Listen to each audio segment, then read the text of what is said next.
How do you keep people watching guys sleep? Damn son. Well, welcome to Sabatons. Classic.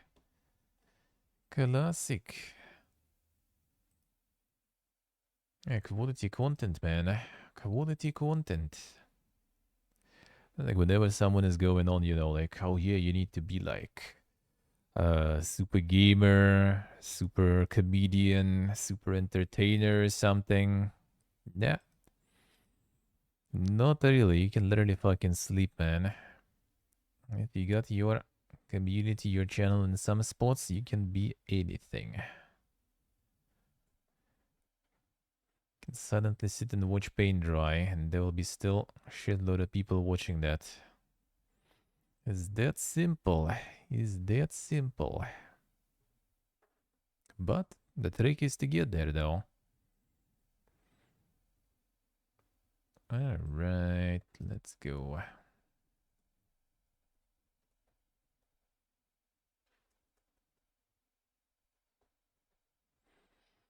Let's go.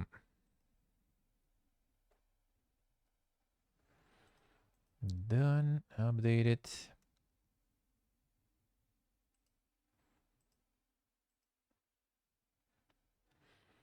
No, it's not even parasocial or anything. No, it's just how Twitch works, really. People just flock towards the stuff at the top. Doesn't matter what's happening there, who there. If it's at the top, then it's worth watching.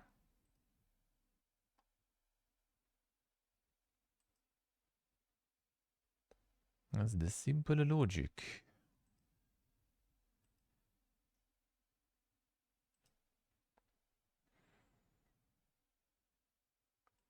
Alright, musicus.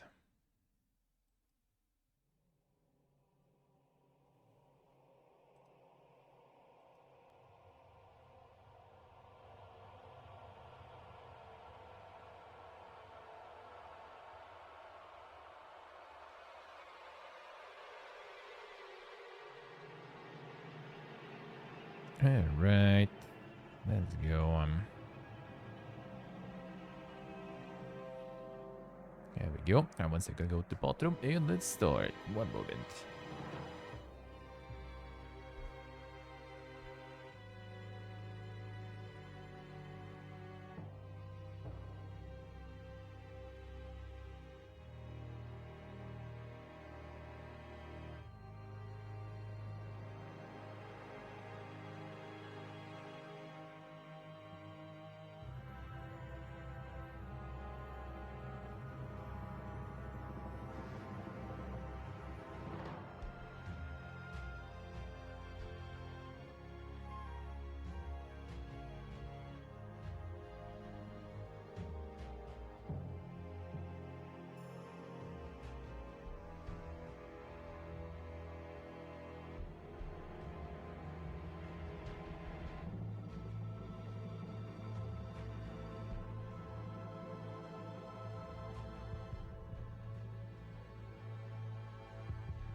Alright. There we go. Consuma da banana. Well, let's get it started then. See what is up this week. See what is up this week.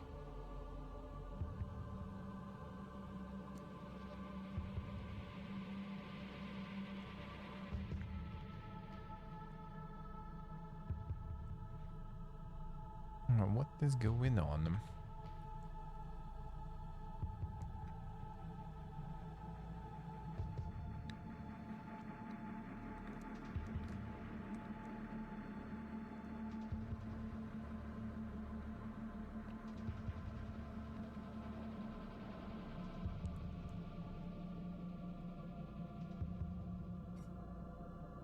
Alright.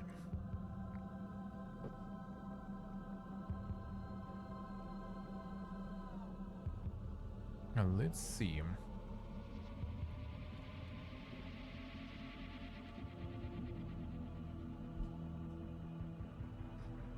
What do we have?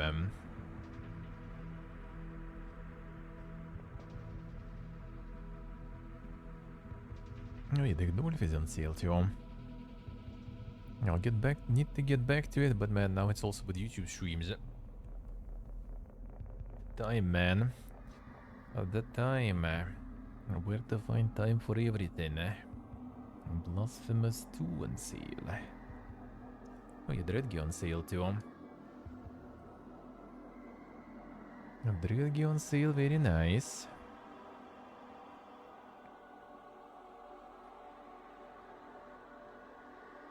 Triponga.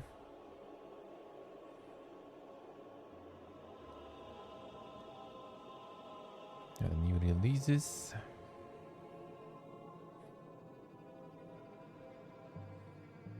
Dreadgy over 1 billion units sold. Damn, even promoting it that way, alright. Even promoting it that way. Yadai and Rig DLC. Coming soon.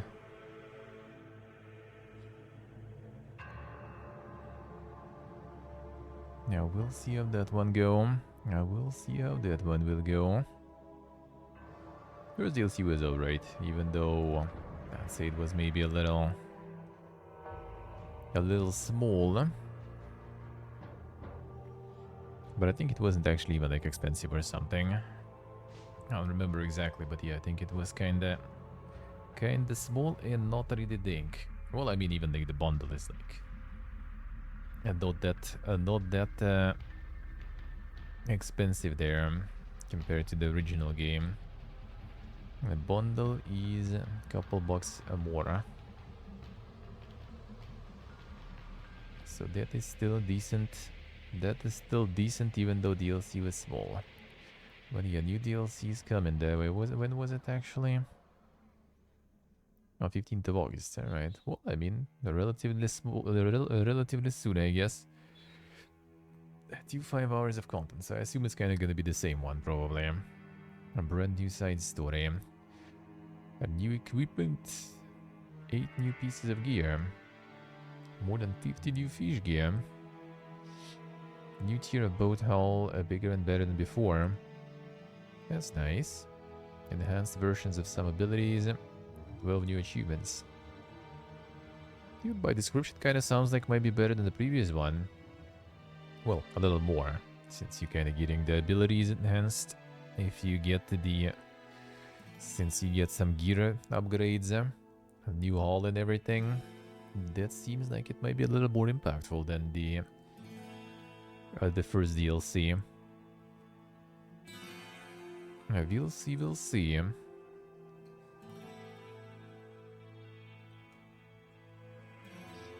Oh, yeah, Ixion 50%.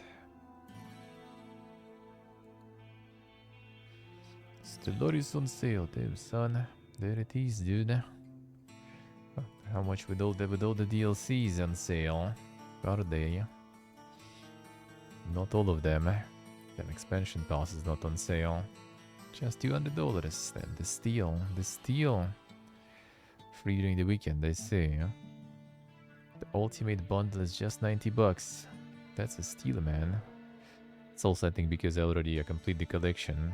Well, I mean, I have only main game, I guess, so not that much really of a difference with the bundle price. Oh yeah, all the Dragon Age on sale now too. All the Dragon Age is on sale. I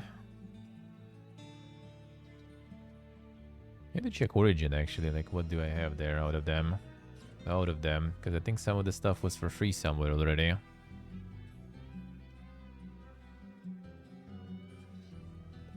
The Botanchitis. We've seen that one, I think, before. That's not anything new, really. No, wait. Is this the... No, I guess I'm mixing it up with something else. A 1 and 2 HD remaster. When is that? I don't trust Geek, man. There might be some fucked up shit there. You never know. I'm not safe for work. How's it going, Ultan? How's life? How is life? More information of Elgar? Yeah, we're gonna get through some of that. Xenoblade stuff. There's some old stuff though, right? Like with the remaster, because I've totally seen that before.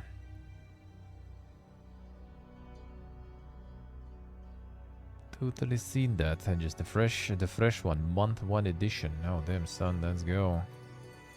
Time to farm already.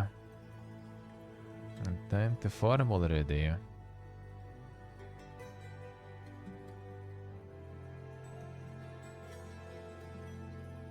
AJ. The end game slides are done. Nice, nice. So what is month 1 edition?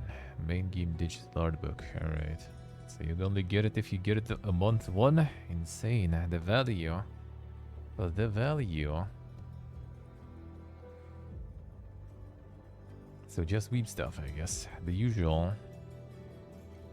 They don't even do like the trailer or something. The way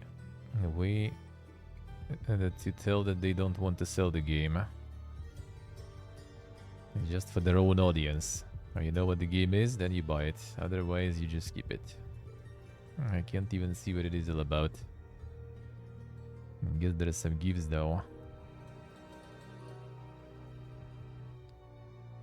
The usual JRPG stuff.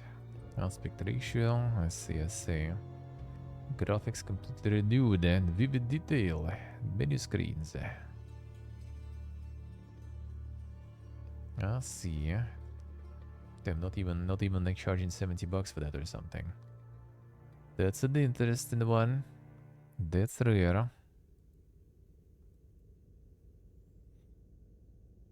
Oh yeah, this one released now. This one released with the DLC.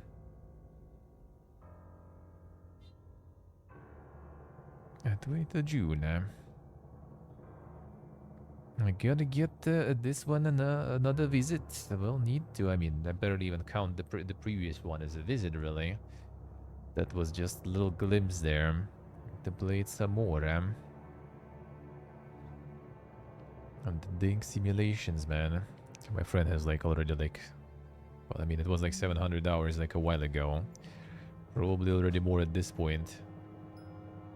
Going ham. It actually was running on his laptop without the discrete GPU, so... That's a good sign. That's a good sign. Not a banger published by Huden Horsen.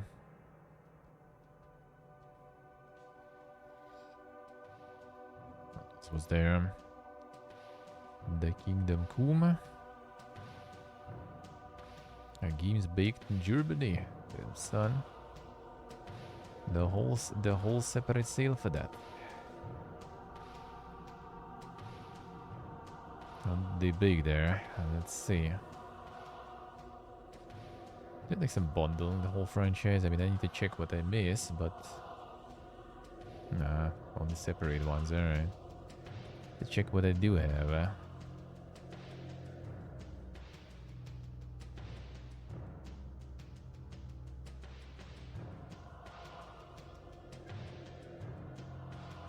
The End Zone 2 and everything.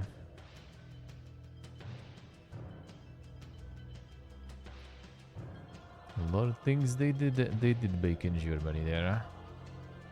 Surge 2, where's 3, man? Where's 3? Bake that. Oh yeah, this one is in progress now. My favorite game, dude. My favorite name, or rather, I guess. It'll be fun to recommend it, to recommend to your friends. Presented by Games Germany. Yeah, the quality titles, dude. The quality titles.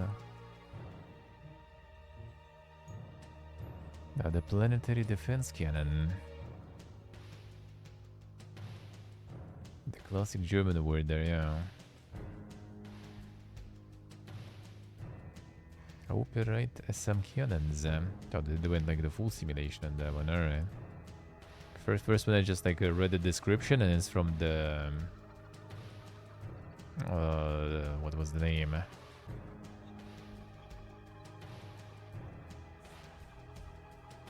Dude, what was the name of that one? The Dome Keeper devs, right? So I kind of like assume there's gonna be, you know, somewhat similar in terms of style of the game and everything, but no, they actually went ham on this one.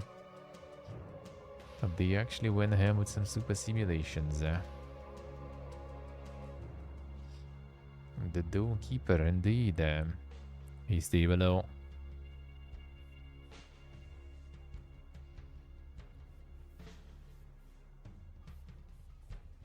Some dink stuff, dude. Some very dink stuff. The planetary defense cannon.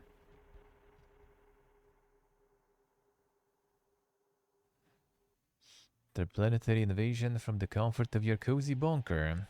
My favorite, the cozy bunkers.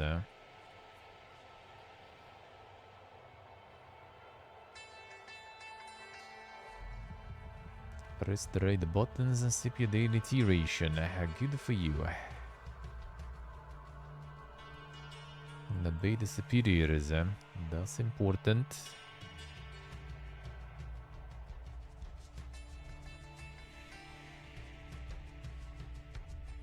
Uncover bit by bit what is going on outside of the bunker through engaging escape room style puzzles. Alright. With the deep narrative, See, it looks like the Dome Keeper was a nice stepping stone from Dome Keeper to this dankness. Impressive, impressive.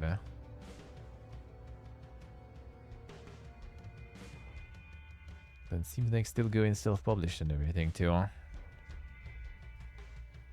Oh, very impressive. And meanwhile, the AAA gonna be suffering after millions of copies sold. How can we make a sequel, dude? Of the completely same game, just with a little different, you know, assets and everything. We can't afford it. Here's the guy from, like, the guys from the Dome Keeper into the some dang stuff with them graphics and everything. Impressive.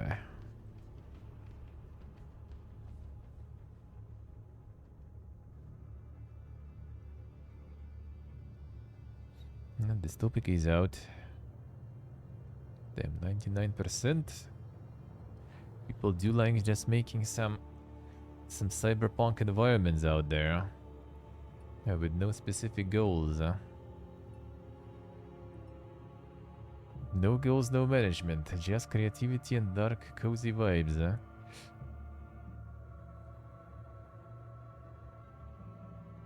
And no one is even molding that, like, where is my simulation, dude? I bought it and there's no numbers, nothing. What to do?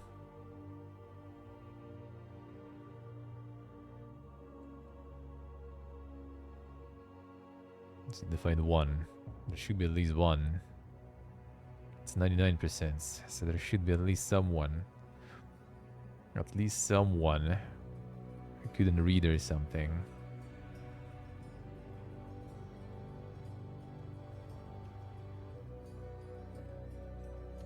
Oh, just wasn't fun. Alright, any customization for the buildings, that would be an important part of a city building game. Can't recommend it, I just can't. A worthless unlock mechanic is fixed, this game will remain a failure in my eyes. Such promising demo then the devs just butchered in the final release. Absolute shame. Damn, son. Butchered my boy. Well, everyone can read, seems like. No one is molding that they didn't get any simulation and stuff here.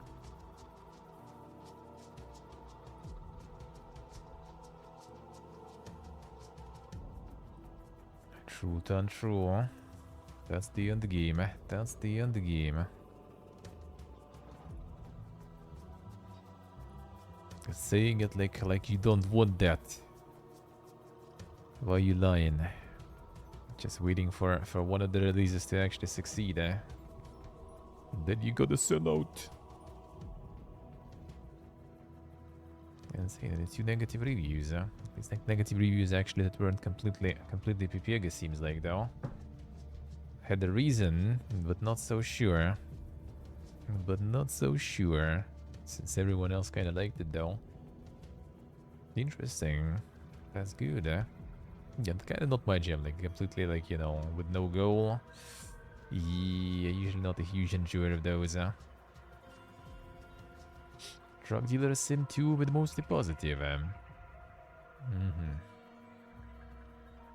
Anyone with the same take that first was better? I wonder.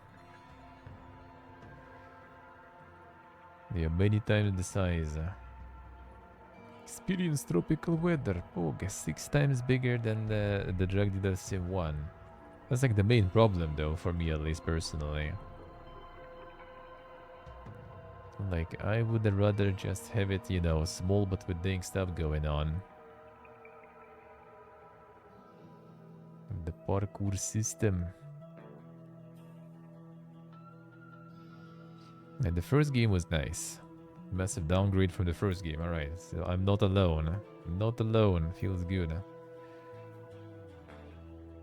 Bugs. Half the problems in the game are in Polish regardless of what you have said language to. Alright. Doesn't explain most of the mechanics. Experience crashes. Alright. Combat system barely works. Train goes from okay to horrible depending on where you are in the map. No idea what's going on in your bank.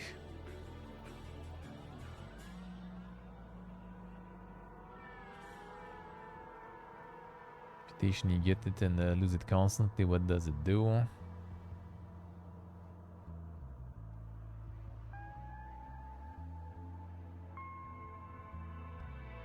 Side missions you can simply can't fill.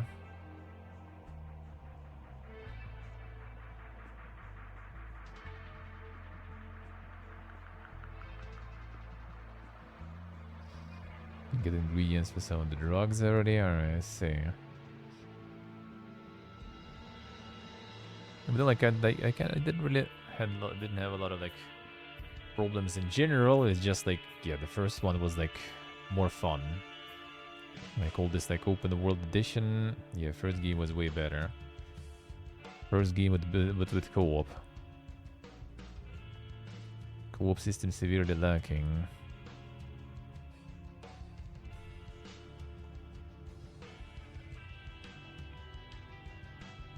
Unlucky, unlucky. Silta nesse. Onde sedent tudo. And the prologue of this one. Alien Tale.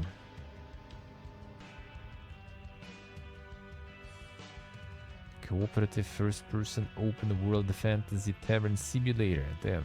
Action, fishing, hunting, exploration, completing fun and diverse quests.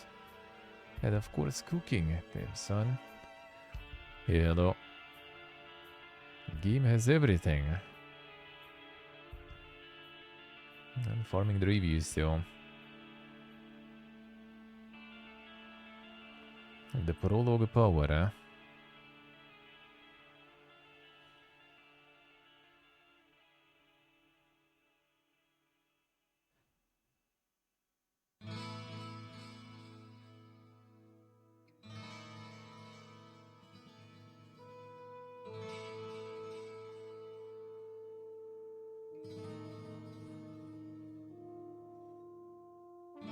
People actually be enjoying. People actually be enjoying. But yeah, more prologues. There it is. There it is. I gotta get that co-op going and everything. On the farm. Equally, hello. Republic of Pirates. Mostly positive. It's almost very there. Is this actually something? Something dink? Because the city builders in the pirate setting, not that many. Not that many.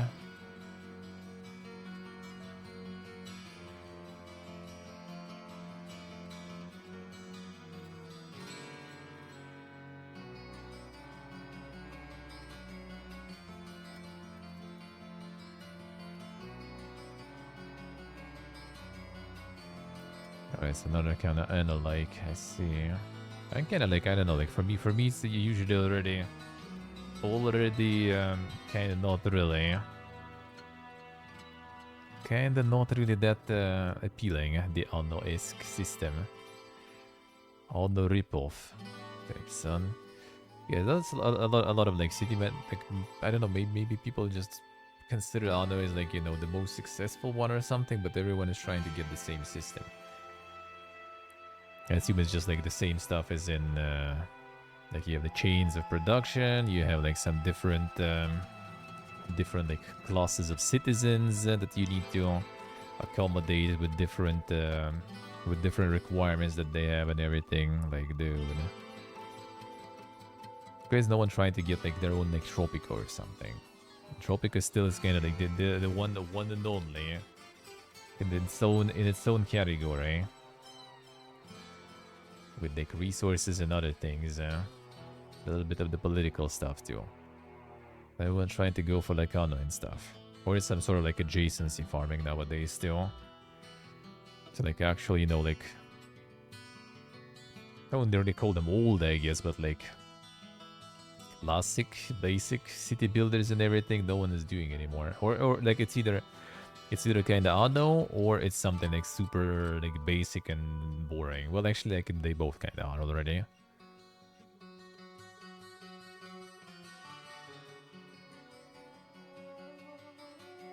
CCUSC.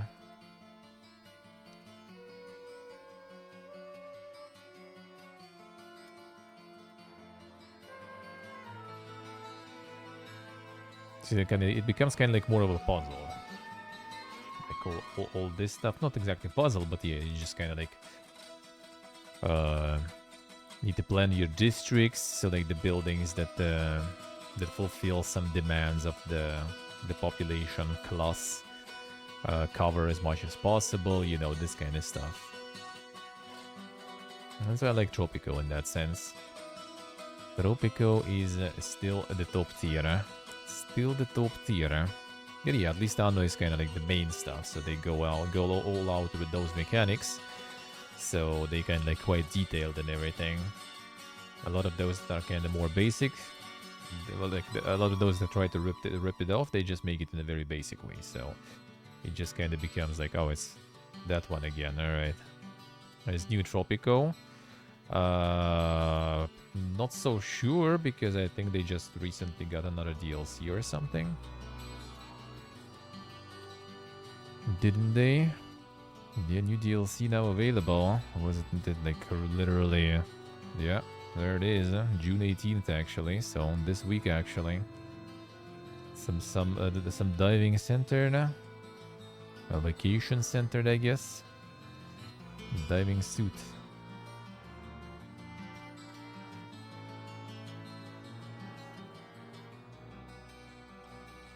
So yeah, there it is. Again, probably $10 DLC. It's again probably like one mission, like one edict, 2 or 3 buildings, and like a few skins for like Presidente, basically, right? Let's see. Oh, 15 new buildings. Damn, alright. One scenario. Submarine tourist, Tropitanic, and relaxing the dolphin tail. I guess 3, like. I assume. 4 brand new sandbox maps. Yeah, new style, of course. Oh yeah, 3 new edicts, alright. So... a little more than usual, I guess. A little more than usual. See, let's see. No, not false gas money. Yeah, that is kinda true. That is kinda true. 2 different studios. I mean, true, yeah, they probably still will get some new ones soon, but yeah, like the thing is, like, they're not gonna be like, you know, like trying to go fast with developing a new one if the old one is still getting DLCs bumped, right? Like, they don't want to jump from one to another too fast. Still gonna be some time between, right? And they still didn't announce it even, right? Like, there were some like rumors, talks that they're developing it, but I think it wasn't like properly announced yet or anything, so might still take some. But yeah, Tropico is my jam. Tropico is my jam. Oh, 90 hours there.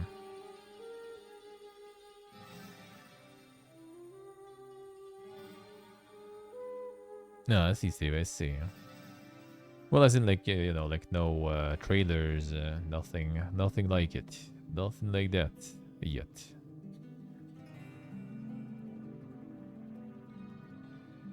Cynic, I see. Enjoy, man, enjoy.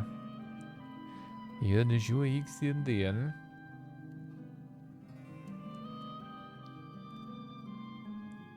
I hope you like it. Sheen together. It's another meme one. The Streamer game.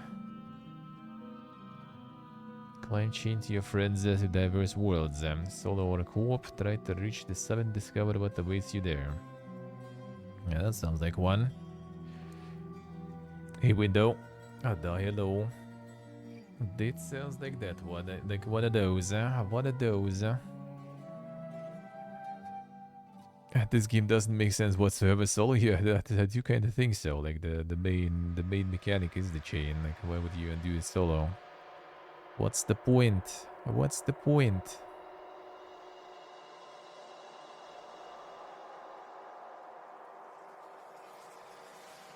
Oh, Snug Attack Reloaded. There it is. Metal Slug is back as a tower defense game. Damn, son, there we go. Yeah, initially on auto release, people weren't really super happy with Ixen. I remember.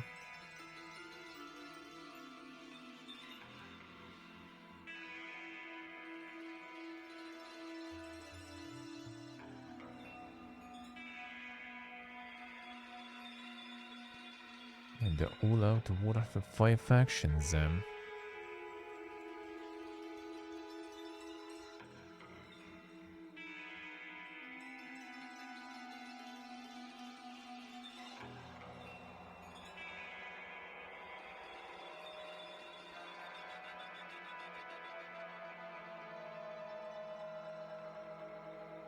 Endless and tedious menu clicking to prepare for level. Damn, son. Too much clicking.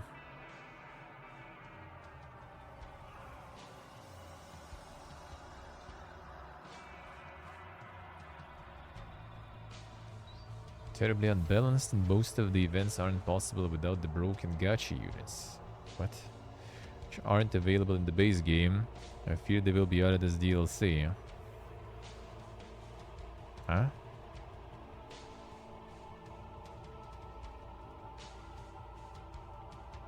Which gacha units did, huh? Chew on about.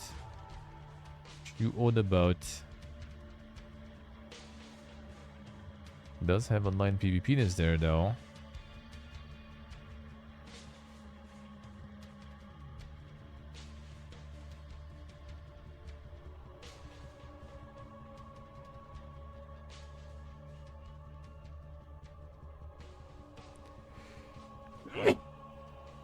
Oh, sorry. Okay, how the fuck did this go?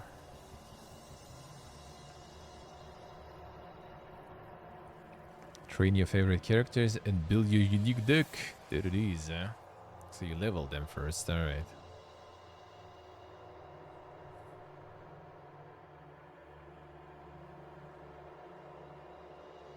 Not sure what was that gacha stuff there.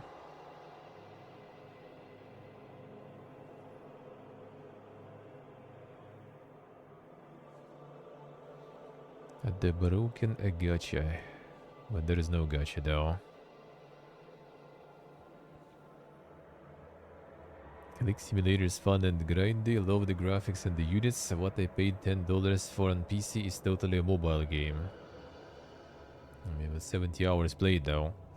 Guess not too bad.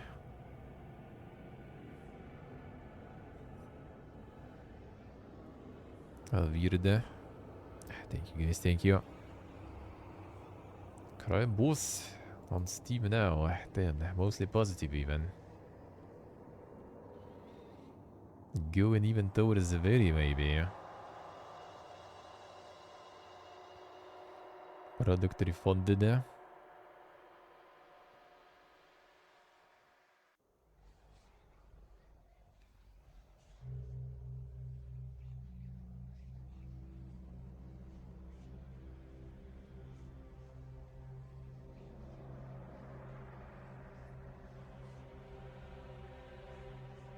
The AI Chuck Norris is worth $10. Damn, they even got on the AI one. Is it because Payday 3 is ass? That's a good question. A lot of bugs and issues, alright. Wait, still.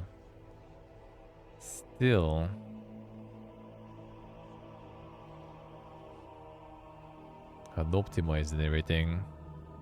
It's absolutely AI voice Chuck Norris, I say. Not the actual one. Shaking my SMH, man. That's a refund.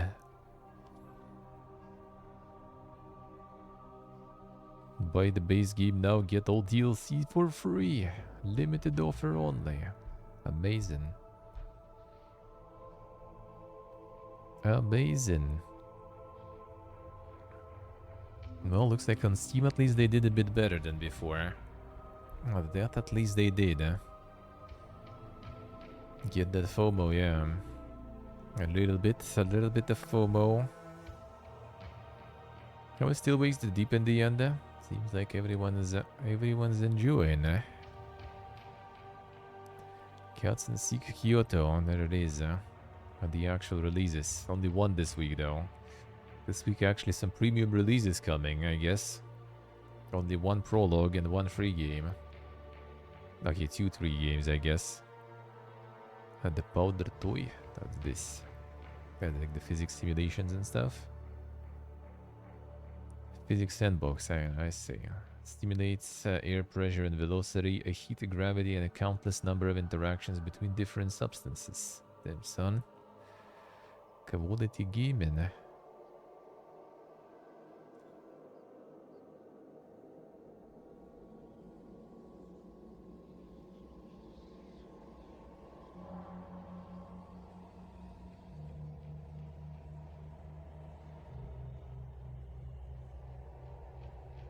As you could say. FOMO makes a line go up. True.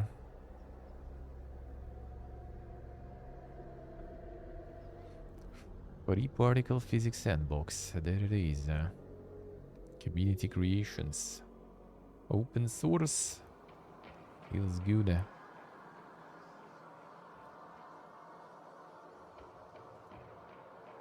Elden Ring top selling. I'm not showing this, the DLC separately though. It'll be interesting to see. I would assume it also will be on its own somewhere at the top, probably.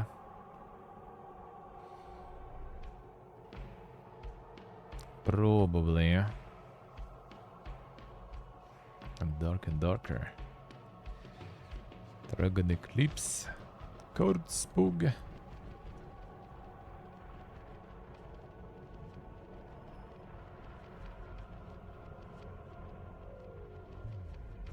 And the early access card is our favorite.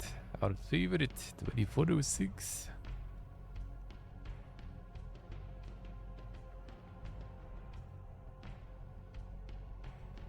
A new and unique twist on the deck building roguelike genre. There it is. Do you have that in your game description, Otan? Do you have the twist? The new and unique. Discover and collect magical mistlings, creatures you can befriend and use in battle. Drop your deck of cards, but you also assemble a team of 3 mistlings, and each with unique stats, abilities, and dedicated cards. Progress mistlings will grow stronger and evolve. Utilize their abilities and deck building to create breathtaking combos with every run. I think we've seen that before too. And say it's that crazy new. Have many twists, but do you advertise them? A fresh take on the beloved formula. There it is. See, already like the 2 paragraphs basically explaining that they are different, that they are better than the usual cards. The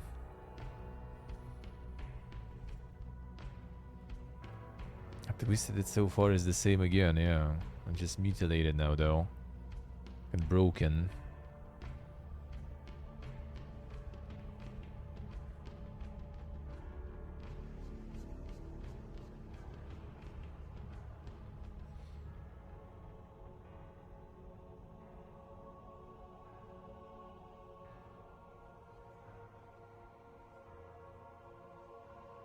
Let's see. I mean, it might be kind of alright.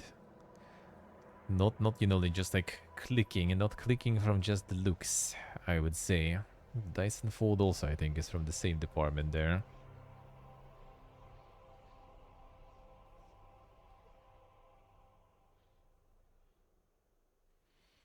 Turn-based dungeon crawler. Only way of attacking the enemies by rolling dice. Roll dice, damage enemy cards to fold them. Inspired by classic solitaire. Top-down table, all enemies made out of cards. To beat the dungeon with 20 unique classes. Build your deck, kill monsters. There it is.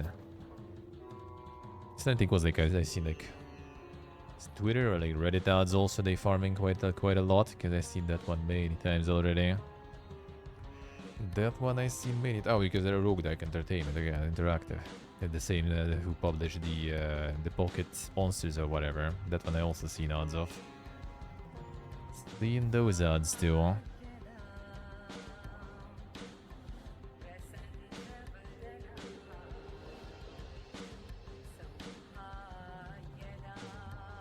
See, do you have? You know, like get some YouTuber that covered your game. Get the banner, which someone's coverage. There it is.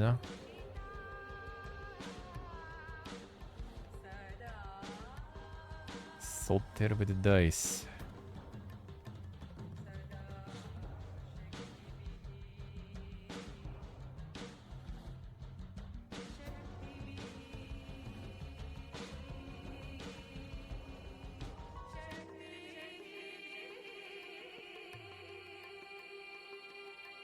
Some very colorful description here, I have to say.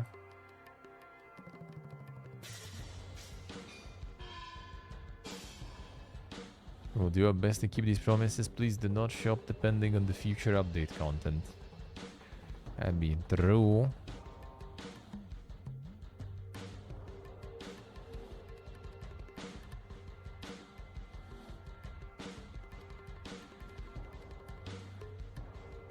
Yeah, that's a nice Steam page design. That's a good Steam page design. Very nice. Very informative, eh? Very informative and looks good, oh, the roadmap even is a separate one too. Oh yeah, that was the one. Otherwise it just rolls also at the very end of that one. Alright, see, interesting. See, time for roadmap. Time for roadmap, man.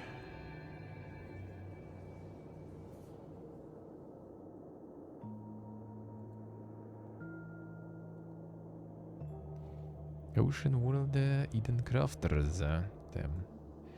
Open World Survival Craft. There it is. No early access though, so I guess not the full combo.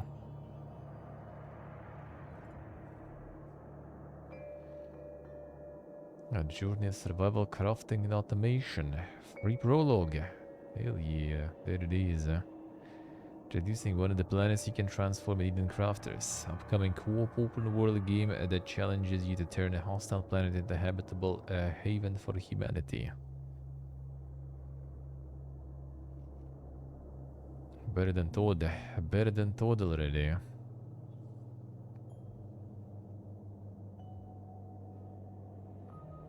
The insane water stuff.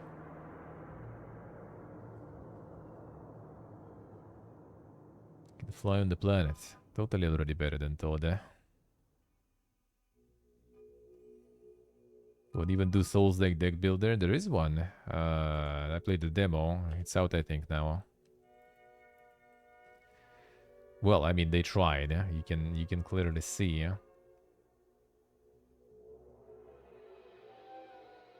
You can clearly see. I played the demo. Ah, that was actually the transformable demo. So I even already have it. The early access though. Actually good reviews on this one. Holy 98%. The demo was nice, except like it felt like a really like big hit or miss there. Just like sometimes you just get like the giga run going, and sometimes you just like die. Like the first couple of mobs. Like very heavily RNG. Maybe we'll revisit this one, we'll see. Maybe we'll revisit it then.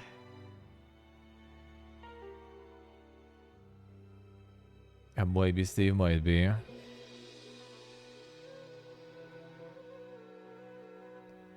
Yes, like the Souls liking is basically kind of just like to create some recognizable Souls things.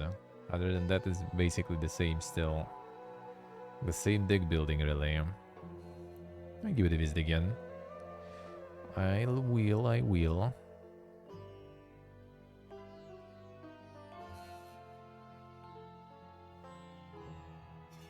Early access. Well, I mean, still. I might check it out, There's gonna be a little bit of time. Might give it a go. There'll be like nothing appearing for the first look Friday magically next week, for example. Might do.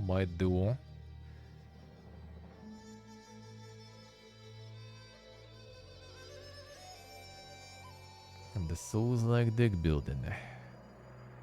Ashes. Early access open world horror drama. Inspired by Chinese folklore, offers an enthralling journey through the depths of the underworld.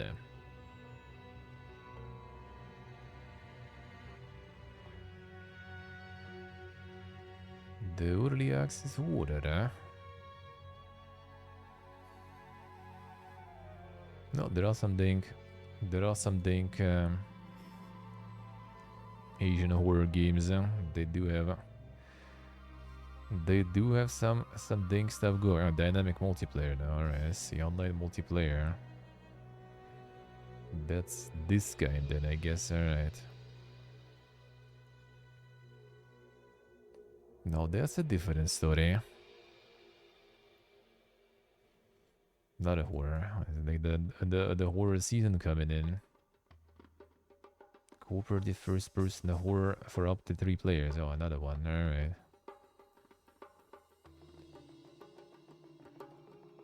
It's like the wave of all those like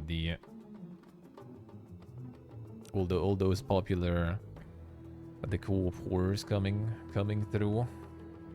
The wave arrived. First it was like Phasmophobia likes, now I guess it gets a shift a little bit. Coming out before Halloween, yeah.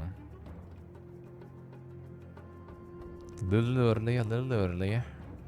Well, I guess Halloween nowadays also might be just like super loaded with all the horror stuff, Imagine there's so many horror games that can get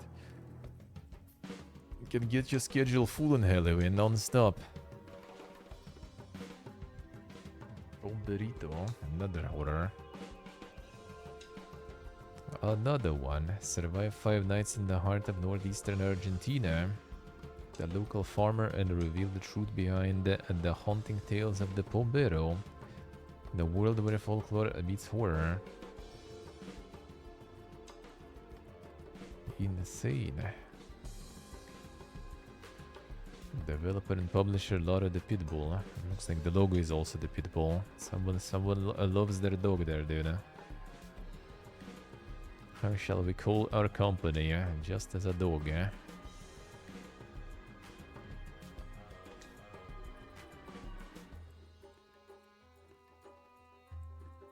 $10,000 wishlist on that one. Damn, son.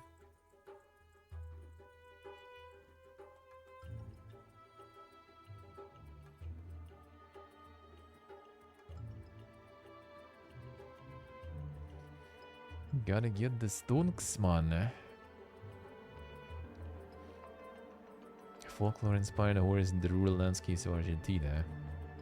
Actually, kind of also like a little bit of an unexplored thingy. Like if you go for like, well, I'm from, you know, from some country, we're making like the game based on our, you know, local folklore, you know, traditions, mythology and everything. Get it in the language also and stuff. And boom, you already kind of like get the whole like slice of audience that will be just pogging because, oh, it's game from my country, man. Pog. Gotta support a big pog. That also works. See what I say. But you have to be mad. It's only a game.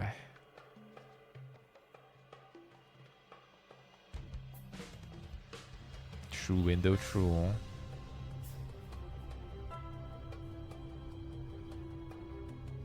Yeah, it's like a lot. Like you sometimes notice also like some games you just go there's like, oh, a bunch of like Russian reviews. Yeah, you check. Oh, all right. The devs are from there. Even if they don't even like state it or something, people still manage to kind of, you know, they heard it somewhere. Some like magazines, some journalists locally mentioned that. Boom, they already like flooding in there. And the Movies Tycoon. Time for Playway. Takes the crazy SRO. Someone else, probably. Someone else. Where's the Czech one? Alright.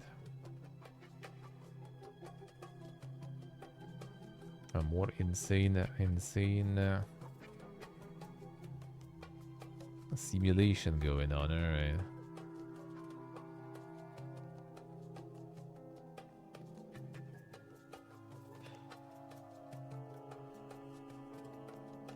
Dragging people over those fields to hire them and stuff. Alright.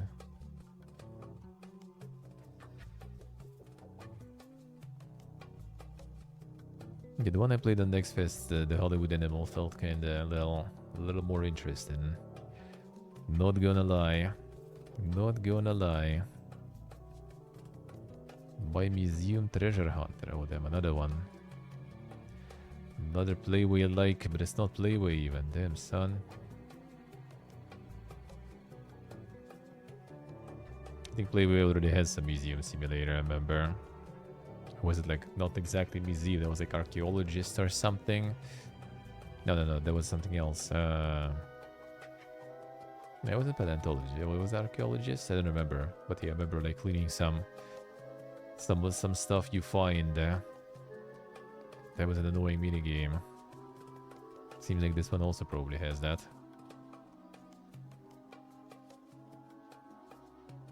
Damn son, just break everything. Yeah, you can throw the trash also. And the gaming.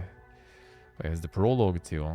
Well, it doesn't look like Playway, but it's close. It's close.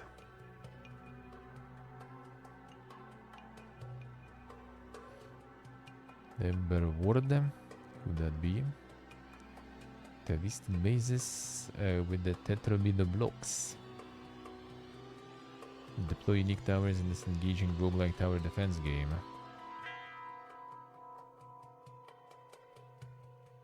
Tower defense.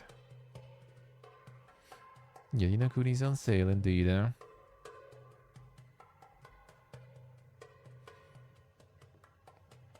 get the trailer hip with everyone.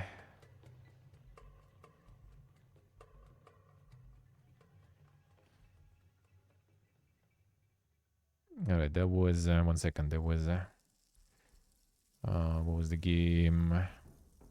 Said some. What was this one?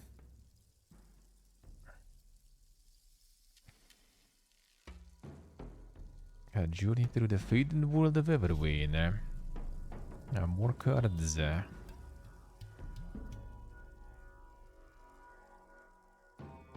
Early access tactical RPG strategy action. A deck building hidden somewhere there. Hidden somewhere.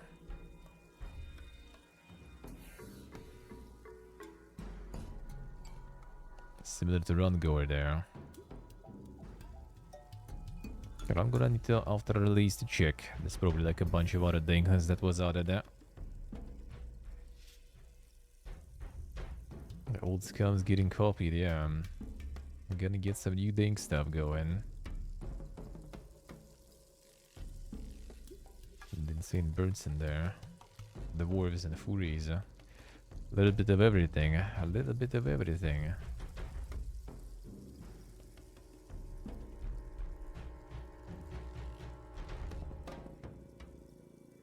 The legendary.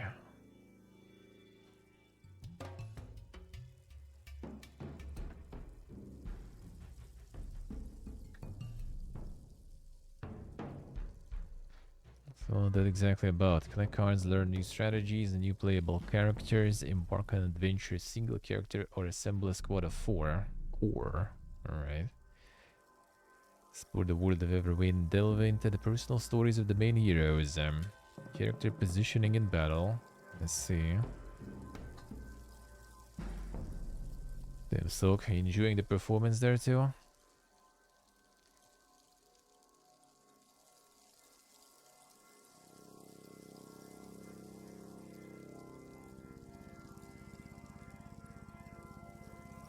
Positioning plays a significant role in Neverwinter's gameplay. Enemies can attack not only your character directly, but also target specific grid cells. Avoid damage, you can use a banishment mechanic for moving characters. The Ghibli Miyazaki, yeah. A unique turn-based combat. Damn, son. Character, single one and a whole squad enemies and cards ready in your hand. Quite familiar, except for one bot. Sometimes your battle can take an unpredictable turn. Environment of the location can be dangerous for both you and your enemies. There is one bot. Yeah, that was translated from Russian there. I can see that, I can see that. Personal story of each character. The various endings.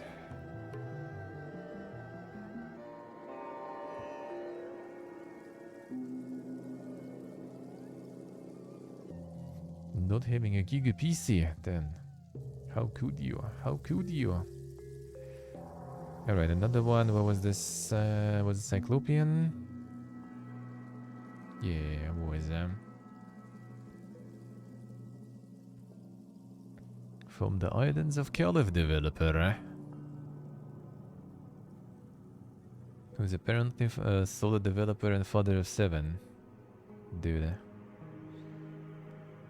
You already did develop. You already did develop enough, man.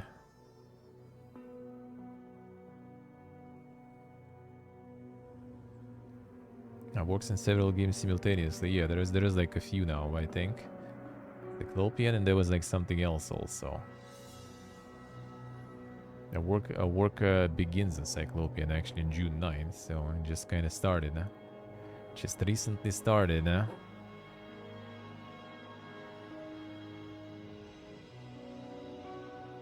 There's a whole actual dev logs and stuff.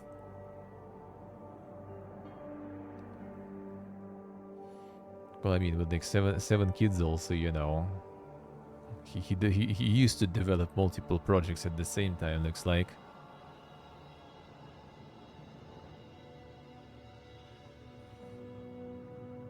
Using 3T Game Studio.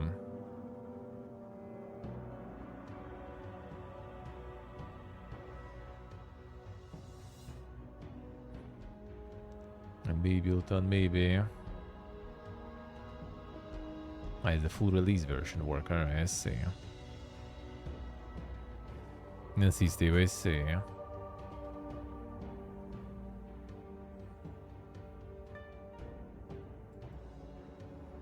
Multiple monochrome palettes now even. Damn, son.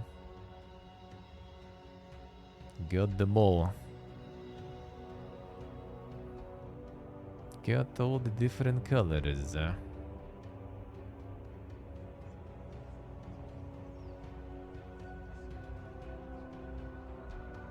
But the Islands of Caliph I need to play eventually. I didn't kinda like how it looked. I didn't kinda like how it looked.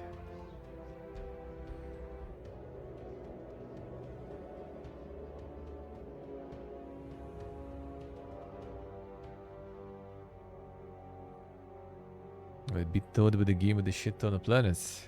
I already was going ham before. Holy. Okay, the aberrational analyst is another one he's working on, right? I think if I remember correct right now. It looks like it. Oh, even the menu looks kinda familiar. Well, not to mention the whole palette and everything, but yeah. Point and click supernatural strategy simulator.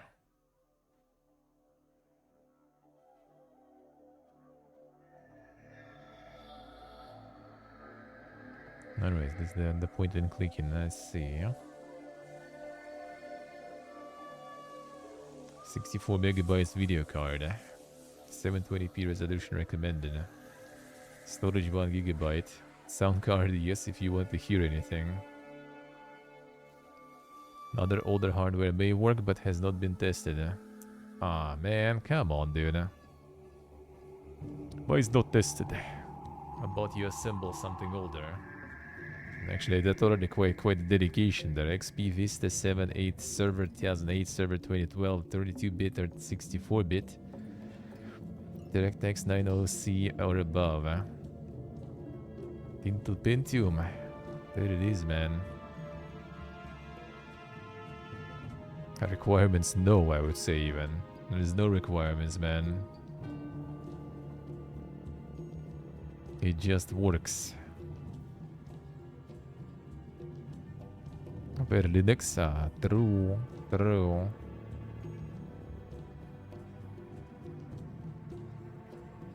And Star Explorers was the Toad-like interstellar dungeon crawler.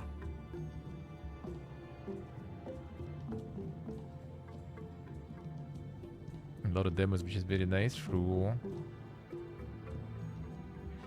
Damn, better than Starfield indeed, eh?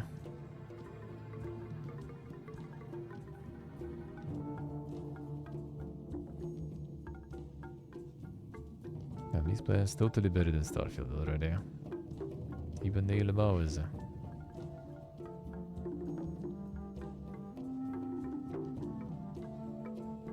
The all-inclusive, admittedly janky procedural space sim. There it is, man. What does this used to run? Damn, this one... Oh, this one is the same also, alright. The same stuff. Damn, recommended Intel Core i5 and 6 gigabytes of RAM. How can I handle this? Feels bad. Dude, Islands of California 176 reviews, the fuck? 76? I thought that would be like kinda massive, dude. I thought this one was very poggy. Schmidt Workshop's a super fantastic mega bundle. There it is. Damn, for 24 bucks. And get all the beauty.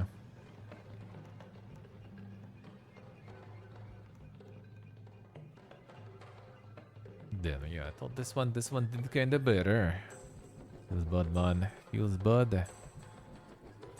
The keyboard only didn't go that well. Didn't shut the odds to get the pogish to get. I mean, still felt kind of like it was. It actually was on some of the shows and announcements. Guess got a little kind of too niche maybe. Maybe a little too niche. Only appreciated by boomers. I mean, as long as that's enough to feed 7 kids.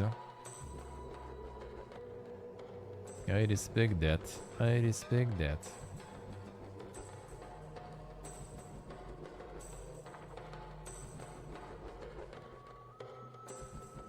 Auto-saving over a save slot and forcing an auto-save after death is a huge exit point. I mean, that would be painful, not gonna lie. That would be painful.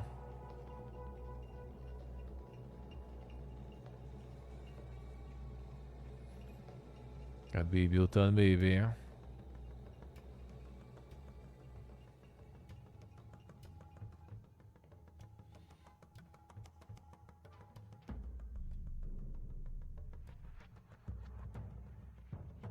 When dev a fix, dev decide to fix.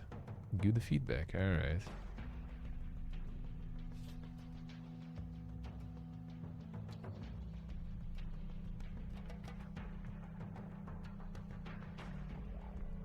Yeah, so it's kinda intended to be permadeath, sorta.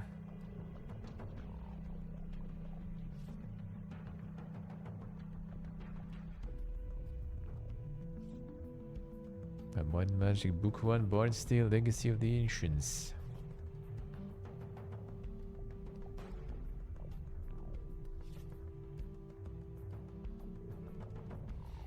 Integral part of the genre from my perspective,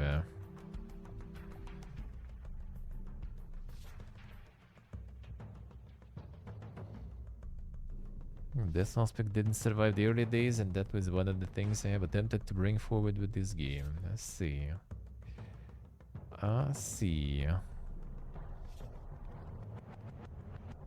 still kind of feel like it's kind of nice to have an option to not impose those things.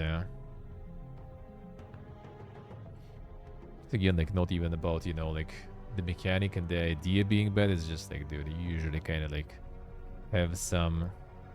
It's also kind of like, you know, I guess the streamer problem in this case. Like if you're just like redoing and replaying the same stuff again and again, it's exactly the same because it's not a roguelike. Then it's just kind of like, yeah, no. Not that poga. I'm not that poga. Yeah, especially if later down the line it just like throws something like super unfair shit at you.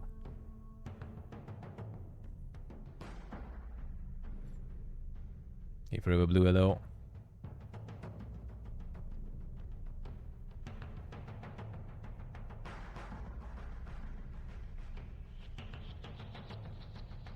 Is should also stick to their vision? I mean, it depends on the type of the game, though. That's the thing. I would say. Because, like, well, first of all, you know, it's not about the easy mode. It's about like the permadeath and like the Iron Men sort of mode, you know, that is by default on and stuff. Like, I'm not a huge fan of that. Like, difficulty is good, but when you just like plain need to just like reset, especially when, you know, like game, for example, throws something at you that you don't even know. Like Mind and Magic again, for example, right? Like if I would be playing it kind of as intended, probably without saving and stuff, that would be very painful. But that would be a lot of giga resetting.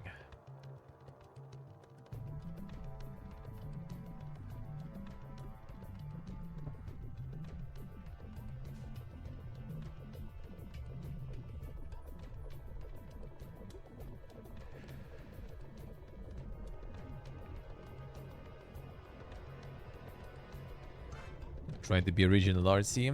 I would say it's kind of a little bit of a different, you know. It's like exhibiting the piece of art in like some, you know, underground basement, you know. Or, you know, just like letting something mainstream to take that piece of art and exhibit it there. I would say it's kind of more that way. Like making that piece of art also kind of accessible.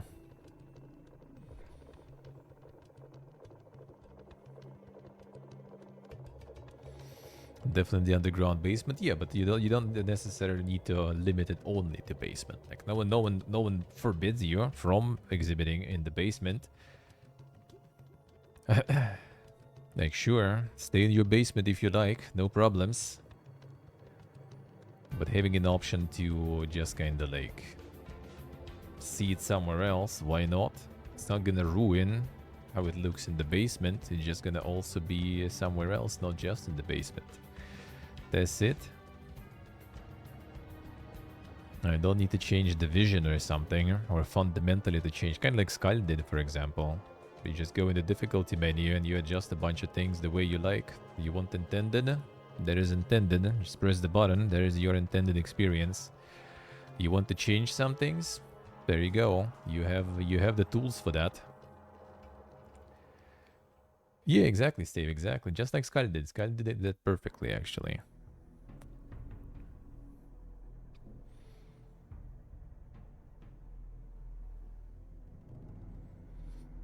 Yeah. Pretty much. I do think it's fair. Because everyone has like different, limits. Like for example, like I don't mind like the challenge and difficulty and stuff, but yeah, if it's like the permadeath and something just like in many of these like kind of old RPGs like in Might and Magic, right? There might be like some effect, for example, that you don't like if you don't know about it, you're gonna get got, by that initially, most likely, until you know about it. Like some like a little gimmicky thing, right? Like this mob, for example, gives you like the status that if you don't remove by drinking Dragon Calm, like in the first 5 minutes, then you like permanently death or something, and your run is fucked and you need to restart.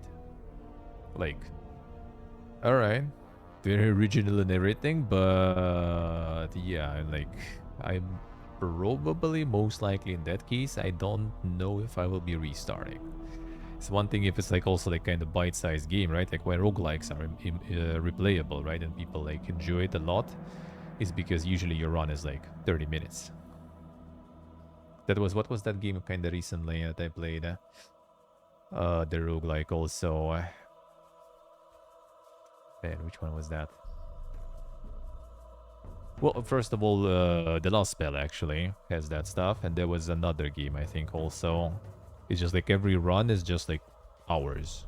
So when you kind of like lose that run at the very end, it's pain, even though it's roguelike and you still get kind of like meta progression and stuff, it's still pain. Because you just restarted again, sure, but you again kind of like have this like few hours of like ramping up just to get the place where you've been. And now make it not, like few hours, but few thousands of hours. That would be painful.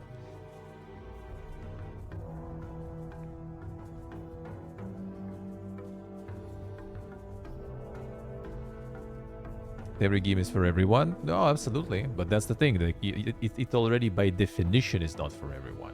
If you kind of just like, limit it even more, then like... And again, I'm not saying you should change your vision for like completely, right? Like, sure. You can do it. You don't need to change it just to accommodate for everyone. As I said, Sky did it perfect. You just go to the menu. There's options, like even if you change the difficulty, even those options don't change. They are there just for those who want to do it. I didn't touch them, but I'm pretty sure like for someone that probably was kind of nice to have. You want like your stuff to be replenished after combat instead of like, looking for the bed to sleep. Fine. You don't want to deal with the over-cucumbrance, which a lot of people even go out of their way and install mods for and everything, or use cheats and console commands. Well, there's an option in the setting, just press it, and no cucumbrance for you anymore.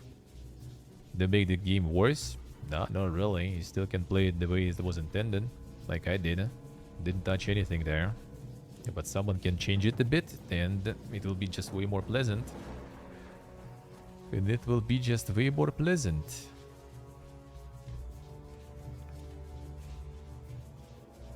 So you don't need to make it like for everyone, by definition. You just might have some options that might make it, might make it a reach to some people who maybe otherwise wouldn't like it. The overcumbrance, yeah. Sure, it maybe will be like not exactly the experience you kinda like wanted to convey, but like otherwise person would just not even like play it. And that's it, they wouldn't even know about it.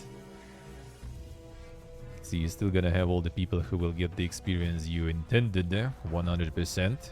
But there are also gonna be people who experienced it in a little bit different way, but they still did. But they still did.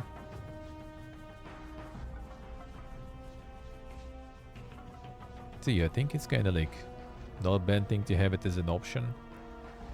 Emo.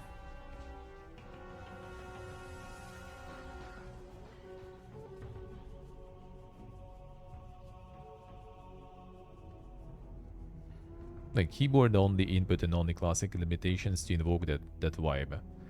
I mean, fine. Like the keyboard only actually kind of like that's already more tricky. Just like enabling the mouse might be a little different type of accessibility. I mean, for example, the Might Magic I played with keyboard only. Actually, no. Wait a second. I did use mouse, but no mouse look. Yeah, I did use just to navigate menus. That was just more convenient. But yeah, I was still turning and everything with the keyboard. And I mean, yeah, sure. I respect that. For me, that kind of like limitations for the vibe are good. But like permadeath, for example, would be for me like no good. Still kind of wouldn't mind playing this one. I just like wonder how it goes. Because like a lot of those also like had quite often some really like tricky shit going on. Like some gimmicks that if you don't know about, it can just fuck you up completely. And if that happens like few dozens of hours in, then it would be very painful. Then that would be very painful.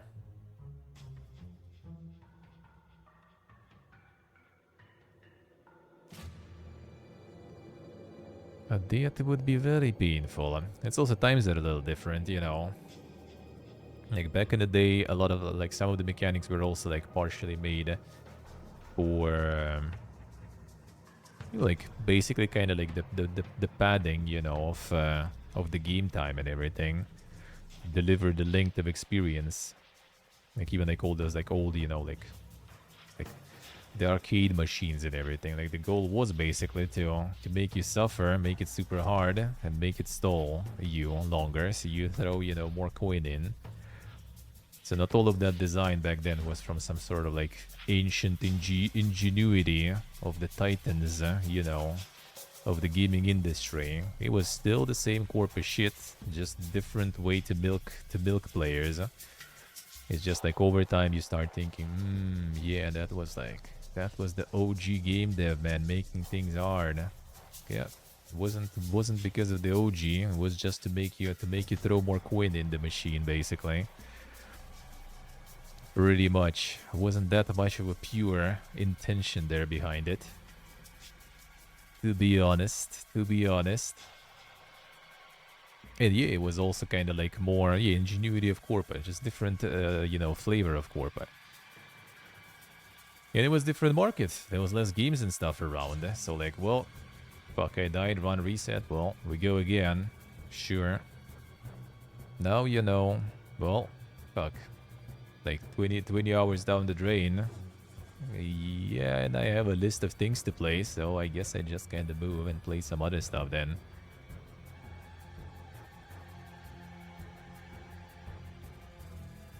Well, I could see that. Like I remember like the Bard's Tale, the last one, for example. It wasn't even like some sort of permadeath. It doesn't have that. It was just like I got like a crash, or like was it my like one of the save files got corrupted or something. Like on release it was really buggy, or I got like some sort of crash with no save for like a couple of hours, and yeah, I just quit basically, because I was also doing it on stream and stuff, and I just like already was like not really having that crazy good of a time with all the bugs and stuff. And when that happens, I was just, well, yep, all right, fine, goodbye. Still haven't played since then, actually. We should return to it at some point. Music was good there. Music was really good. And the general idea, but yeah, it was like super buggy on release. It was super buggy. Let's see, stay, let's see. Feels bad, man. Feels bad. Yeah, like for in the many games, like the time limits. So time limits okay, like to some extent. Like if it's telegraphed fine and everything, I'm okay with that. Like in Dragon's Dogma so far, I'm kind of like fine with it. I kind of even sometimes find it nice when it's done right. Limited saves, I usually not a huge fan because like I'm a loot hoarder and a min-maxer in that sense, right? I'm gonna be sitting on those saves until like basically they're not needed anymore or something. Looking for that better time to do it. It just kind of like, yeah, makes it not super pog. Yeah? Same as, for example, I don't usually not a huge fan. Like even like my Scald playthrough again, right? Like if we take like my mage, most of the time wasn't doing shit until the very end of the game.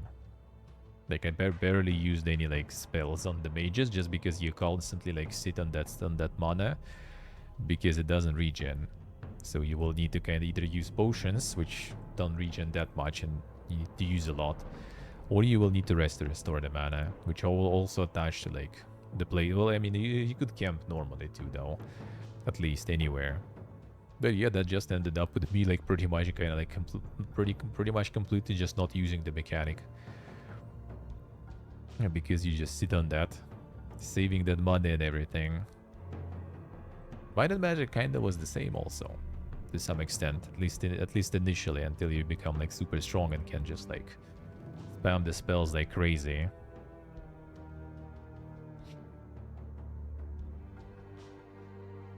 I see, Rajan. I see. Yeah, that's the thing. Like I understand the vision and stuff, right? And it doesn't, in my opinion, like ruin it. Like if you get someone ability to do that, like you just get like extra person to enjoy your game, maybe a little bit differently from your initial vision, but without ruining like anything else. Like you don't ruin it for others who will enjoy your original vision. You don't ruin your like concept and stuff. It's kind of the same as like, you know, you just warn people. It's kind of like the Pillars of Eternity, right? And stuff like when they like to purely turn-based game, they add real time with the mods and stuff, or like as an option, or other way around, right? And they just kind of, well, guys, this is not, you know, our intended way, so it might be like buggy, it might like not be good, but it's there, and people do enjoy it that way. Like Pathfinder, I think, like was supposed to be kind of like real time with pause, basically, and then just played it turn-based.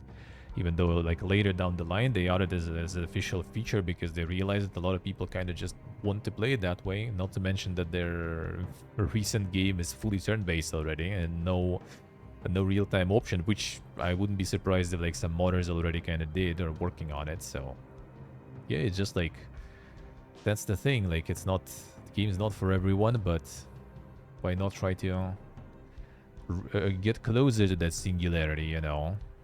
To get more people to enjoy your stuff. So yeah, I don't know. I mean, I respect that, but I do feel that like adding a little things to get people to enjoy that is fine. You know, like if you're writing the book in one language, for example, doesn't mean that you shouldn't, you know, allow the translation so more people can read your book, because like translator might kind of lose it a little. You just need to kind of review the translation, sort of. See if it fits and everything, and why not? Just deliver it to other people. That's it.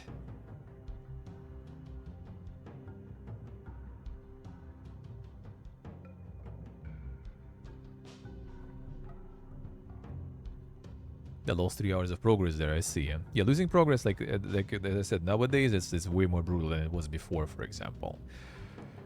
Like if you go for the older games, that was like... back then you basically kind of like, alright, there it is. Here's our gift to you. The disc with the game.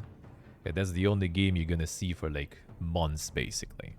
You're gonna play the shit out of it. You don't care if you're gonna like, you know, like remove your save files or something. You're gonna play the shit out of that stuff. Because you're not getting anything else, you know. And in the previous game, you also had a few months to play, and you fucking finished it, you know, like, you know, completely diagonally and front and forward and sideways. That's how my friend, for example, was playing. It was the same kind of for me, but I was like, I was on PC, so I was luckier. It was, you know, the late 90s, early 2000s Russia. So like you go to this like marketplace with the tents and shady dudes there, and that was the only way to get games. And those at least were kind of cheap. So I wasn't getting it like once a few months. I was usually getting it like once per 2 weeks, I think. So I did kind of end up like getting even some backlog and some games that weren't finished. But my friend who was on console, and consoles they weren't selling on those in those shady tents, he needed to actually fork out a shitload of money to get the console game. Like PlayStation, he had all of them. Like so, like PlayStation 1, 2, let's say. Like he needed to actually farm the money. And his parents weren't buying him shit, so he was basically kind of like, you know, just delivering newspapers and stuff like this on his free time after school and everything, and then buying that disc, and he was doing everything in that game. Collecting the packages in GTA or something. He at the mall, you know, like all that stuff. Because yeah, you save that money for months, you buy it, and then for next few months you just kind of play it. Nowadays you just like sit on like, you know, a pile, like a mountain. You just open it and like, dude, let's go. What should I play?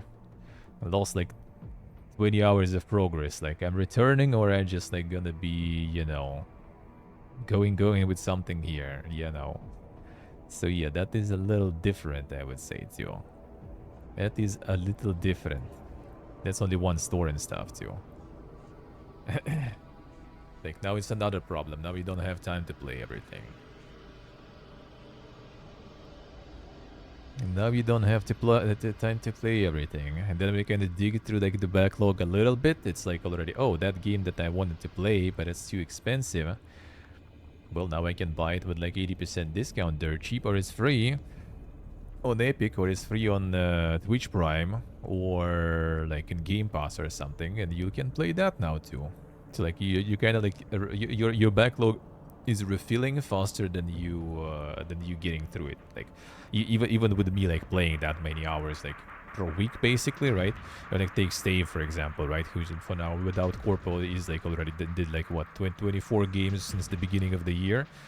That's 24, man. There was like 24 probably like per like month or two that was out that are kind of like somewhat worth playing, you know.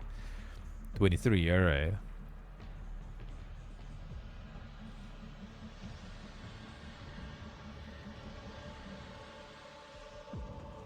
No, I do kind of like the concept in general to like, you know, to have that like with those like kind of like in lore save files. I don't mind the permadeath in general, I guess, kind of too. It's just like, yeah, sometimes you just want to do it differently.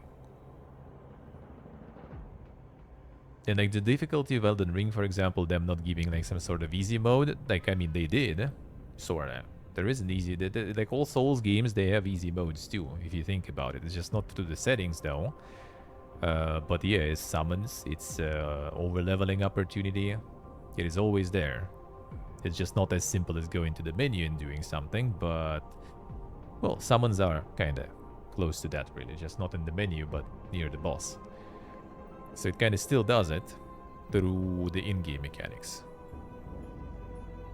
Which could be actually something also to do, like not exact complete permadeath, but like get some sort of like, you know, extra lives. Some games did that, but it's kind of like harder, I guess, to make it meaningful or something. I think Project Warlock had that stuff. Like you go like higher difficulty, you have like the limited amount of life or something, lives, or something that you need to collect through the level. So you're not exactly perma-dying, but you're gonna spend that life. That's an option too, but to be honest, in Warlock it was kind of like weirdly made, eh?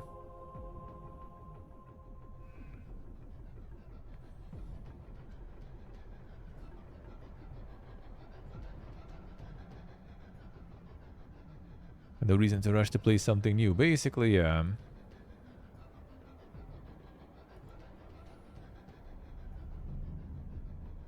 Frugan. Oh yeah, that one. That we saw on the shows at the Incora.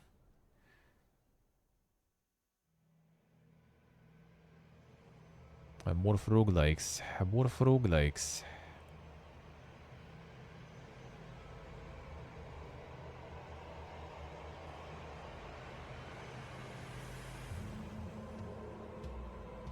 see, it do be a lot of stuff to play. It do be a lot of stuff to play.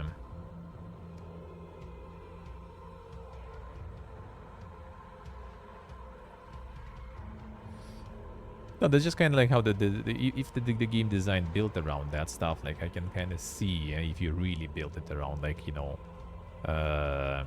permadeath, for example, then you're kind of like having some sort of like, yeah, it kind of depends though, I would say.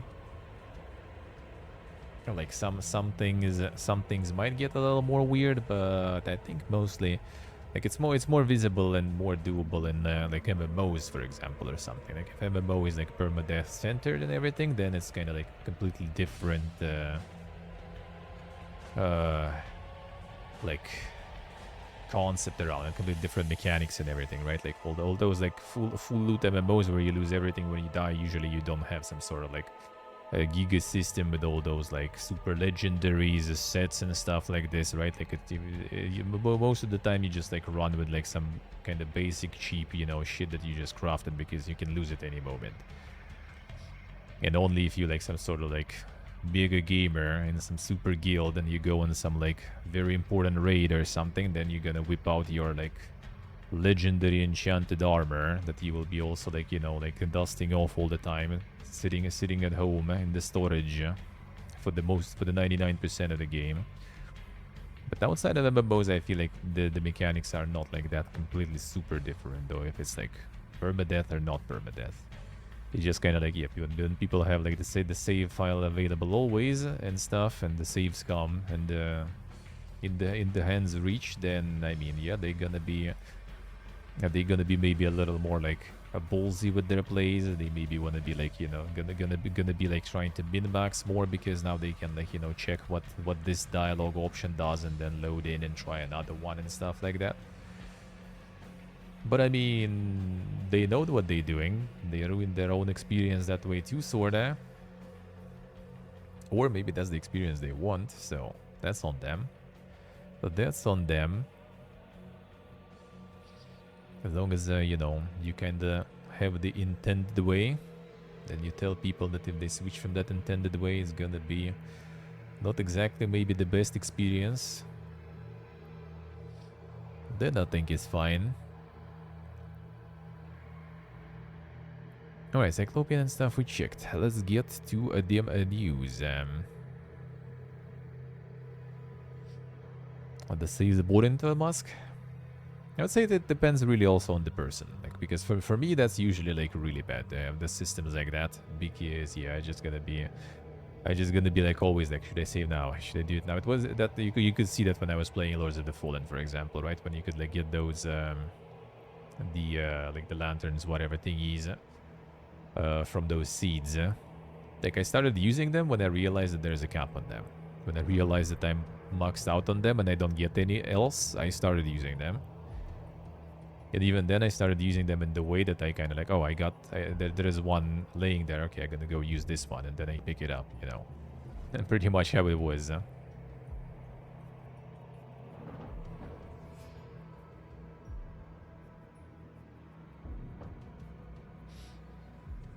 Figured out don't ever experiment with it.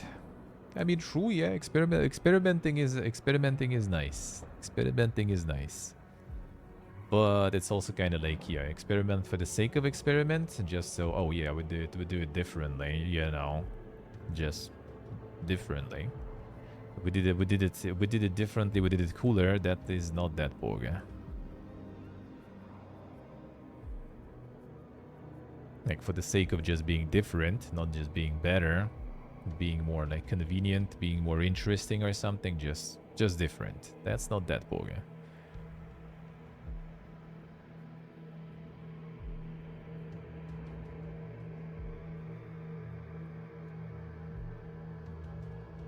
Yeah, I mean, I can see what it's supposed to. It's supposed to, like, you know, instill this kind of like more like fear, you know.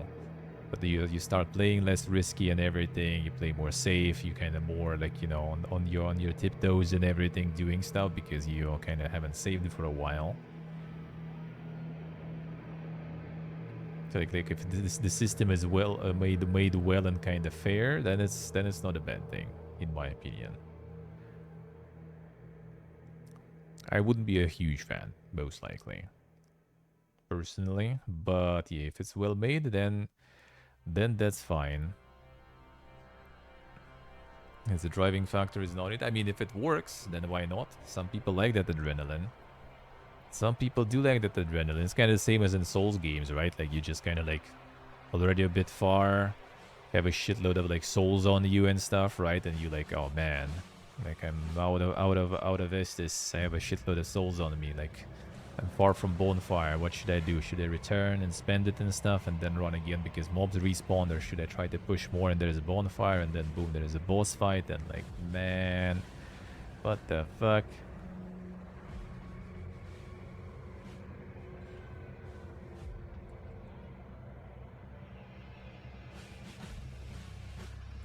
So somewhat for some peeps and stuff, I can see that being also kinda a nice thing. Even if it's, you know, just the factor that is kind of forced on you to feel.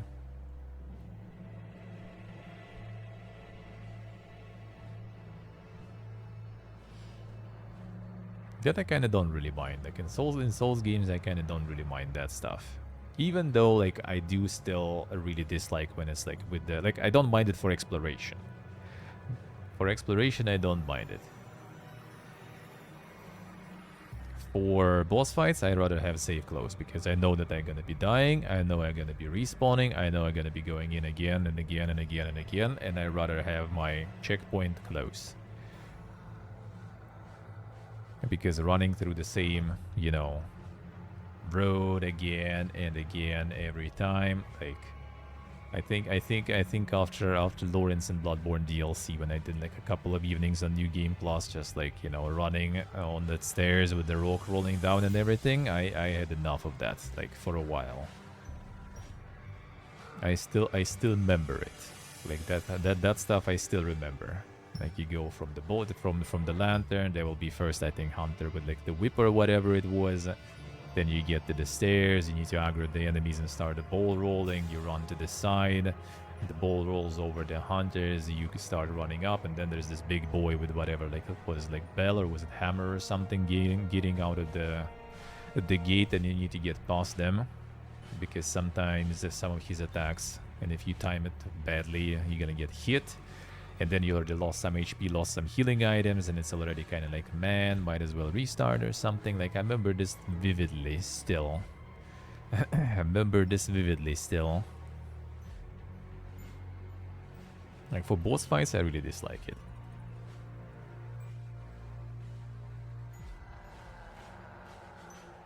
And that's just the save files. Now imagine like the permadeath or something. You have like something like that, some game like that, and you have permadeath. Like, sure, there are like, you know, all the challenge runners and stuff who do like no death, no hit and all that stuff, but I ain't, man. I ain't have time for that, man. I just ain't have time for that. Sitting in one game, perfecting it completely so I can do it? Nope. Nope. Lack of commitment, man. Lack of commitment on my side. Alright, let's get to them news.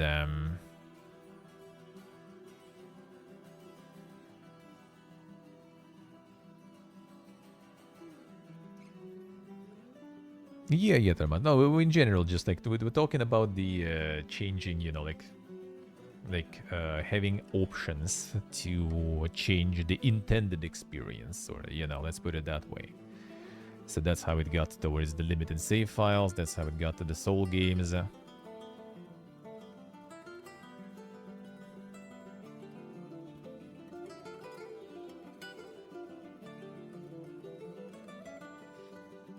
A DLC from Dark Souls 3 and Bloodborne weren't easy? Yeah, not really, not really.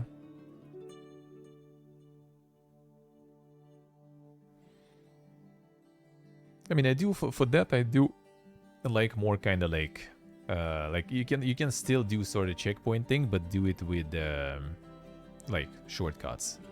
Like the good map design with the shortcuts is better. Like you don't feel like you're saving too often, but you still kind of saving, sort of, right? Even though you saved once, but because of the checkpoints, you still kind of have this feeling that, you know, You like it feels good basically.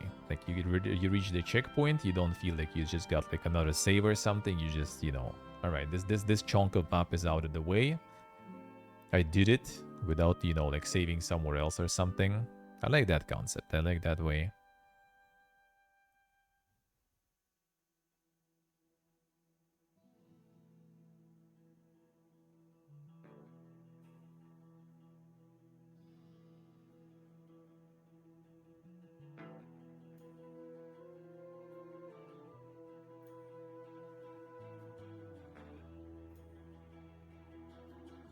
So I would rather take the shortcuts. I would rather take the shortcuts then.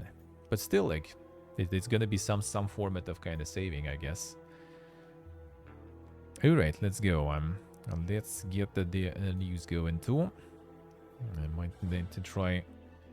Yeah, this we checked. And this we checked. I need still to get some time to maybe get some YouTube in today too. After all, Embracer shuts down developer of the new Alone in the Dark. I think we managed to catch it like at the end of last week even. Sorta. I think so. These guys are now done in the gun. Launched in March 20th to mixed reviews. 63 on Metacritic.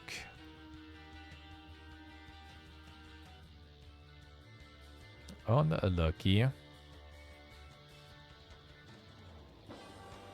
Be forced to lurk. Maybe not today. Maybe not today. You never know. Hidetaka Miyazaki talks why Bloodborne is special to him and how it led to Elden Ring. There it is, man.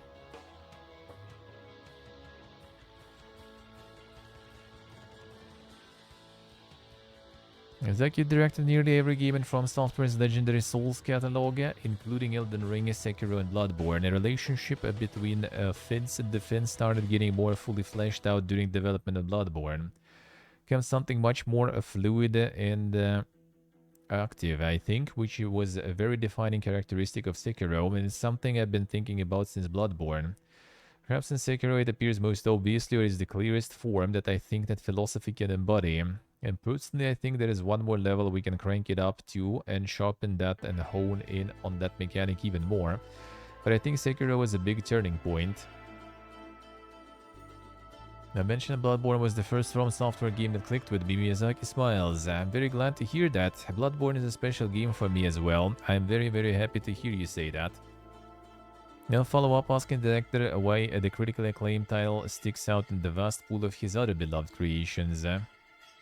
Couple of reasons. The first one being it was probably one of the most challenging development cycles we had from studio perspective. And second, perhaps bigger element, is how personal it was for me in the sense that I've imparted a lot of my own ideas into this game. Whether it be story, a world building component, or even the game mechanics and game systems that are in place, it is perhaps the strongest reflection of my type of flavoring of a game that one can experience. However, Miyazaki's influence is undeniable in the entire From Software catalog, which can likely be attributed to the fact that he has been heavily involved in the stage and the level design from Demon's Souls all the way up to Elden Ring. My approach of making games as the game director is like sandwiching from a very high conceptual level and painting the final image of what we are trying to achieve, as well as going really granular on some of the detailed elements of what the players experience. By sandwiching the game development process, the middle almost has only one place to go, which is completing that whole experience. Of course, the high-level conceptual stuff might be easy to imagine, but of the details that I pick and choose to oversee myself, the level design is one of them, because I think that experience really creates and raises the floor of what players are going to feel and experience through the game design. This is true with Elden Ring and true with Dark Souls as well. I'll look at what's being done and say, alright, this, and this I'm going to oversee, because I know which points in that experience are going to be the most effective and sandwich the high-level vision plus the details that players see. Okay, 1 second. Soundtrack. Oh, where did you actually... There we go. There we go.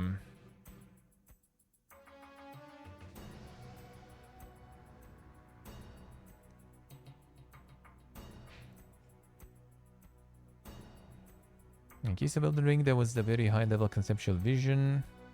But defined details for me throughout the game was artwork, the level design, animation, as well as the text that you see on screen. I think that was the strongest supporting factor to help elevate the entire experience for players, because Elden Ring was such a massive experience. Designed certain levels we did hand off to other level designers and game designers, and I think that is what helps the company grow massively through this experience. Every game has a different set of details that need special attention, and one of them seemed appropriate to work collaboratively or hand off to other designers was the level design in this case. So level design they just hand off to some other designers basically. So yeah. It wasn't exactly them or him. And that again thing helps elevate company as a whole in terms of the talent we have. Bloodborne and Sekiro are tentpole movements in the evolution of the Souls-like subgenre.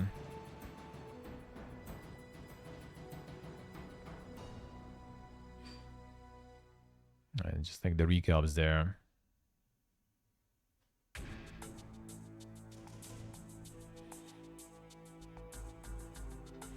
Deep dive into Dragon Age, the Veil Guard's combat abilities, skill tree, and more.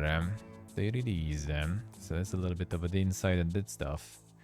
Shift and strategy. I think the first thing to keep in mind is that combat in the franchise has been an evolution. Every single entry reimagines what combat is like, and I would say our goal was to make sure we had a system that allowed players to feel like they actually were able to step into the world of Tethys. Not a player observing from afar, the inside of this world being this authentic world that brought to life. The combat system needs to support that, so you are in control of every single action, every block, every dodge, every swing of your sword.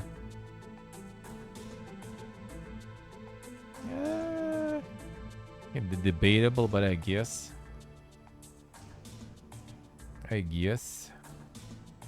Particular attention paid to animation, swing through, and canceling. Canceling bookmark combos with a quick dash. This mechanic, players can pause a combo's status with a dash to safety and continue the combo where they left off afterward. Well, that's kind of nice. Alongside the dash, there is a parry for some classes, the ability to charge moves, a revamped healing system that allows players to quickly use potions by pressing a right and D-pad. Damn son, Souls-like. Shia says each character will play the same in the way regardless of class. That you execute light and heavy attacks with the same buttons, use abilities with the same buttons, and interact with the combo wheel in the same way. Now that doesn't sound that bog though. Like, if the game designer says that each character will play the same in a way, that just kinda like, the fuck? That's not that's not kinda selling it, dude. That's some bad advertising right there.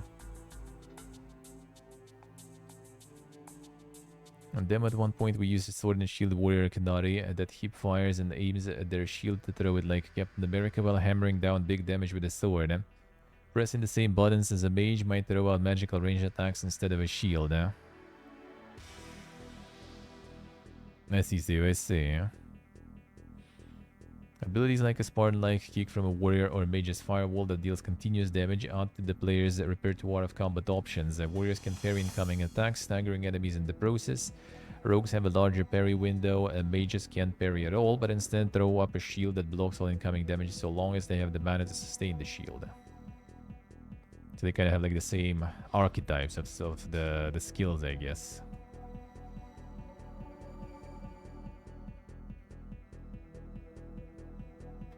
A parry for warrior. Rogues have a larger parry window. Alright. Mages can parry, but they use the shield that blocks.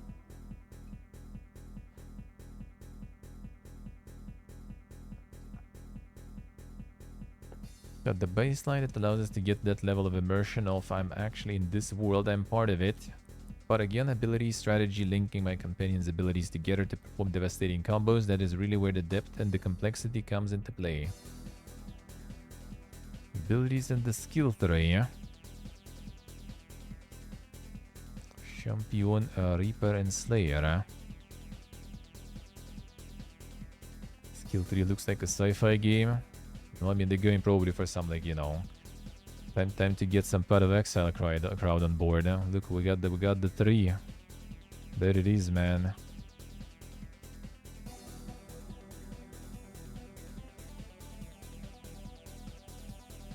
There it is. A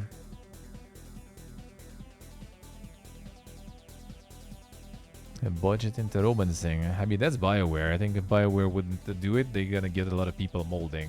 Because, like, a lot of people want that.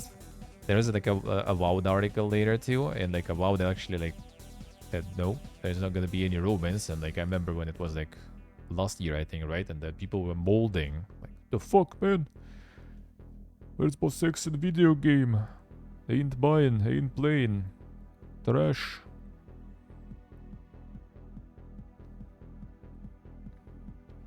Then Diablo 4 3 in 1, yeah. This extends to companions who at your choosing bring 3 abilities, or if there are 5 total, into combat, executed either with quick select buttons or the pause and play combat wheel. Every time you rank up a companion's relationship level, you unlock a skill point to spend specifically on that companion. This is how you unlock new combat abilities. So companions you don't even level, like your relationship level is the abilities. Companion skill trees pale in comparison to Rook's expansive tree, which features passive abilities, combat abilities, and more, as well as paths to 3 unique class specializations. There's still some customization here.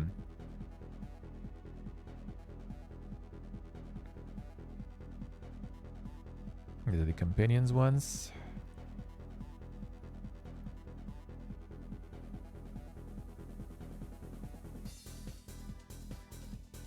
No, not really sure.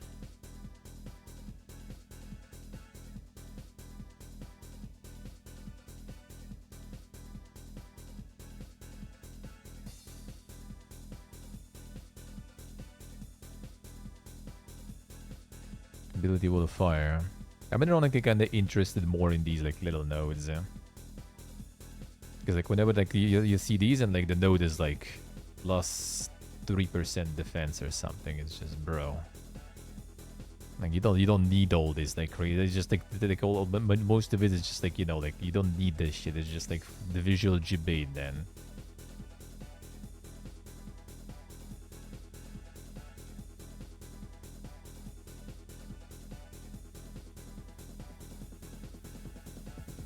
A major passive and ability upgrades.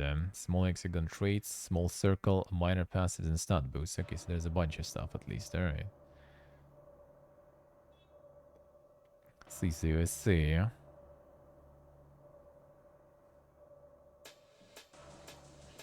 Won't find minutiae here, just real numbers. In other words, a new unlocked trait might increase damage by 25% against armor, but that's as in-depth as the numbers get. Okay, so that kind of... not 3% at least, but yeah. Passive abilities unlock jump attacks and guarantee critical hit opportunities, while abilities and the moves like Firewall and Spartan kicks to your arsenal. Alright. Spec out the skill tree, 100% bespoke to each class. You'll work closer to unlocking specialization, which doesn't take reaching the max level of 50. Every class has 3 specs, each with unique ultimate ability.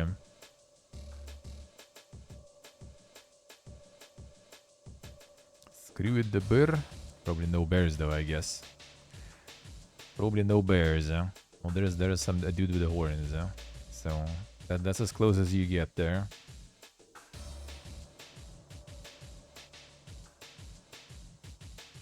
BioWare's philosophy with the skill tree is about changing the way you play and not the statistical minutiae.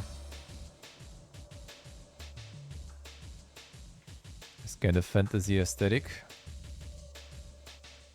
Why?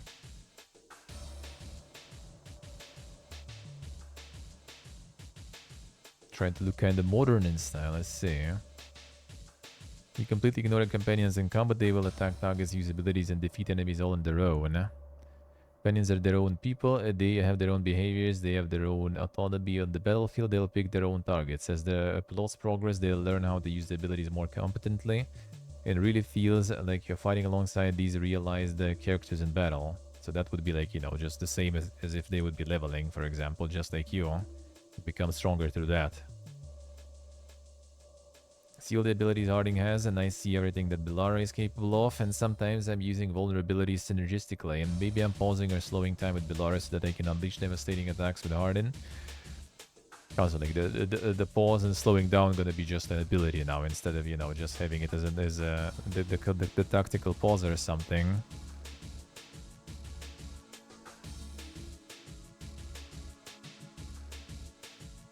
Rushing and capitalizing on this setup they created for me. It's a game about creating this organic sense of teamwork. More explicit synergies with intentional combos where specific companions can play off each other. Oh man, is it like the meme picture about the interface, about the UI? It kinda seems like it, man. What is happening? The overload.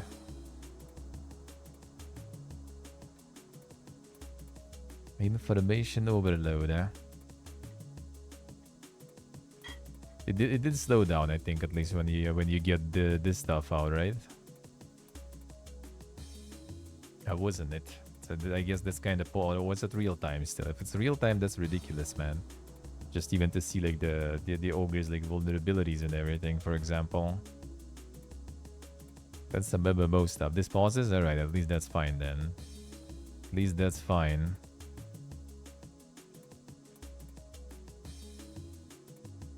But yeah, that's like the meme material here.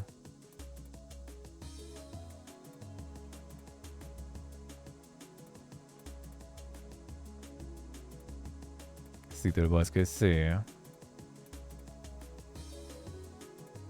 I get that clutter, man.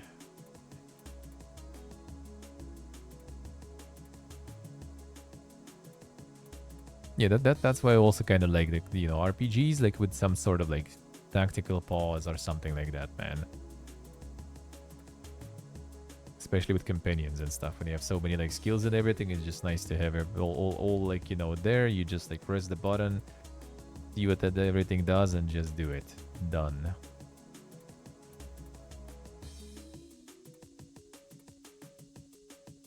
Two weapon loadouts for quick switch ups mid combat. Magical attacks to add 3 stacks of arcane build-up to make an arcane bomb on a sentinel. Mechanical set of armor possessed by a demon. If you hit the sentinel arcane bomb with a heavy attack, enemy will take devastating damage. Sentinel has an arcane bomb on it, but she begins to charging a heavy attack on her magical stuff, then switches to magical daggers and Rook's second loadout. Accessed with a quick tap of a down and D-pad to unleash some quick light attacks. Then back to the staff to finish charging its attack. Ah? So she starts charging heavy attack on the staff, then switches to daggers, does quick attacks, then back to stuff to finish the attack. I mean that's kind of cool mechanically, but kind of weird. I guess you can like charge, some like gem on this stuff, and then you continue charging it after some quick attacks. So you can like prepare it, I guess, just charge the stuff and then like remove it, do something else, and then when it's time, you just like whip it out and like unleash it, I guess. Alright.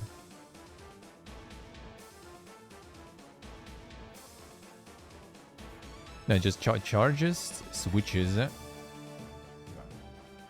Switches to different weapon. And the stuff on the back, I guess, remains charged, from what I gathered. That's how I see it, at least. Because if you like start charging, then you remove, and it like charges on your back while you're switching, and fighting with daggers, that would be kind of weird.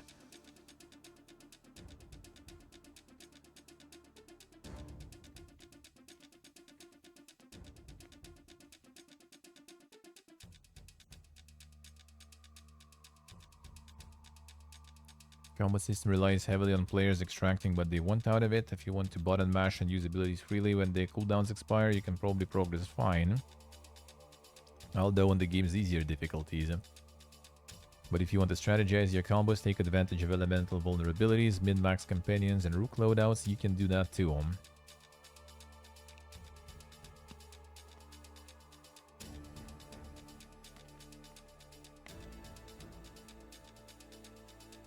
I don't like the well, it doesn't show here, but like the enemies and stuff they showed in the trailer, that looked like, got the same vibe as when they showed the Suicide Squad for the first time, when everyone was molding about those like weird purple, enemies with the glow. That was first thing, the first reaction I had when I saw it.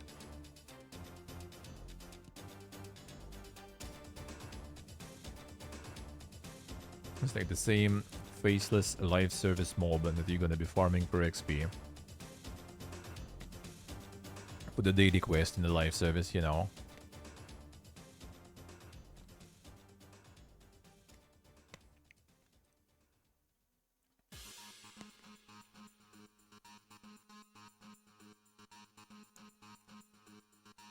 Well, this in general really linked to Inquisition from what I got in them. Like, I mean, all your, like, competent, all your team and everything, too.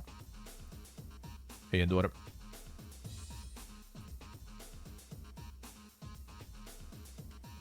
Could suck, but you're watching how it unfolds. Yeah, I mean, like, I have no, like, skin in the game, right? Like, I played Origins. I got to end game. I banged a couple of companions and then installed. And that's it. I haven't played any more Dragon Age, so I kind of like I'm not invested whatsoever, really. And I don't know. It might be okay, I guess. It just doesn't like feel like your usual conventional RPG, but if the gameplay is fun, then why not?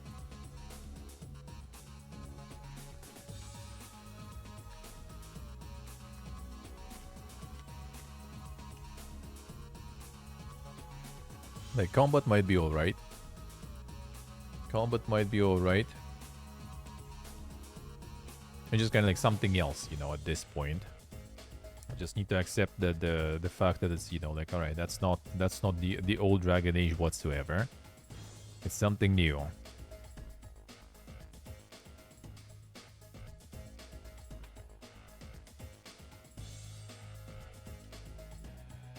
As you say, yeah, from that perspective, kind of too. We got like a lot of like really good CRPGs recently that are really like big, and really good, and really like strong and powerful, right? Like, do you need more? I mean, it's always nice to have more, right? Absolutely, but like maybe it's not a bad idea to like, you know, wiggle that genre a little, do something else a little.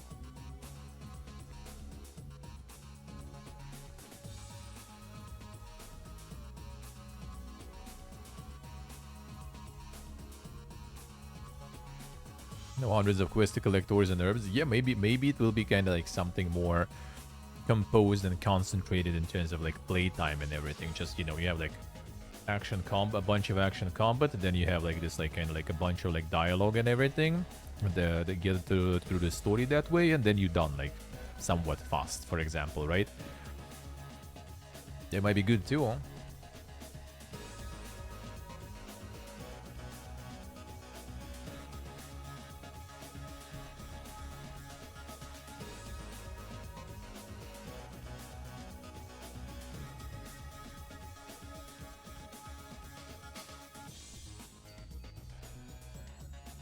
Dumb down something that was already a really nice mix.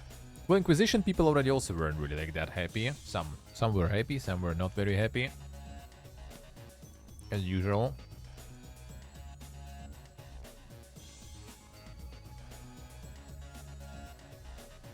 Yeah, I heard a lot of people complaining that it was kind of like feeling a little bit like an MMO. Like, you know, all this like single player games are bad.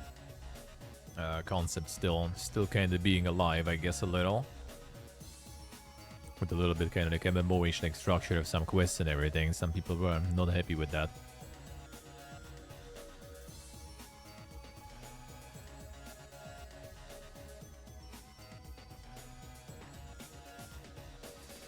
Yeah, it might be alright.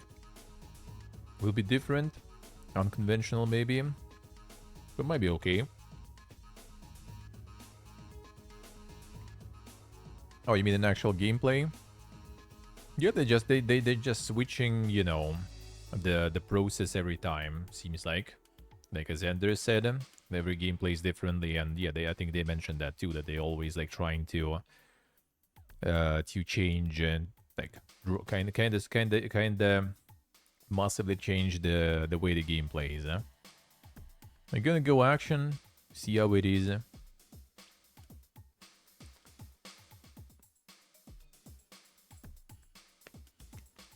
Let's see, so I see.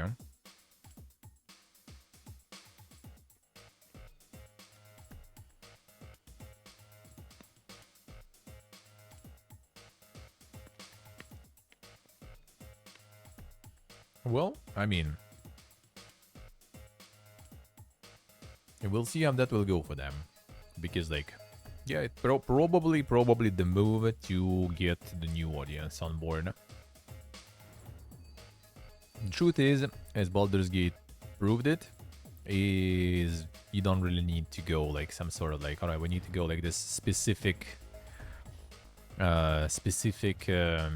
type of game to appeal to the new audiences. I think Baldur's Gate actually showed it like really well, that you still can do a very old school, well, not very old school, right, but kind of like classic style RPG, and people still will enjoy it. It's all about how you make it.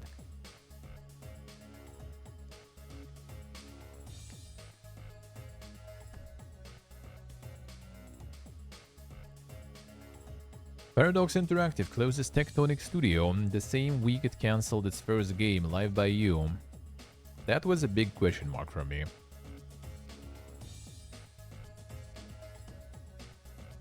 Yeah, early access was supposed to be earlier this month, before an indefinite delay. Like, the game was pretty much done already for a while. I still don't get it. Like, what happened there? There was like some people from The Sims making their own Paradox Sims. It was pretty much ready. It was pretty much done. And then they just kind of like canceled the game and closed the studio. Like, why? Something not right here. Something like kind of sus here. I don't know. Like, it's either like they had some like hit some issues there or something, or like, I don't know. That would be so weird, because I think there's no explanation or something. Cancellation of the sole projects have to take the tough decision to close down the studio. For a long time we held hopes for Live by You and the game potential we saw in it, but it is now clear that the game will not be able to meet our expectations. The version that would be satisfied with is too far away, and therefore we are taking difficult decision to cancel the release. I don't know, man.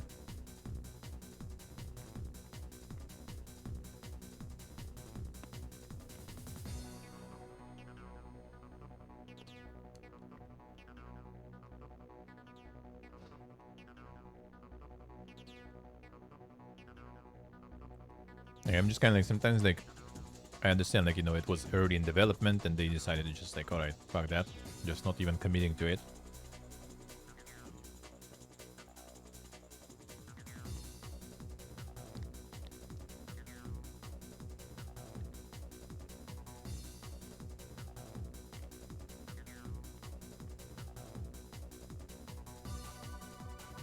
They don't want to go like City Skylines way.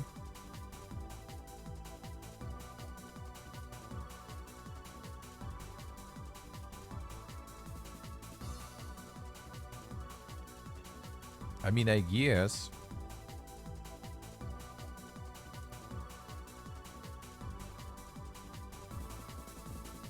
Paradox needs to avoid shitty launches and farm some good boy points. Alright. Well, that kind of makes sense then, yeah.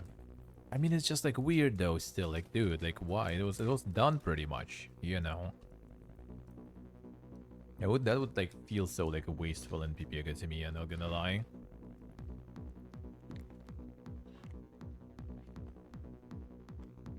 Not to mention, you know, you like...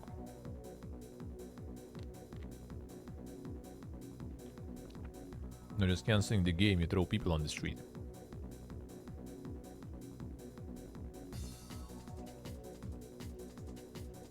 Farm somebody back, yeah.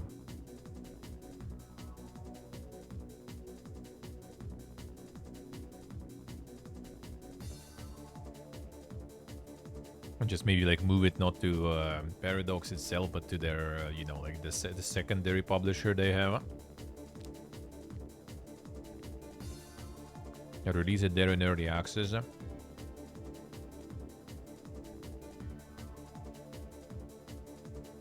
See how it goes. Yeah, at least you're gonna make something back that way.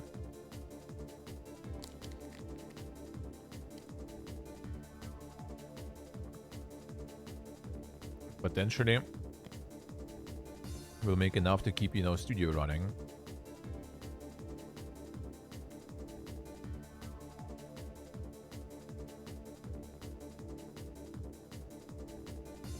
Be really, really, really bad quality? That could be. That could be. That we don't know. That we don't know.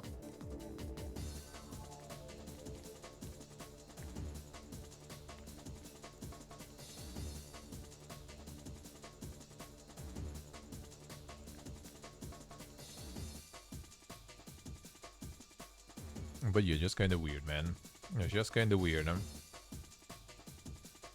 Imagine like which state the industry is, like complete product.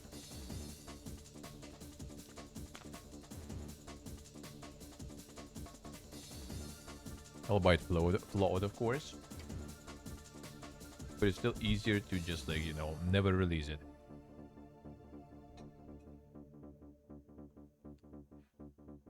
What a time to be alive, man.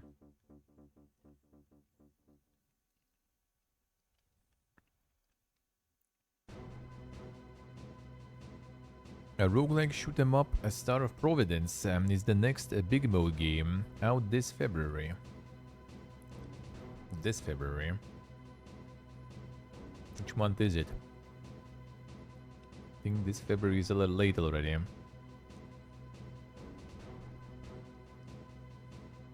Yes, Donkey Publisher working on another one. Cuts to a new trailer and then the end of his E3 video, alright.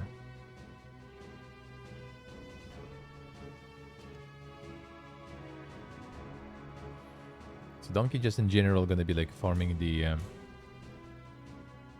kind of retro feeling there, I see.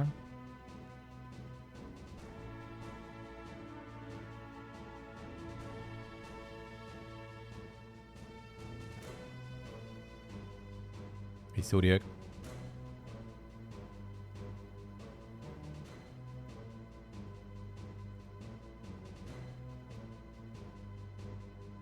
Looks very old school, I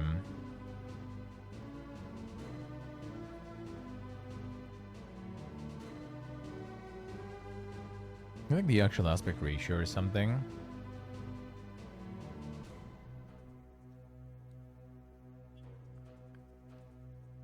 Cause that kinda looks like it, really. Bullet hell roguelike action game. Only the most hardcore will survive, eh?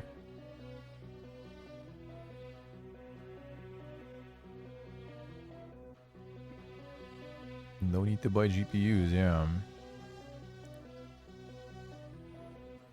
Well, I mean, I do like that. I do like this rather, kind of more than what for example. Well, actually, okay, fine. OTK Publishing had the Splody. That was kind of nice because outside of Splody, they just like pumping all those like kind of, you know, meta co-op, you know, streamer games basically, with battle passes and everything. The developers need to apologize for on stage, and making them a less dank, you know.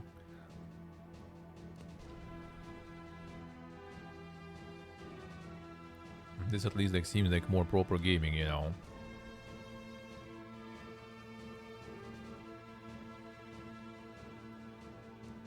Beyond Good and Evil 20th Anniversary Edition is real, and it's out next week. That it is. Leave Jade's Adventures in Beyond Good and Evil 20th Anniversary Edition coming June 25th. And there it is. Launching PlayStation, Xbox, Switch and PC.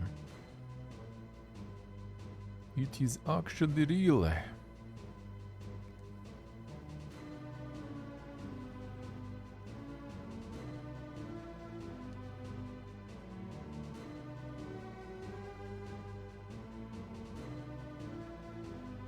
Limited run games also on the physical edition.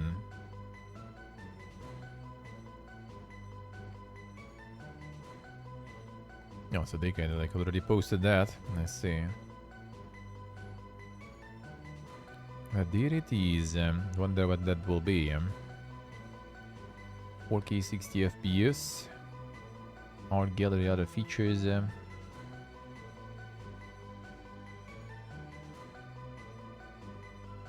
Oh, there's the VOD one. About creators on why romance was considered but ultimately not included in Skyrim comparisons. There it is, man. You tell me more about third-person option. That's likely how I will play the game. As you yourself have just noted, there are a lot of people who simply prefer it. There are people who prefer it for aesthetic reasons. They build this character and they want to see them in the world. There are people who prefer it because of accessibility reasons. First person maybe makes the motion sick and FOV sliders don't quite get them comfortable. So yeah, there are a lot of reasons to have it. There are a lot of players who prefer it for some reason or another, but we are still giving players the same about experience in third person. Geep can speak more to that. Keep Rabo gameplay director. Now to be super clear, right, this is a first person game with a third person perspective. So when we talk about feel, there might be some micro adjustments in terms of like the physics of the capsules, super micro, in order to give a little bit of leeway for the animation frames to kind of make those blend a bit better. But we want it to feel as snappy and it's going to feel and control exactly like the first person game, okay? Do you expect players to go back and forth between first and third, or do you expect players to commit one way or the other? I mean, it's still kind of TBD. I believe we started with making it more like an accessibility setting. But definitely if we hear feedback that's like, I really want to switch this quicker, that's definitely something you could discuss in the community forum. So it was also just the setting for them. That's nice. I don't mind first person though. Even though like if you think about it, like in 76 for example, and a lot of thought games. Actually, no, I guess thought games I did play first person more though.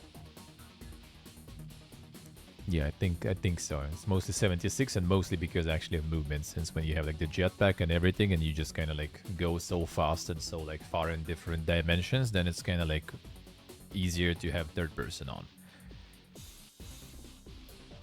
I understand that about takes place in the Pillars of Eternity universe, but I'm curious what that means more specifically. Does it take place at a certain point in the timeline? Is it a good idea to have some background in the universe beforehand?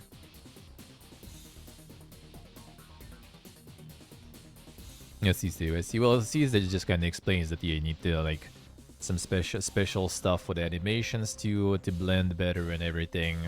Micro adjustments basically, so it still kind of changes a little bit of stuff.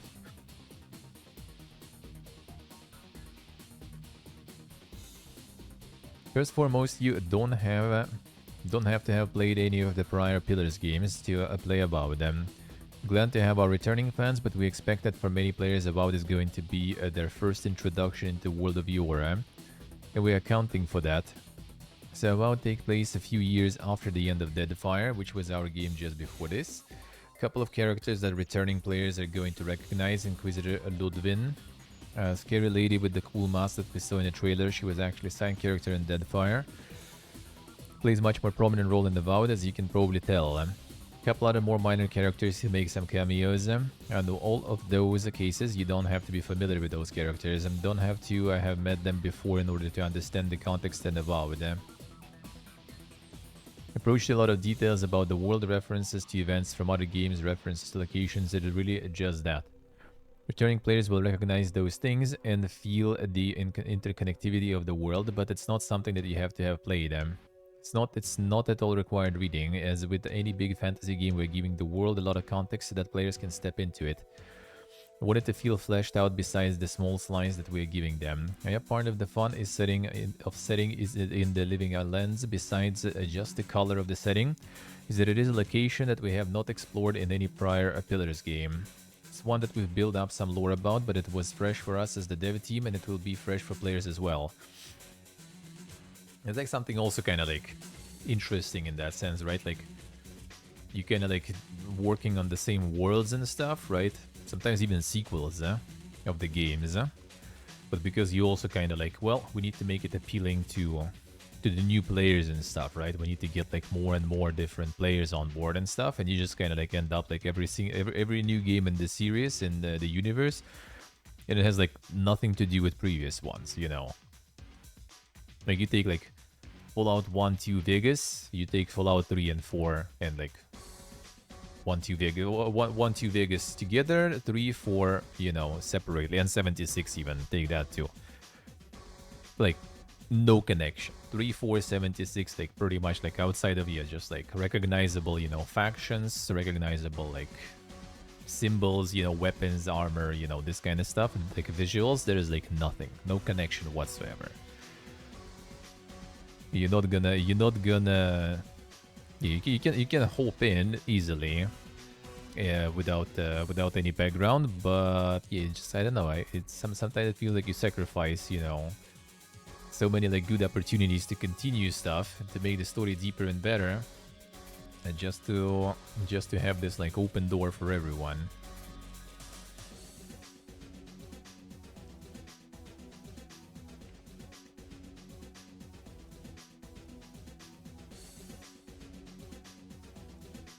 And that's kind of an interesting thing how to approach that shit even in general.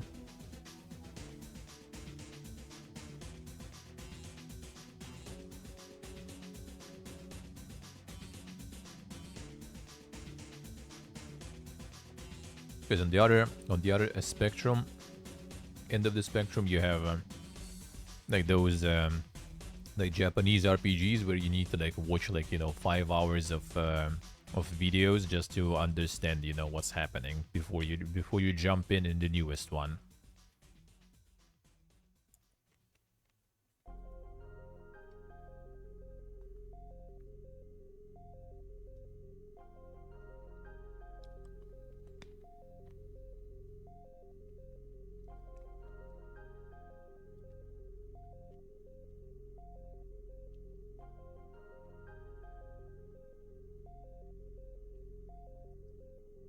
I still don't think that Outer Worlds was as bad as like some people claim.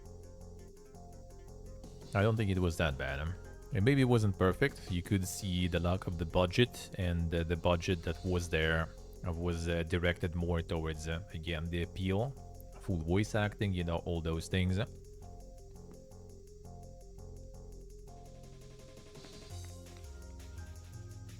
There were some moments that I particularly maybe didn't like.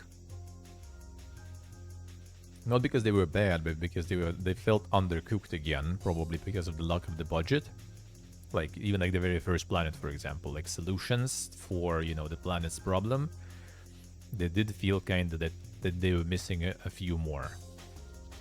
Same as kind of like, you know, for example, like Starfield quest with the ancient colony ship and everything.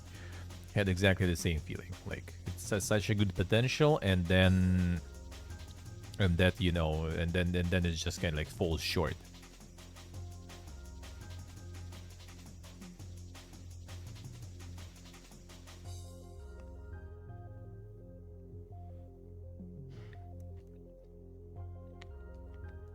Like it wasn't like really that bad.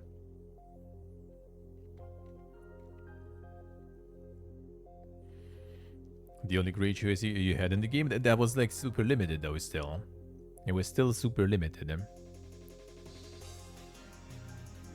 Like I wouldn't even say it was like that gray. It was just basically kind of like sort of good one, sort of bad one, and then there was like one that is kind of like half baked in between, when you could like make it better, you know. Like those in between options could be way more. Like way more of them, so you could actually like pick. Like I remember I was like, I don't remember all the details, but I remember I was really disappointed though, because they kind of like give you like this like option, and if you would do that option like a little bit better without changing too much, it would be like way more fitting for my, like, you know, inner lore, the headcanon basically, you know. But you just have it like this way exactly, and that way was like dumb.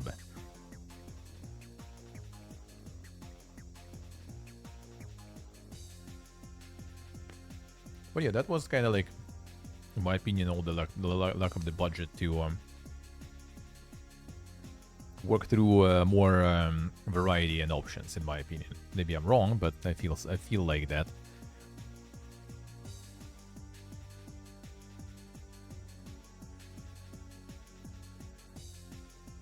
Like overall, it wasn't particularly bad. So we'll see how much, you know, budget was like allocated for this.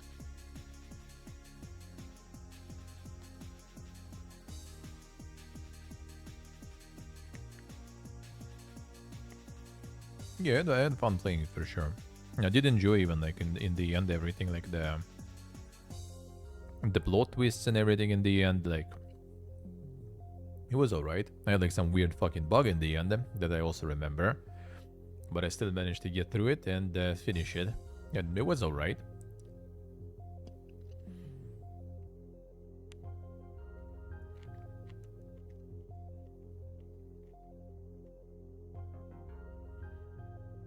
It was actually not too bad.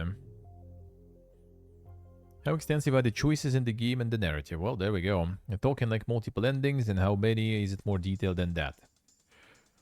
Choice and consequence is something that unfolds for the player over the course of the game, and choices that you are going to make that are going to have immediate effects.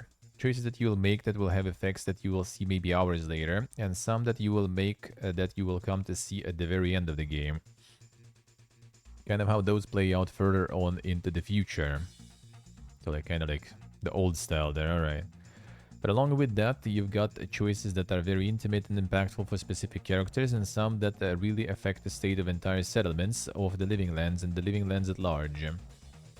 When it comes to choice, we really try to provide breadth in the tapestry for the player. It's not just you just reach the ending and kind of you're choosing your ending. It's really the ending is the result of choices you've made along the way, so like the end slides basically.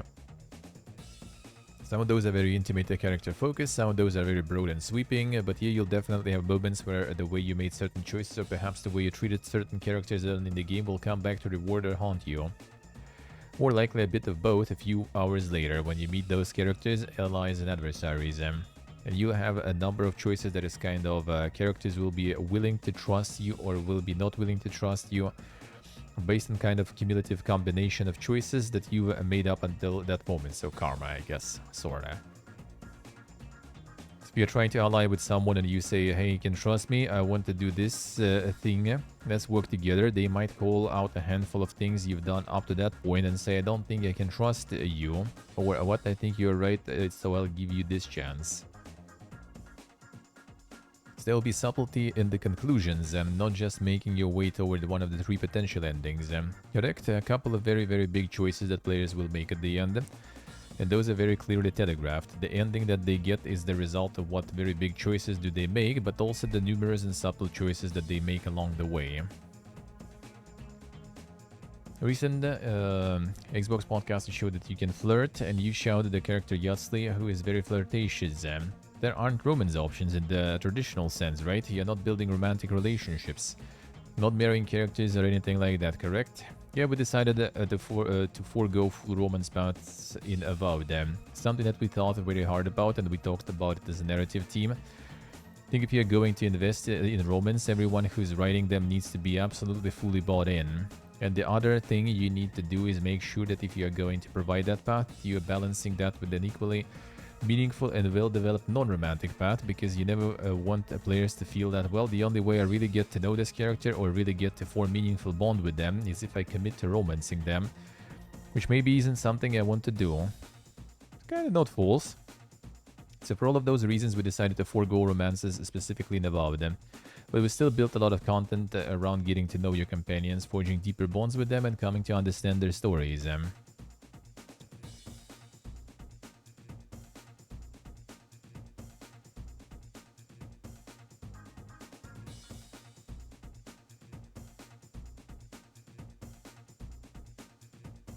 Sisok, I see.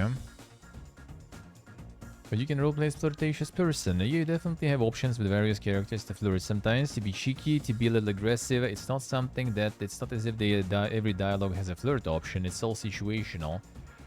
It's in this moment, in this context, with this character. How might a person want to play off this individual? And Yasli, who is very naturally flirtatious, yes, sometimes there are times when you want to respond in kind. It's not a romance system, but you're building relationships, right? That's what a lot of these games are all about. Building them through dialogue choices, but you're speaking to these characters in the way that you want to, based on their whatever background you chose. Or whatever type of playstyle you're trying to have your character portray. Technobancer make the PC go brr. Do you have the VSync on by any chance, or off? Or like FPS limit? Maybe trying to juice out everything it can. Does the party work? They have a bank of people you meet who decide to join you and hang out in the camps, but then you pick certain people to take out with you on a mission. Limited to 63 NVIDIA. Maybe that doesn't work. Sometimes it kind of doesn't. But I mean, yeah, it kind of like... I mean, it looks alright, and in general might also be running not super smoothly. So you have 4 companions that you'll meet over the course of the game. They're all directly tied to the crit path and to the story that the player is encountering. So as you meet them, they'll join your party. And yeah, when you are at the party camp, they'll be hanging out at party camp with you. It's kind of fun to see as you recruit them and they start to populate camp. And there are, I don't know how many, tons of banners between them. Some of them are based on things that have happened in the world, quests you've done, where on the crit path you are, even just who's present. Those things will fire off. You can see them get to know one another and just get another window into their personality. Just a lot of very fun stuff.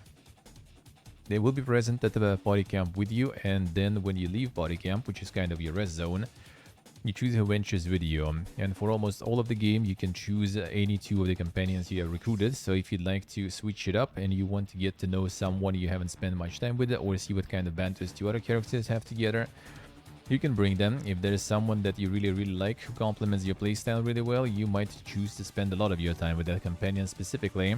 A few quests in a few areas that, because they are very closely tied to close companion stories, those companion stories and their insights and the ways that they are able to kind of help you move through the world. A few spots where one particular companion is required, but the other is going to be up to you. But by and large, you're choosing who to take and with you based on your personal preferences and your mechanical playstyle. Shared boss fight could avoid entirely with dialogue choices. Is the game designed in such way that you can avoid combat entirely from the opening moments? No pacifist route and about this, so no, this isn't a game where you're gonna be able to avoid all combat. Is it about an action game at all, or is it strictly an RPG? An RPG, yeah, I mean, what are we doing, right? You're exploring the world, you're using traversal mechanics, you have to care about pacing, you're having conversations with characters. A fantasy action RPG. Engage with combat as you explore the spaces, different ways to approach it. Like when you do get to the combat portions of things, it's very action oriented. But the pacing is probably what you would expect from fantasy action RPGs. See through. Is there full damage? Flying or gliding from high points? Okay, so the first question is there full damage? Let you answer them one by one. Now, Dev Direct, we did show that the player can swim, and no, there is no flying. There is something very clever you can do in some spaces, which is if you use your charge ability creatively, you can sometimes use that to zoom over gaps that aren't too wide. Not the same as flying or gliding, doesn't get rid of full damage, but you can creatively use that as one option in your toolbox for traversal in some trickier spots. Yeah, we have a parkour system. The goal of it is to allow the player to move over objects. Some other first-person games in other action RPGs, you maybe might get stuck and have to walk around. We're trying to say, okay, just let the player move over that thing. Vines, fire ability to get past them.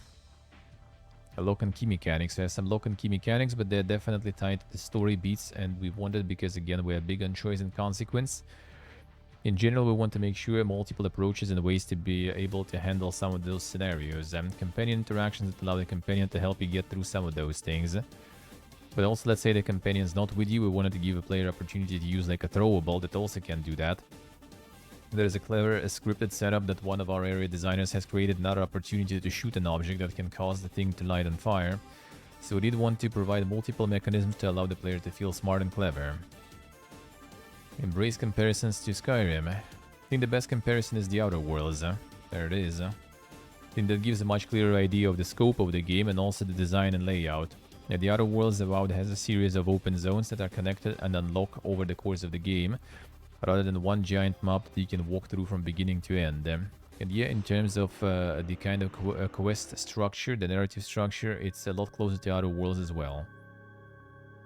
Totally similar to Outer Worlds, it's humorous in a comparable way. Totally the best comparison is going to be Denfire, a second Pillars game where you have a very grounded and serious political story. Very kind of weird and esoteric, metaphysical and divine story beneath that. A lot of moments of seriousness, but also moments of levity to kind of break the top. A lot of those things are very character based, so yeah, I wouldn't compare it totally to Outer Worlds. Okay, so no superhuman stuff. That's nice. Don't love the Skyrim comparison. Even as I've learned in my role comparing two games, even for the team, let's forget player for a second. Even for the team, it's hard to say use this like this. You have to break down the mechanic more because people will grab what mechanic they think you're talking about. Without it, if you are not very clear about what it is specifically, you're trying to be inspired by another game. Personally, I don't love it because a lot of players can take whatever they want from those games and go, it's gonna have this, this, and this. I prefer if we just better just explain what is our game is doing. Every fantasy RPG now has to deal with Baldur's Gate 3. VOD does not look like Baldur's Gate 3 at all, but they're both fantasy games. Does Baldur's Gate 3 inspire confidence that there is clearly an appetite for the genre, or is it intimidating? It's a super fun game. We're all RPG fans at the studio and on team as well, so we enjoyed playing it. Comparing our build choices, talking about are you investing in tentpole powers, are you rejecting them? First and foremost, we just had a lot of fun with it. But yeah, it's always great to see AA fantasy RPG do well, and to see that, yeah, players are ready to invest in, commit to big creative world that rewards a lot of investment from them in the story and building their character and exploration and making choices. All of that feels great to see. How long should we expect the WoW to be? Best comparison for a WoW in terms of scope is Outer Worlds. Alright. Roughly similar experience, just like Outer Worlds. I mean, that's alright, I guess. Why not?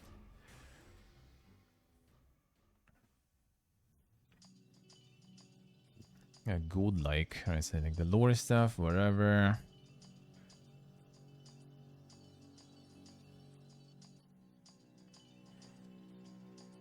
A grimoire. The offhand only weapon that holds players visit spells and lets them quickly access them to be able to use them. Alright. Alright. We'll see. We'll see how this will go. EA CEO Andrew Wilson earned $25.6 billion in financial year 2024. Stockholders also invited to approve equity incentive plan to better retain talent. There it is, man. After how much? Like 700 layoffs in a year? Yeah, there it is. 775 people. Gone. Deserved. Deserved. Absolutely. Absolutely deserved the bonus. Sean Layden, games industry needs to show some patience. Industry veteran shares his views on the current state of the video games business. And the 10-cent advisor now. Damn, son. A real frustrating thing when you see people say, look here, small studio that made a great game. It has true promise and create an entirely new gaming experience, but we don't have the patience to play this thing out into a part 2 or part 3. You know, they didn't really get wiped out by it. They didn't have the windfall profits they expected, and so they just kill this thing and go for more established AAA IP sequels, copycats, and things that from financial perspective you can draw a through line and say, if we build this game, it likely perform like this in the market. You bring completely new things that people have not seen before, which may be fantastic, and quite often the publishing industry doesn't have patience now to nurture these things. And they feel they need the quick big win, and that's a terrible place to be in entertainment and creative industry. True. Vast majority of the planet has already said GTA is not that interesting, Call of Duty is not that interesting. They were both huge hits in our little village of gamers, of course. People have already said they are not interested in that experience. Building more of those experiences will not get them in. That seems pretty axiomatic to me. How does entertainment industry continue to grow and expand and reach new people? And to my mind, that's through innovation and through bringing out new kinds of games. Don't like first-person shooters and you don't like RPGs. Here's something else. Here's a rhythm action gaming piece that's all about music and bright colors and having a good time. It's the space for those games. How do we continue to provide outreach to get new people involved in the interactive entertainment world? Easy to have patience when you spend 200 mil. I mean, well, don't. That's probably kind of part of the thing. Do not. Do it slow, do it small, but No one wants to, like, you know, invest like 2 million to get 3 million later. You know, in like a couple of years, let's say. Everyone wants, you know, 200 and get 300. Now that's already good.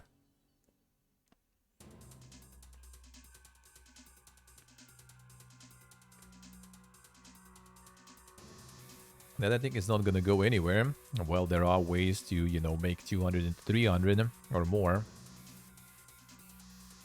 But it becomes harder, it becomes harder, and it becomes longer.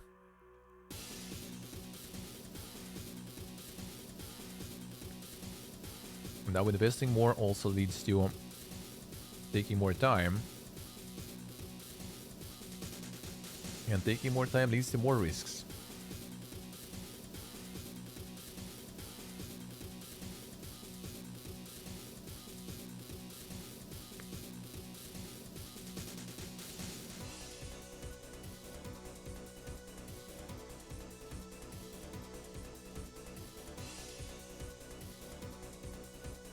Make hay while the sun shines, but don't make huge investments against what you think is never-ending 20% growth rate year on year.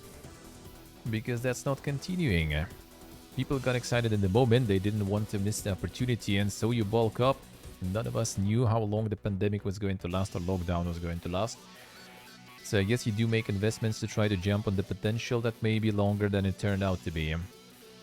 And that's a huge gamble. You're betting on the comet, and if it doesn't happen, then you are stuck out of position with a huge labor load. It's human nature. You're at a craps table and someone's got the hot hand and they're running the table, and you just want to jump on that train and get a piece of that before it goes. That's why patience is the thing that's important. The industry is losing patience. We need to find a way to solve this problem in 6 months in an industry where nothing gets done in 6 months. Say we love the creatives and we are going to let them do their thing and build the great games. Yeah, the experts on that, we just want to help you realize your goal. That's fine and good, but the minute the money things get a bit tight across the whole enterprise, all of a sudden companies come back to all the studios and say we're in a tough spot, we're going to miss our profitability targets, so everybody got to take a haircut. And some of the smallest studios are going, why do I need a haircut? You bought me for a little bit of money to give me some freedom to do the thing I do. I didn't tell you to spend double-digit billions of dollars on buying other stuff.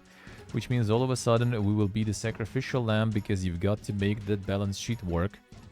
Not a true offer when they say we're going to buy you and give you all of your autonomy, unless of course our other financial agencies force us to close you. True. True.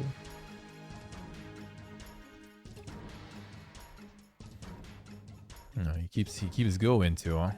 Sean Layden's advice on making games faster and cheaper. Damn son, 5-head advice this time. Bring down the cost of games. Alright, let's see.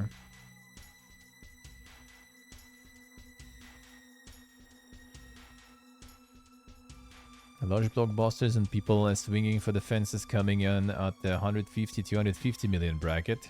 And that is a huge burden on the game development business model. On the publishers for carrying that, and that's led to some of the contraction in the marketplace that we've seen. Make your games shorter. I think developers should ask themselves is whether bigger really is better. We live in a world where only 32% of gamers actually finish the game. So we're making a lot of game that 68% of the people aren't seeing. So should we continue to build games that are unlikely for most people to even see the end of it? Cost to build to the end, you can tighten that up. If you can make your games on a shorter timeline, that will reduce your cost. It'll get you to market faster. You can please your customers sooner rather than always telling them to wait 45 years for your next opus. I think we just have to re-examine how we present ourselves and our games to the gaming public. Doesn't create a company? I mean, he was PlayStation CEO. And now he is the Tencent advisor, I think. That's what it said in the previous one. Layden believes a link is not necessarily the deal breaker that it used to be. True. It was such a big deal in the early days of gaming. That's what we were talking today, actually, earlier. The PlayStation 1, 2, and 3 generations, a link was like your top preview point. keep judging games by you know how much gameplay you get for your dollar, and maybe that was a decent metric back in the times when the average gamer was late teens, early 20s, which means they are time rich and money poor. So having to sit down for that long for a sesh to get through some huge RPG seemed reasonable. I just think now the average age of gamers is approaching early 30s. You got the flip, they're more money rich and time poor. You have to really kind of strap on some free time if you going to sit down with Red Dead Redemption 2 and get through that. True. Yeah, I guess the body, yeah, you have a point. You have a point there too. It still depends though. Like I think it's nice, obviously, right? To have like long games are good. When it's like the panning and padding of content, yeah, that is bad. 100%. Like no matter the game, that's bad. But like RPG that is huge with a lot of like writing and everything, that is good for sure. But it is hard to work with that because like yeah, it's like even for me, for example, right? Like when like I do it like that much time, right?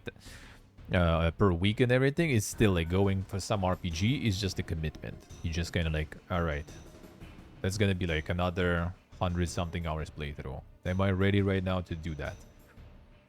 And you start thinking already.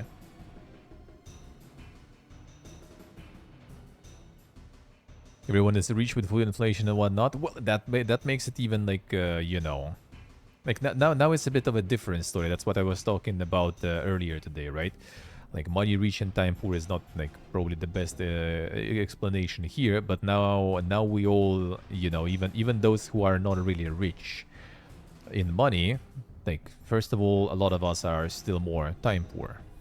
That's for sure, right? Because as soon as you start like working and everything, yeah, rip that. That's for sure. But yeah, the money part is a little manifests itself a little differently because now it's not like you might be still poor, basically, on the money, right? But you still most likely have a huge fucking backlog on sales and everything, right? Potentially you have some sort of Game Pass or something going that also has a lot of stuff to play. You have probably a whole library already on Epic of free games and everything that they give away, right? And like Twitch Prime and everything games and stuff like that. So like it's also like not exactly just about, you know, like less time, more money, more time, less money, right? It's more about the fact that, yeah, like the situation on the market changed, basically. Not even to mention the amount of, like, free-to-play games that are kind of nice, kind of fun, you know, and a lot of people do play those. Like, you have a shitload. Free-to-play or, like, buy-to-play, but then you, like, buy them on sale for, like, $5, and then you play them for years. Like, Fallout 76, like, fucking ESO and stuff, right? See, it did change that way. Like, commitment for something huge is way harder. Like, you still do, right? You still like big games, absolutely 100%. But yeah, when considering they are being pumped in crazy amounts and stuff, and you probably can go like, all right, I kind of like, oh yeah, I have a vacation coming, right? And there is like a release of some like new game that I aimed my vacation to, so I just gonna, you know, like sit down and like spend half of vacation just playing this game through completely, like hold it like 100 hours or something beautiful. But that's gonna be like once a year, and those games are out, you know, like every month, multiple ones basically.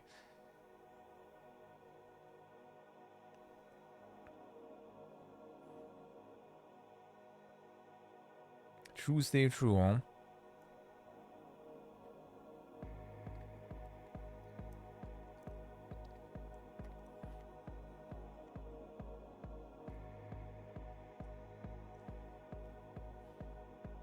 Forced to partake in the filler stuff. Well, that's the padding. Like the padding, I'm not even talking. Padding is trash.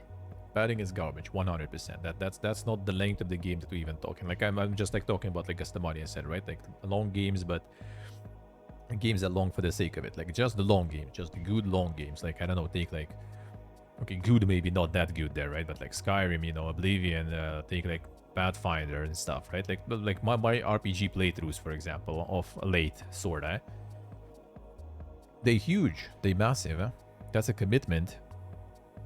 Then in the same time, I get like Skald.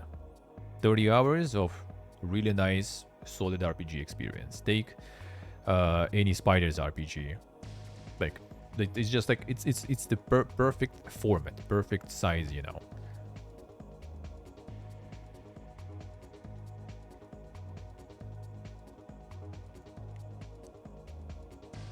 Okay, next gen.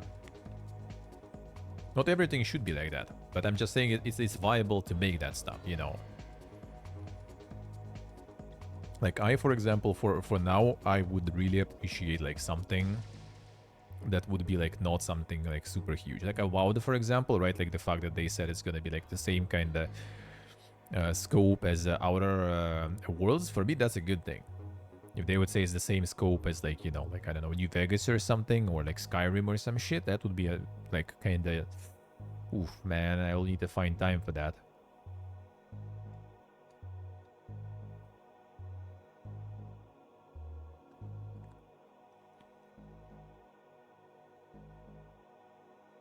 Very dependent on the person, absolutely. That's just like the talk is about, you know, you don't need to make them big. Like, you don't need to. Like, something not super big is completely fine.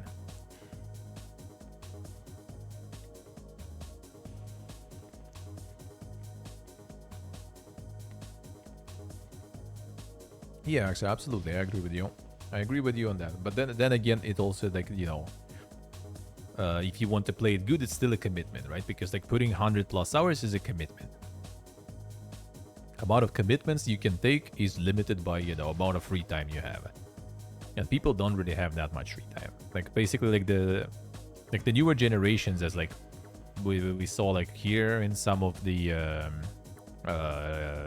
researches and stuff, like the new generation of gamers that has a lot of free time, right? Like let's say kids and stuff. They don't care about those games anymore. Like it's Roblox, Minecraft, Fortnite, basically. Like the main stuff. Like they don't care about all these, like, you know, AAA blockbusters. They don't care about Nintendo already anymore. They don't give a shit about that stuff either most of the time. There obviously some are, but like en masse, like they don't care about that. There is a lot of people who like as Epic said, that was already like years ago, right? There's like half or something, or more than half of Epic Fortnite players doesn't even have Steam installed. Like they didn't even know what the platform is. So like the old school kind of grows more old and, yeah, more busy and everything. Changes, tastes change and stuff, right? A lot of newer generation goes into those games. Some of the newer generation goes into mobile games, right? So you just kind of like those massive, huge games, like who is your audience then in the end? Like you kind of like end up limiting yourself even in the way, because like a lot of people who could be your audience might be just intimidated by the length or something.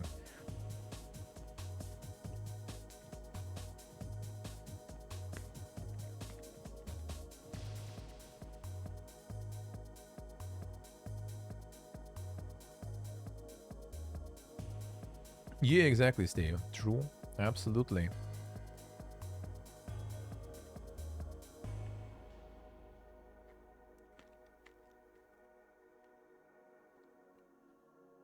You miss part of the market? To be honest, I think people who are aiming for mostly, right? People who aim for some sort of like huge stuff, they nowadays just most likely gonna gravitate to some like MMOs and live services, right? Like I don't think there is like an audience of players who are like, oh no, that summer RPG is only like 30 hours. Nah, I'm not gonna play it. It's too small. Like, I don't think like in gaming there is a lot of like those too small moments, you know. Unless it's like too small for the buck, then for sure. Like, oh, it's 2 hours and I paid fucking $30 for that. Yeah, fuck that shit, for sure. If it's like, you know, it's like 2 hours, but it was like $3 and it was kind of nice to play. All right, that's good. So I don't think there's like, you know, the specific category that demands the huge games. Like I kind of doubt it. I mean, maybe there are some people like that who just play those, but that will be very niche audience, to be honest. And a lot of those people probably just playing some live service. They're gonna play it like all day, every day, regularly, you know, because it constantly delivers. So I think just making something, you know, like, I'm not saying you should make games like 8 hours or something, right? Like, no, just like not, you know, huge monstrosities. No monstrosities, that sounds mean, right? Like, I like big RPG. I love RPGs. I play them, I mean, I have Dragon's Dogma going still, that we will continue tomorrow, actually, and that already goes... And that already goes for 68 hours, and I think I'm not, like, anywhere there still yet. And I love it, and I will continue playing it, for sure. But how many of those Dragon's Dogmas are gonna do per year? That's already a different question.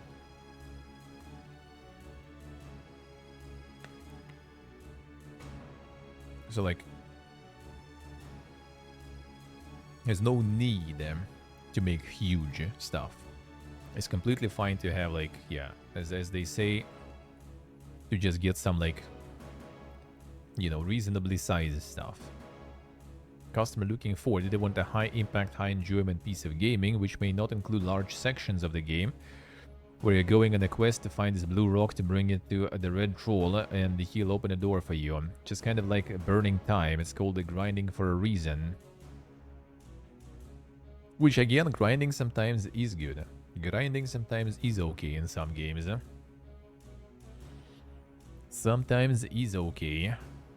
I do like it even in some games, but depends on the game again.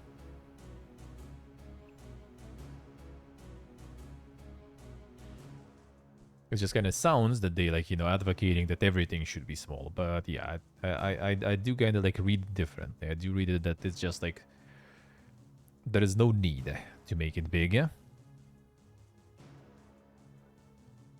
And like the padding is like completely nope. It's just like 100%. Just don't even do it, man. Like the padding is trash. Like some like Assassin's Creed games and stuff is like part of the reason why I like not even like interested. Like if I get them for free, I'm not even interested in touching that shit like quite often, because it's like I don't want that. Like it's just like so much like potted content that I don't even want to touch that. I just realized that it's also commitment, but like I would rather commit to some RPG instead, you know. If it's gonna be like some like 100-hour, you know, run or something, I'd rather do a run of like Kingdom Come or something instead. Or like do like Pillars 2, Deadfire, before VOD is out, you know. Something like that.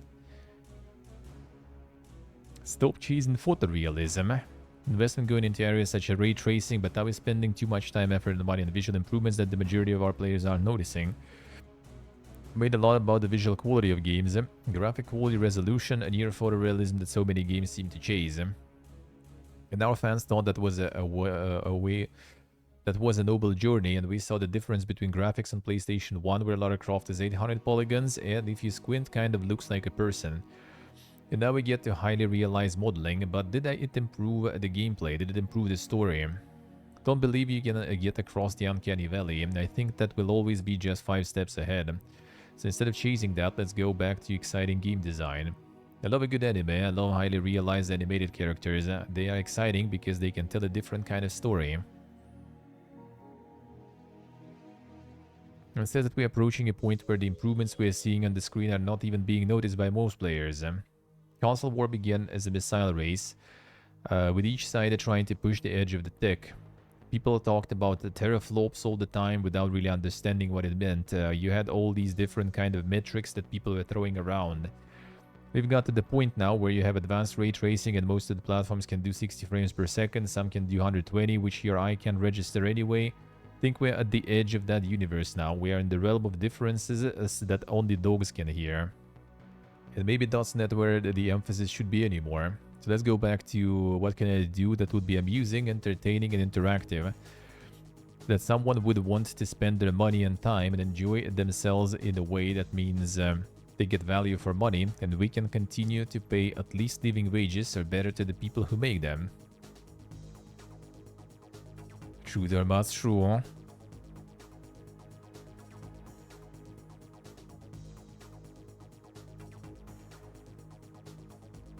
Yeah, I guess the money, yeah. Yeah, no, like the Ubisoft kind of stuff is completely nope. It's just instantly out in the trash, like 100%. Like I'm more like talking about like long RPGs. Like it's good, but will it be fine to make like Skull? 30, 40 hours RPG. I would love to. Like, if it will be like, instead of one massive chunk of 100 something hours RPG, or it's gonna be, all right, like, this year we release 40 hours, chapter 1. Then like some other year you can like connect your save file and continue, chapter 2, for example, and it's another 40 hours, and then it's going to be the third part.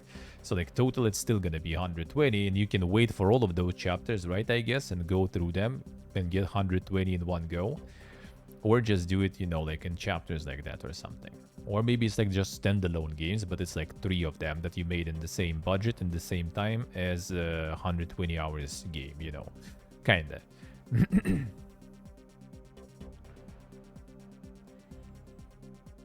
I do still kind of like the big RPGs, absolutely though.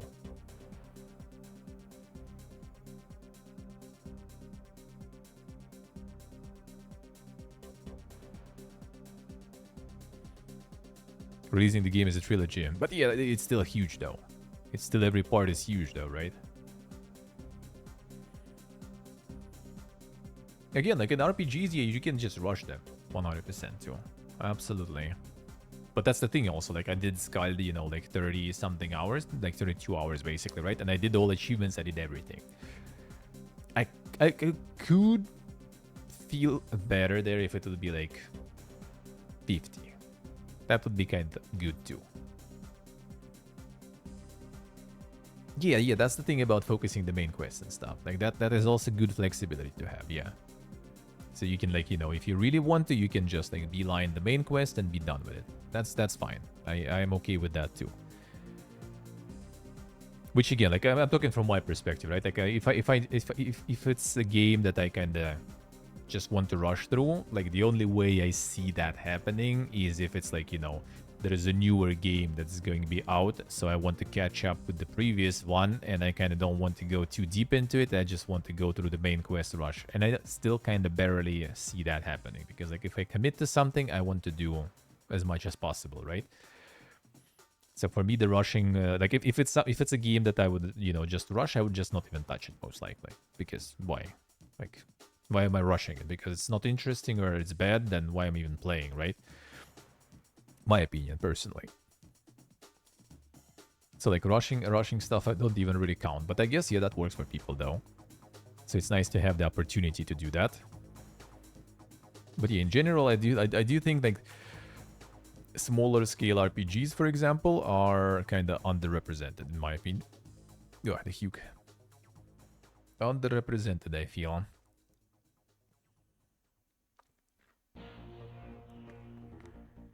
I was really positively impressed by Skald. 32 hours felt way like longer than 32 hours. It was a really good experience.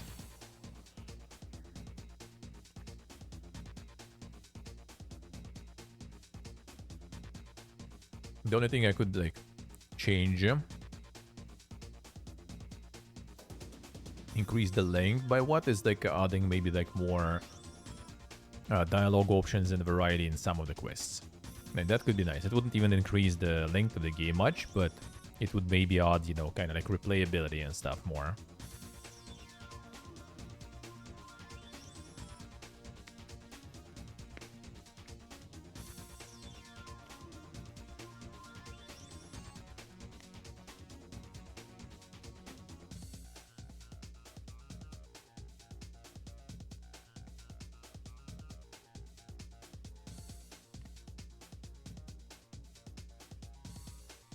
Yeah, the graphics though. The graphics. Will gamers really be okay with the shorter games that aren't pushing the graphical side? Well, you don't say the quiet part out loud. Again, let's stop looking at the game as merely a collection of time-based activities with a certain visual acuity to it. Let's create an activity that would be fun, and these are the rules. These are the characters. And not begin to deconstruct a game simply based on whether its frame rate held 60 every time. You don't deconstruct movies like that. Well, there's the problem with this here. You still need some sort of visual candy to get people on board.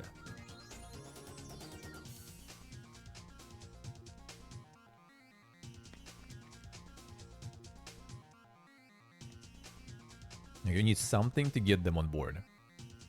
Like, it could be something like Dwarf Fortress, right? And it's kind of like really good gameplay with the absolute lack of graphics worked. But it's still kind of like marketed itself somehow. And people, you know, learned about it and got into it because of the good gameplay. If you just randomly like publishing something without the eye candy, it's just gonna draw on.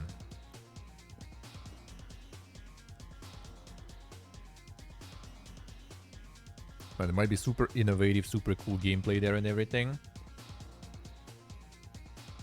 Or great story, but if it doesn't, you know, click with the person seeing it, they're not gonna get into it.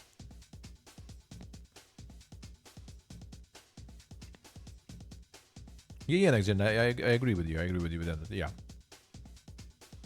That is true. But like this part. They just, you know, time-based activities, a certain visual acuity to it. Like, if you can create a fun activity, right? With the rules and characters and stuff, that doesn't run like 60 and stuff and everything, but you still need to make it beautiful.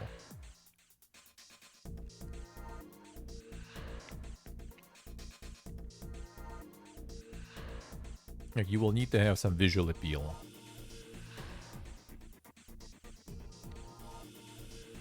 Like, some games that just might be really good, but they don't have it. Then you're just gonna pass by. Like, you're not gonna even look. Yeah, stylistically speaking, like you don't need like some super crazy stuff. You just need like have something that will, you know, get people interested. For everyone is the different stuff, right? For example, like a lot of people like love like Nintendo stuff. I don't like most of their games visually whatsoever. Not like because the graphics are better or something, but like the style even. Like Mario and everything, I never was into it. With old consoles, with new consoles, old Marios, new Marios, I just like that style just doesn't work for me. But it's still a style, right? So to some people it's appealing, so you need some of it for sure.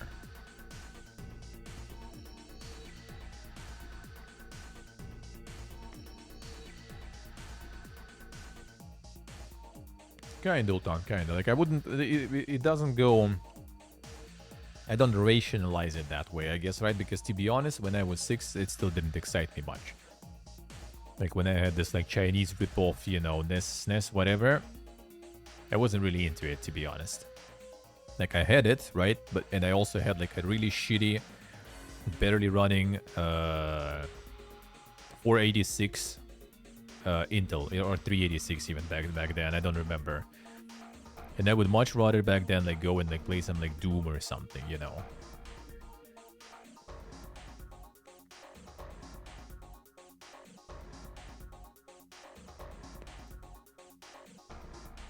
Like all those platformers and stuff, they never really got me back then when I was a kid.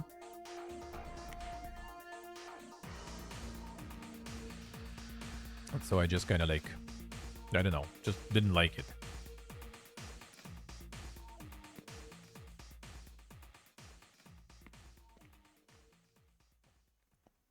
Kinda to the most, kinda, yeah. But I also don't like this to rationalize it that I don't like, you know, Mario because it's like kids game or something. Like, there's a lot of games you could call kids games, right? And it doesn't matter like the style of those and everything, but they still can be fun. And you still can like the stylistics, you know. Like some stylistics is just kind of like it clicks with me. Some just don't.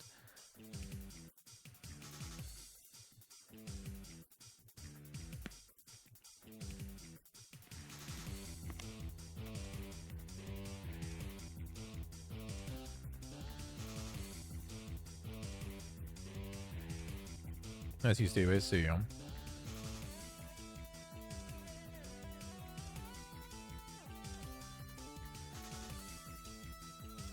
Yeah, Gastamai. And I still don't think it's really that childish, really. I mean, it kinda is, but it's like it goes in the same as like, you know, like if you watch cartoons as an adult, like, is it a bad thing? Should you like when you're growing up, you should just like, no, you know, I don't watch that anymore. That's for kids, man.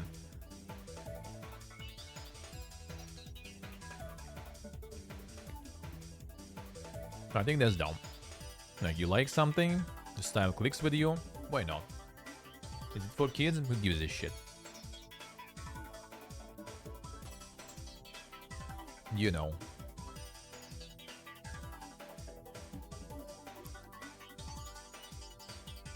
Get the machines to do more of the work. Ah, there it is. Subject of AI, Layden believes there is a need for programmers to start building tools that will enable some automation in development process. He toast. The hello. Oh, Yolton, careful with that, by the way. True. True. Careful joking about your agent Twitch on Twitch. People getting some serious spanking for that.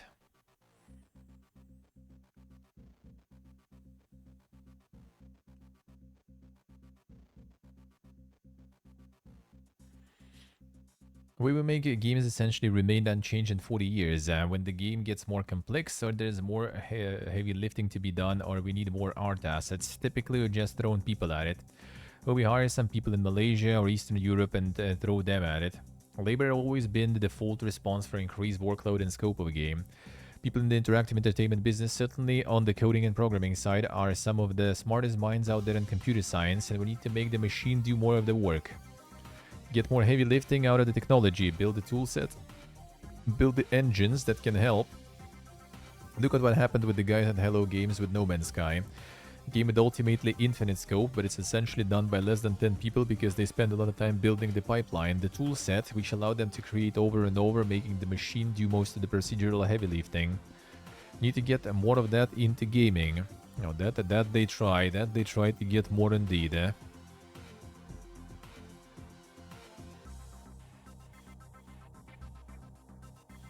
Yeah, what Next Gen said happens nowadays a lot. Well, actually for a while, to be honest.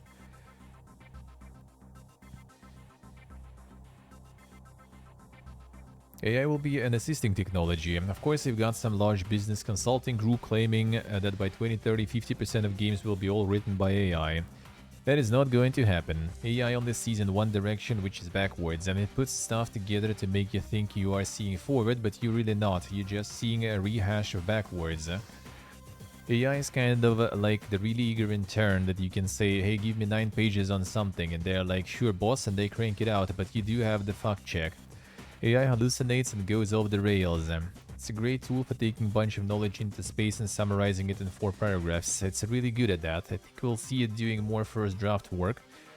Some of the video AI kits that are out there means you can mock up a scene pretty fast to get an idea of whether something looks interesting, so in that ideation phase it can help speed things up. But I don't see it writing games anytime soon. You think memes allow?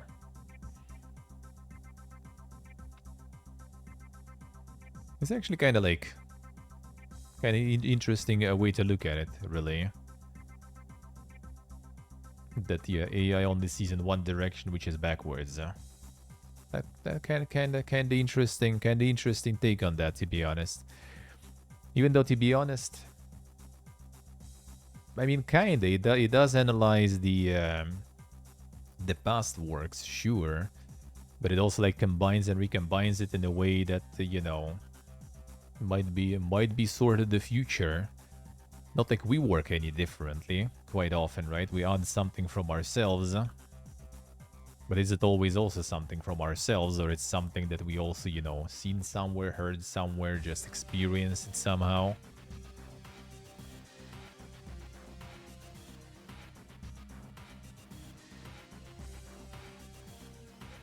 Be disciplined and murder your darlings. Bonkais. Think we see in the studios. Okay, it's actually already past 4. Yeah, I guess I considering the amount of stuff, I think today no time probably for YouTube. Let's just like go through all this stuff here. I think. So let's get back to the Godot thing next week then already. Yeah, that's what happens with our game show sometimes. With like multiple dungeons and everything, you just kind of end up going a little longer than you planned. One thing we see in studios is they will hold on a thought or an idea or a wish, and you have to constantly interrogate what it is you think you are doing. Speed up a proof of concept, speed up proof of text, so you can make the hard call and say that's not working.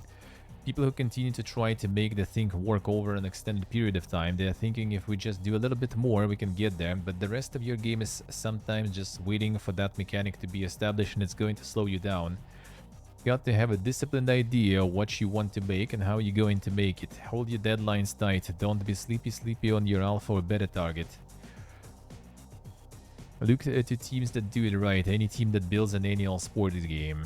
That's a wonder to behold. They do a new game in 9 months every year. My old shop where they do MLB The Show in San Diego, Major League Baseball, is not changing opening day. It's April 1st every freaking year. You can say, well, they know what they're doing. It's the same 32 teams, same stadia, it's the same players where they just have to move them around.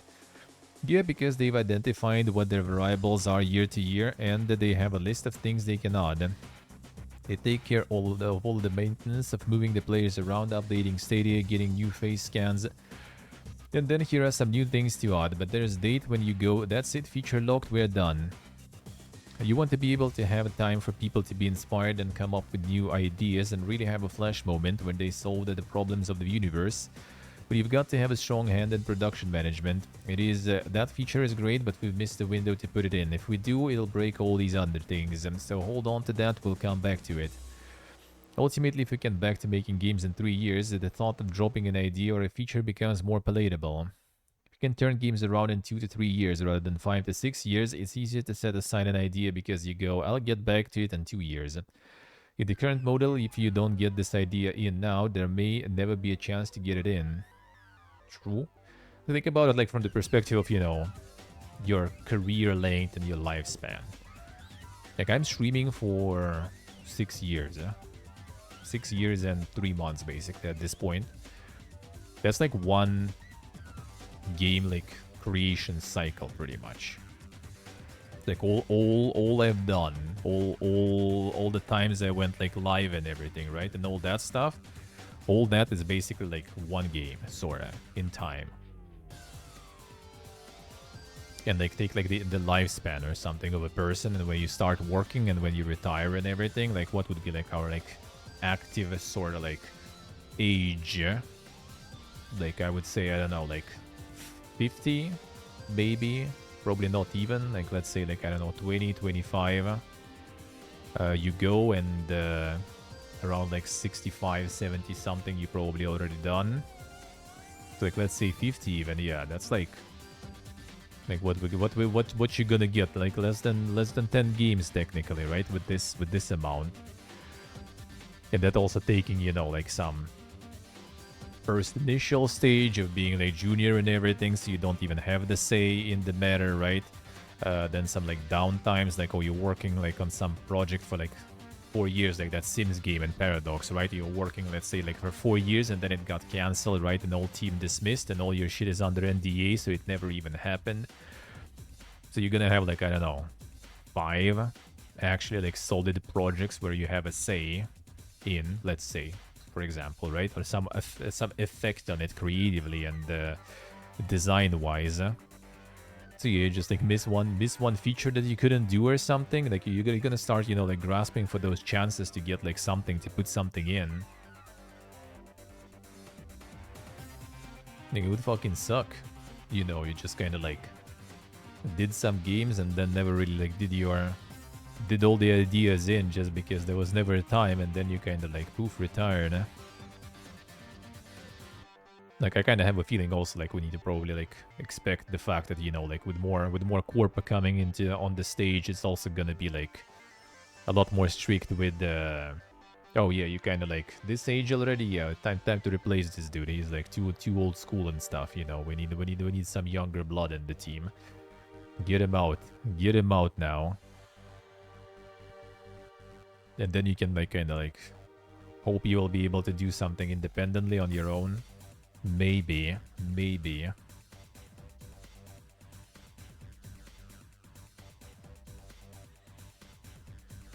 Okay, I had like a better recap, I think, what Nintendo showed later. Shin Megami Tensei 5 and Vengeance have sold 1.6 million. This is the total one. Yep. 2021 RPG and its expanded edition Past milestone after latter release last week, including PC and everything, and worldwide. 1.6 million copies since 2021, basically. And that's, I'm pretty sure, for them is like, boga. Like, they're probably like, you know, sequel is already in the works and stuff, or like some other game, right? And everyone's happy. No layoffs, no one's fired and stuff, all good. And then you take like some, you know, some like Western AAA selling like, you know, a 1.6 or something. Like imagine Call of Duty selling 1.6 million. Like, dude, that's just like the office is nuked like instantly probably of the studio that was making that Call of Duty or something.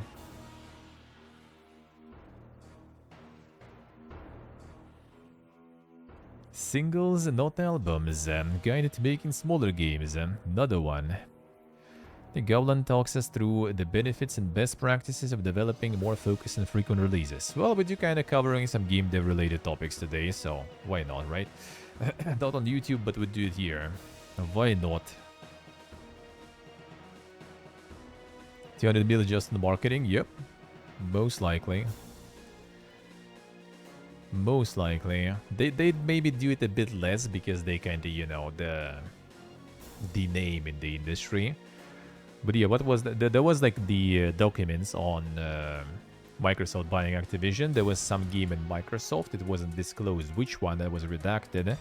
But there was one game that spent 800 mil on marketing. Some assumed it was Halo actually or something. Because I mean, there wasn't that many super high profile Microsoft releases anyway, right? But yeah, it was like 800 mil on marketing alone. It's insane, dude. Like I remember the days that wasn't that long even when like I remember when like the Old Republic, the Star Wars, right, was releasing, and it was like, dude, $100 million, holy shit, that's insane budget. What is now $100 million, dude?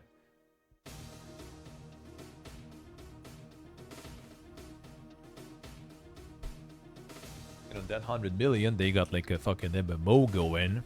Massive MMO with a lot of story voice acting, I think fully pretty much.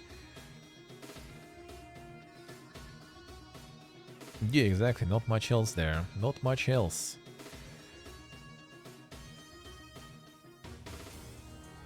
Alright, let's see. K-Studio Ant Workshop embarked upon significant shift in how it makes games. One that managing director Tony Gowland believes it could benefit a lot of developers. One sec, move it here.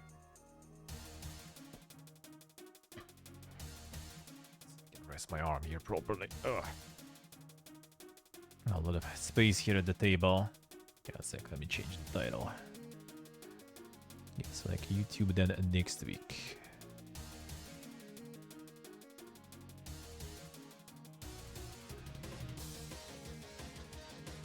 Alright. There we go. Here we go. Change follows the studio investing 2 years and approximately £750,000 in Dungeon Golf, a quirky take on mini golf that Gowland tells us underperformed them. Despite a 5-figure marketing spend and positive feedback from players and critics, the game never managed to quite reach an audience. Unable to invest further in the game or in any project of a similar size, the studio decided to take inspiration from publishers and their portfolio-centric strategies. What we needed to do is get more things out there and do it a bit quicker, a bit smaller, and being a bit more agile. Not falling into the trap of developing something for 15 months or whatever it was in Dungeon Golf before we even went public with it. Discussed the idea with industry veteran and original GTA developer Gary Penn, who summed up and workshop a new approach nicely. Let me see. Might as well. Get the Toad Musicus. The comfy Toad Musicus. Really irritating that he came up with this, but it's a great line. He said, okay, so Dungeon Golf is an album, what you are making is singles. And as soon as he said it, it was like, yes, that's just the absolute perfect encapsulation of what this idea is. can't afford to make another album, and to be honest, it feels too risky to make another album, so let's bang out a few different things in different genres and different styles. We can't afford to be a bit riskier with each individual title, with each individual little one, because you are making stuff on just a much smaller budget, on a much smaller time scale, and just trying to get it in front of the audience a lot sooner. Ant Workshop is attempting to develop games that each have a full budget of 50 to 100,000 pounds. Oh, that's peanuts, dude. You can do it, Ultan. And just a few croissants there. That's it. Can be released after 4 to 6 months of work. Other developers have also experimented with shorter titles, such as Bit Hell Games narrative shorts Quarantine Circular and Subsurface Circular. Convinced this approach may be something that benefits other studios, Gowland shared his advice and offered more insight into his studio strategy for GI Sprint. Keep it small, keep it simple. 4 to 6 month development time won't necessarily include prototyping. Hey Senshi. Yep. I mean, there are some, like Stacklands, for example, right? Stacklands is like a really interesting example. Like Stacklands was made in like 3 months, I think. It's basically the studio that the Sock Pop Collective that basically just pumps a game in... well, no, they pump a game every month.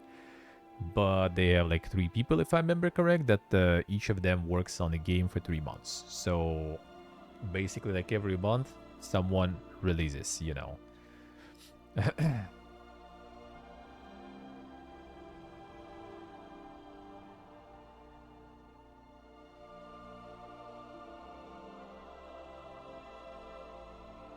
Kinda true, Thermas, kinda true.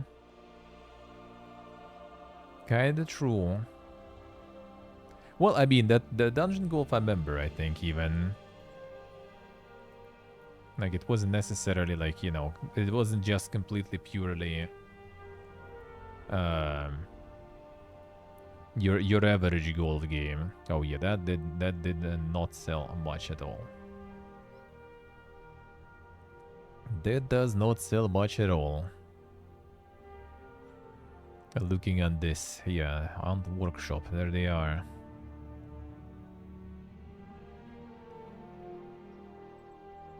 Time between shots takes way too long. It's like... the interesting, yeah, a lot of potential, controls absolute janky and unbearable, alright.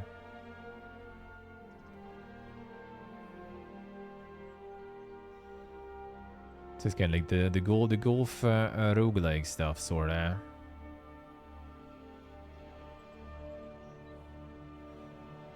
Like, speaking of art styles and stuff, like I see that, and that ain't my jam. That ain't my jam. Just the art style wise. Like the roguelike part, I don't mind. Golf, I mean, we do play, right? I don't mind, but like, just stylistically, it's just like, nope. That ain't my jam. So, you know, the small games, how long was Balatro even developed, for example? Like, it's doable. Like, you're obviously not gonna make, like, some photorealistic or something stuff.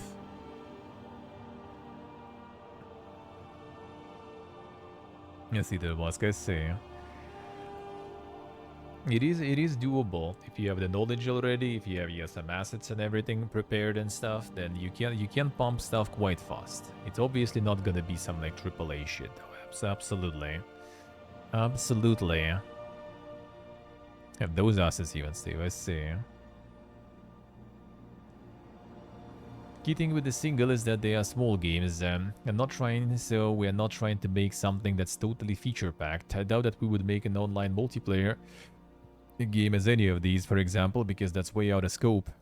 It's about not going wild. It's a blessing and a curse. You have to be very disciplined with it, but it does mean that you can really focus down. Points to an example from Dungeon Go. The game features a couple of commentators that would remark on what's happening in the game, aping televised sports, but on reflection, Gowland and the team questioned whether this offered enough benefit considering the time spent working on them, and says he would have cut this if he were making the game again. Developers should be more brutal about which features are worth devoting development resources and time to. Revisit past ideas, but again keep them simple. Ant Workshop's first single is Into the Restless Ruins, a roguelike deck builder where you use cards to attach new rooms and expand your dungeon. Yeah, that already was actually stemmed from a completely different game, top-down to detail, where players were in charge of flying a plane. Your mission was to deliver a parcel. You would snap on a parcel delivery element to the plane. The plane was on fire. You would snap on a hose that would douse the flames. The central mechanic never quite fit. Went over it for certainly 2 or 3 weeks of trying to iterate on the plane flying bit that's working and what's not working, and never quite got that bit feeling nice. But the bit where you're snapping new things onto your plane and then running around felt so good that the coder just put it in a debug button where you could just keep generating new bits and keep snapping them on. It felt so satisfying to do that. The Ant Workshop decided to ditch the flying concept and focus on expanding the plane with new elements. This became the dungeon building core of Into the Restless Ruins, something Goblin says came together quite quickly. What was the name? Was it the Guild of Dungeoneers, wasn't it? Dungeoneering, yeah.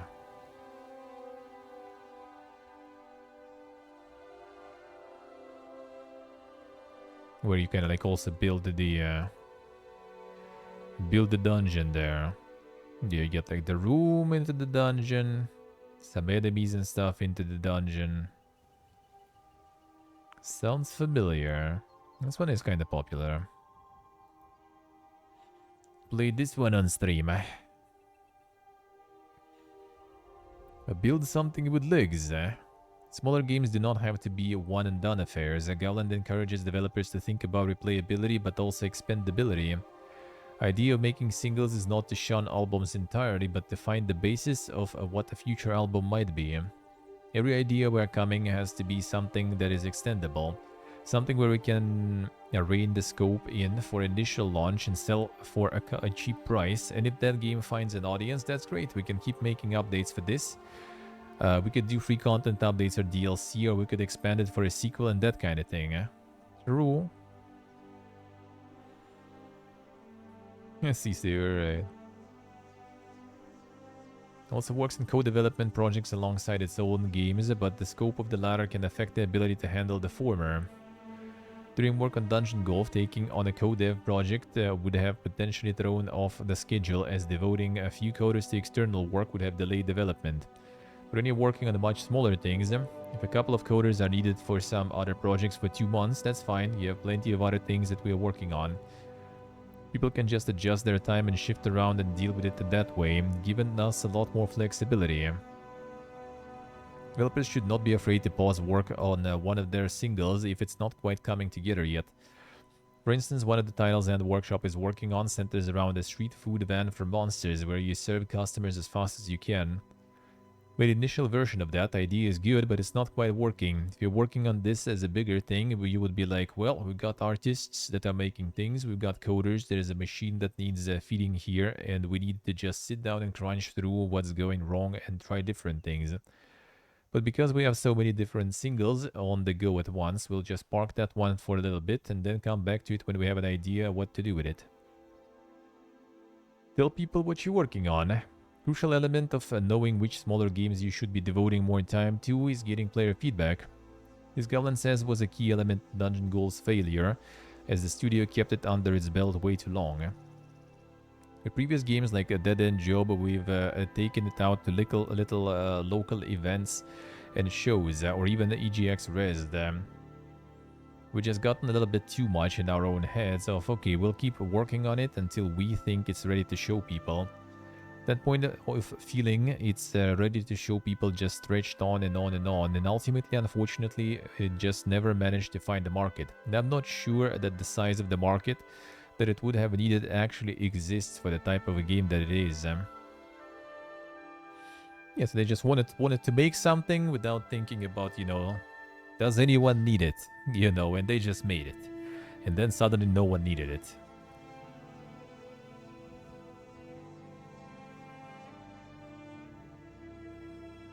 Think of Telltale and how they ended up. True. Telltale, I think what happened with Telltale partially, what was a big reason, is they they were pumping, they were pumping singles, right? But instead of like making them in some small studio in some small town somewhere, right? Maybe in their own garage or something, they instead went to some like super expensive prime studio, because their office was like in San Francisco, right? I think, or whatever. So it was also back then, it was still time when everyone was working in person mostly, right? So that means they need to pay salaries on the San Francisco level. So, all the developers can afford, renting and everything. And that means you just like spend a shitload of money while you do be pumping just kind of singles that are kind of niche thing, right? The Telltale shit. So I feel like they just kind of ended up with like big disbalance between, how much they earn and how much they spend, in my opinion. I think last thing was like few weeks ago, wasn't it? When they said that they just like posted something. I think that they're still working on it, and that's pretty much it. So like nothing new, I think, much.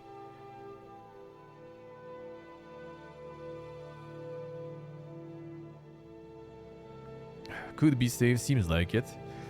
Well, it looks like they had some other games before that succeeded, and they were doing co-development, right? So they just kind of like getting some side money from other projects, and I guess decided to like, oh shit, this amazing idea, man. Let's like pump a lot of money into it, and it's sure gonna work.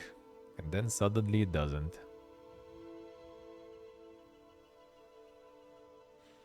Smaller games lend themselves to smaller price point.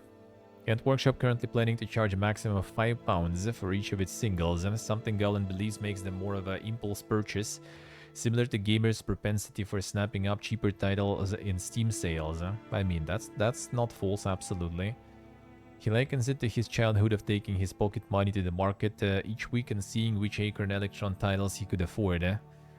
Sometimes you get things that are absolutely incredible, and that's great, and sometimes you get things that were absolutely rubbish, but it's a cheap thing. You are taking a punt on a sort of pocket money based thing, and we've seen plenty of games now coming out of Steam that are decent quality, well-made things, and people are launching them for £4 or £5.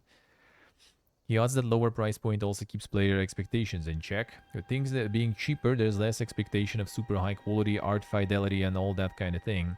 Look at something like Vampire Survivors. As long as you are quite clear to people, you need to be able to go, look, we're not developing a full massive thing, but it is a little thing that you could enjoy and has a lot of replayability. Reevaluate your metrics for success. Count asserts that the break-even point for games scales up and down at similar rate to the budget. He estimates that Ant Workshop would ideally need to be able to sell 20,000 units of its singles for them to break even. Again, the price point comes into play here. Well, it's not the easiest thing to sell 20,000 units. It isn't. It is less challenging to do so at an impulse price than at a price where people are waiting for it to go on sale on Steam instead. Gowan emphasizes on his original point about this being similar to how publishers handle their portfolios. Not expecting every one of these to break even and cover themselves. A quarter of them might, maybe less than that, but as they each make something, we'll also get a lot of information and feedback from actual real players. Because you're making a much smaller bet on each individual one, you can afford to spread that and figure things out. I expect that even into the second year of doing this, we'll start to get a lot more refined. We can go, this was popular, so we can... how about we try taking those bits and making something out of them and then see what happens with that. Speaking of that, actually,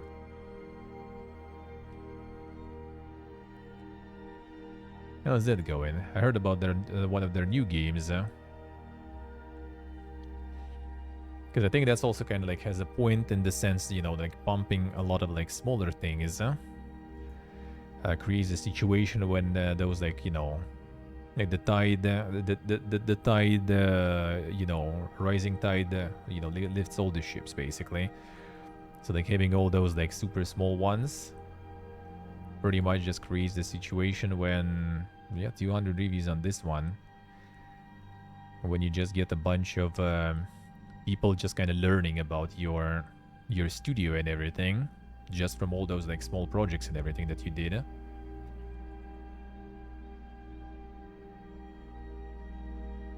limited amount of clicks each day. Tower defense, village builder, where clicks are your main resource. Clicks to harvest resources, fight enemies, and manage your village, but use them wisely as you only get 20 clicks every day. Can you reach day 100? Okay, nice little concept.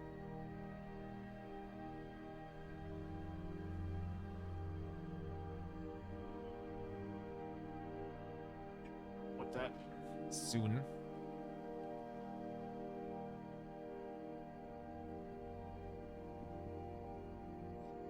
So this one going strong there. They have the bundles now for everything. The Sock Pop Super Bundle, 156 bucks already. Holy shit. How many games you got in that one even?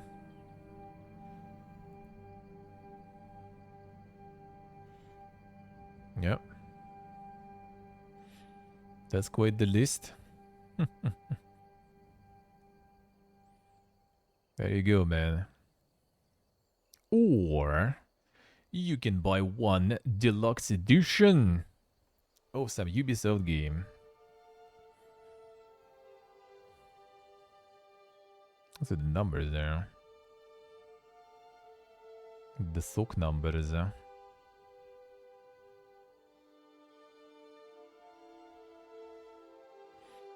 Yeah, some like not doing that crazy well.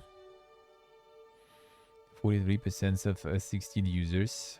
Not that crazy, Poga. I think they slowed down now. I think that they I remember they mentioned, I think, that they're gonna like slow down a bit with that. With releases. That one also mixed. Survival city builder set on a mysterious island and shrouded in the poisonous mist. Buy sources to keep the mist at bay. Houses and command humans to gather resources. Explore the island and find a way out.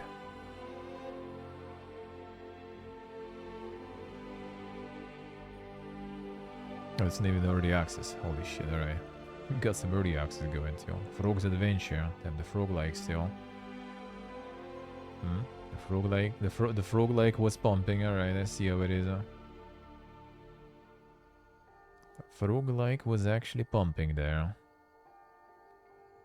Yeah, each of these, well, actually, like later now, they started already like taking longer times and frames to release a new game. But yeah, before it was 3 months for each of those. And the Soak Fist. Point and click your way through an online festival terrain. 100th Sock Pop game. Ah, let's see. They even still sold this one for $3. Alright. Very people. Very positive 100 now.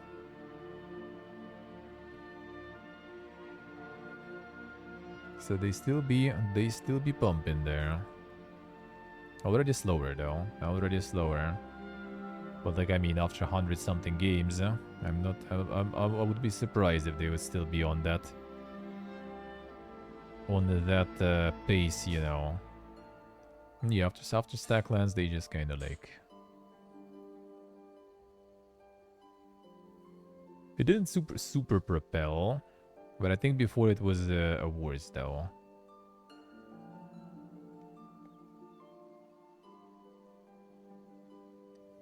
Yeah, that was kind of like the normal amount, I guess, of stuff. They also sold a lot of bundles, I heard. And actually, Lucky Town apparently also was doing pretty good there. Turn-based tower defense. Roll dice to build new structures and cast spells to defend your town. Okay, yeah, they were kind of like pumping this stuff already for a while. And it looks like, yeah, it just works also still. Devs need to fail fast and how to do so. Oh, how to fail, damn, that's an important lesson there. Okay, they got like Rami Ismail, that Ant Workshop guy, Dominique Gavlovsky.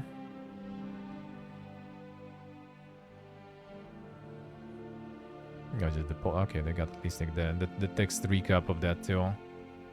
It's not working, stop working. Sooner rather than later. The best time to abandon the game as soon as possible. Alright.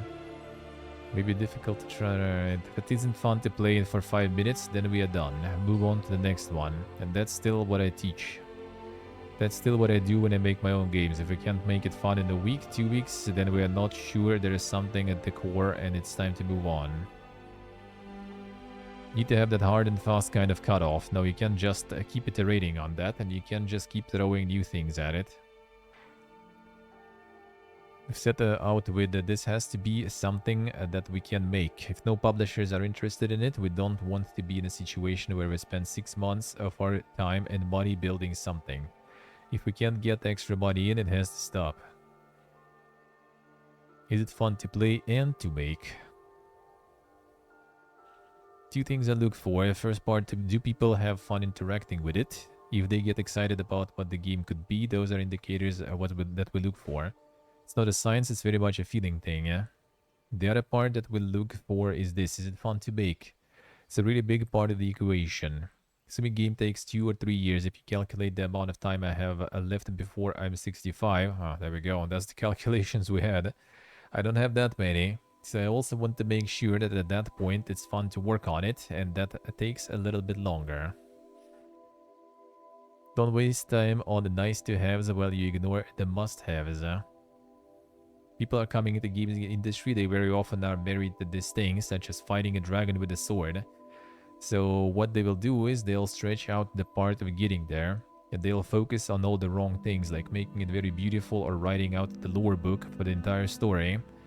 And then when they get to the point where they actually have to program, they realize, oh, actually this doesn't work. They're 6 months or a year in, and they're chasing this North Star of a thing that frankly they could have tested in 2 days. Instead, he suggests you focus on the fun and how your game can get there. Make it fun to hit the rectangle on a big square. If yes, then we can probably do the dragon thing. If no, then we probably can't do the dragon thing, and we should figure out what to do with it. Time sync features that just aren't working for you or your game. Prototyping doesn't have to be a whole game at once or a whole game idea at once. It's like prototyping features, and if that feature doesn't work, either get rid of it or think of a different approach that has a similar kind of result as what you're after, and then see whether that version works better. Further into development you go, the more expensive it becomes to fix things because we are building houses of cards. So the one-way doors, the idea that if you commit to an idea or feature you may not be able to come back, are super important when it comes to features. Sure, sometimes things can change very last minute, and game development is game development. We are not going to pretend there is a perfect way of doing this, but at that point, triage becomes a really big thing.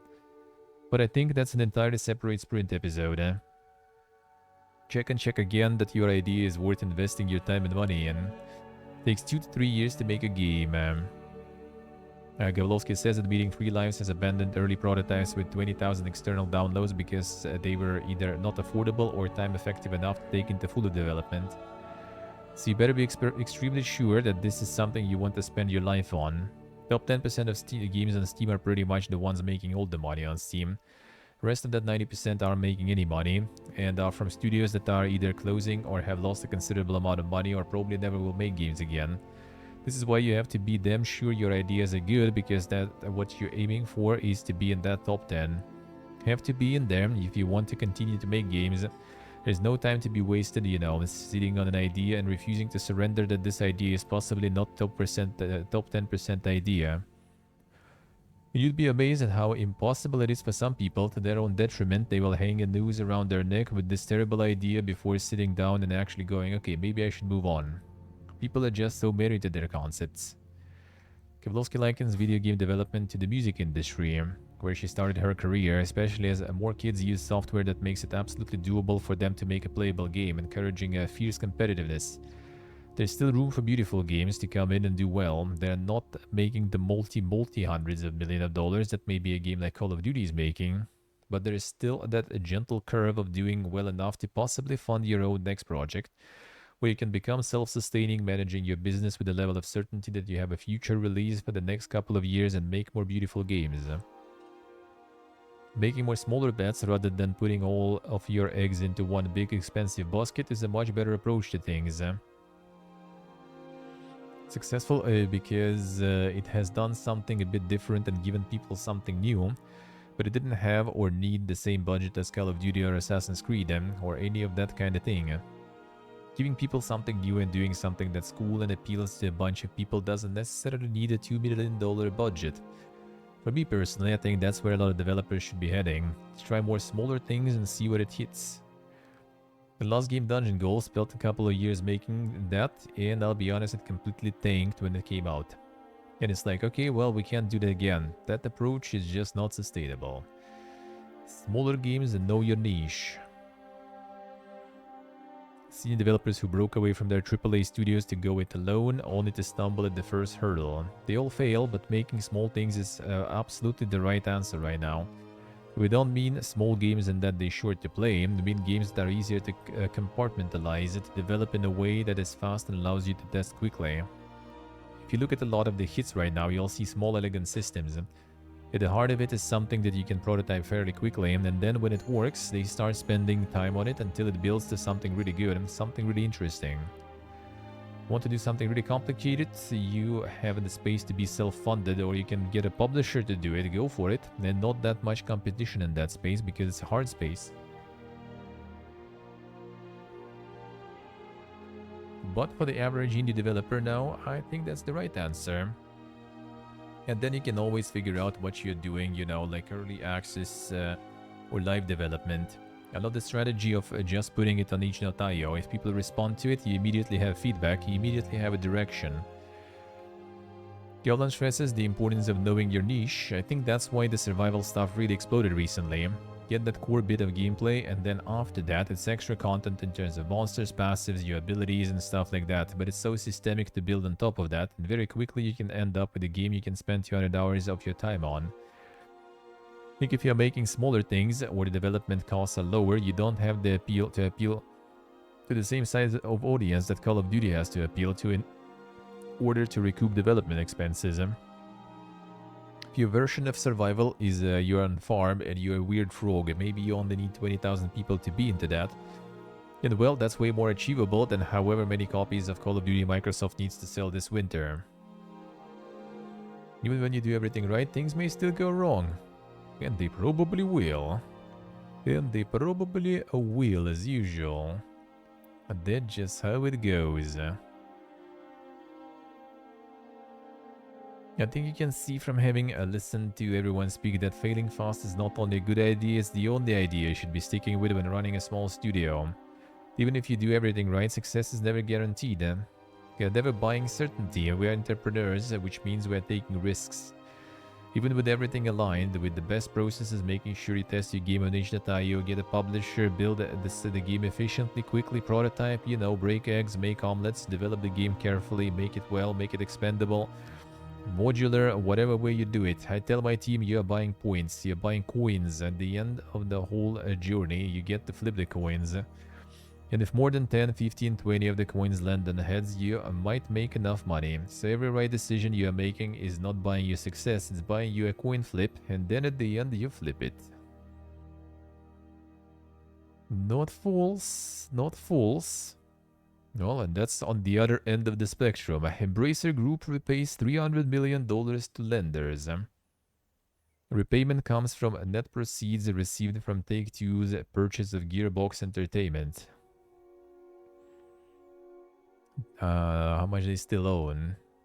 How much they still owe them?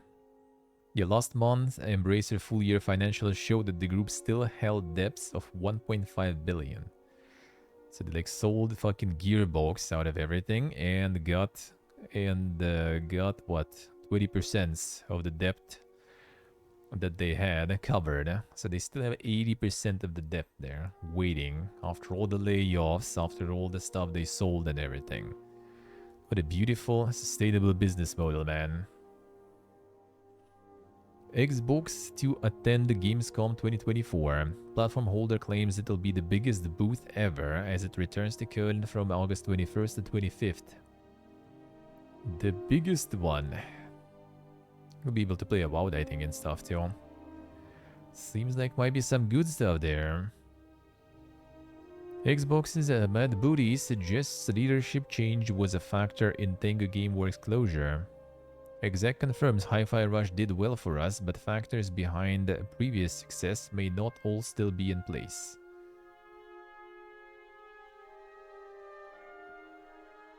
So what was that? The thing to be considered is that for us, it's as much a forward-looking situation as much as it is looking back at one certain game.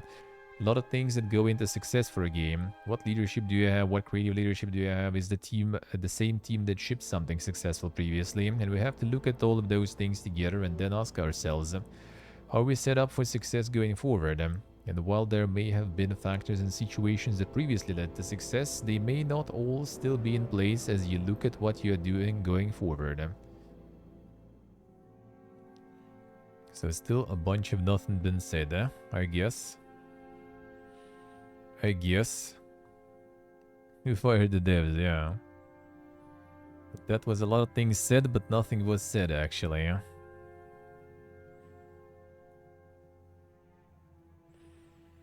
Crash Bandicoot Insane Trilogy has sold 20 million units. Milestone reached 7 years after the collection hit shelves. That's 7 years already? The fuck, really? That long already? I thought it was kinda sooner. IO Interactive's mission to speed up game development. These guys also. Hitman developer discusses the advantages of running its own tech and how it's looking to make games cheaper, faster, and better. Ulas Karademir, who worked in IO Interactive, was Square Enix owned and Danish game developer that made Hitman. Left in 2014. Numerous senior roles at Unity before joining Crytek co-founder Chivati Yarali to build the engine for distributed development, Reality OS. Now he's back at IO as the firm's chief technology officer. And let's see. Okay. Thought it would be like also like the bullet points here. But I guess not exactly. So what are they doing there? But looking at is mostly around production related things, mostly around DevOps, trying to change some of that infrastructure and modernize our software development capabilities, and currently my interest. Looking at the tools we can make to make the production cheaper, faster, and better. Got this carry weight limit. I don't remember already even. Suffer in there. Chunky news. Why? That's just a bunch of like long reads, long pieces. Not like super crazy, yeah, just a lot of discussions looks like about the industry that I'm going. Let's see. It's just basically gonna be like a bunch of on AI and something. It seems kind of more like the tech stuff on automation and everything they do. Glacier engine.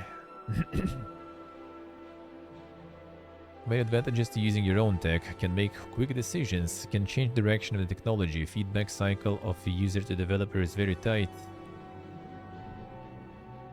The biggest things with Unity and Unreal is that they are constantly trying to grow, and to grow means they're constantly adding new features because they want to add more user types. That ends in a polluted engine in terms of features. True. If you go to the bar at the top, you will see a lot of features, and they have so many use cases. And now they are also building for industrial digitization as they need to support that. So suddenly you have this large code and maybe somebody is only using just 40 or 30% of it, but you need it to make sure it is stable and doesn't crash.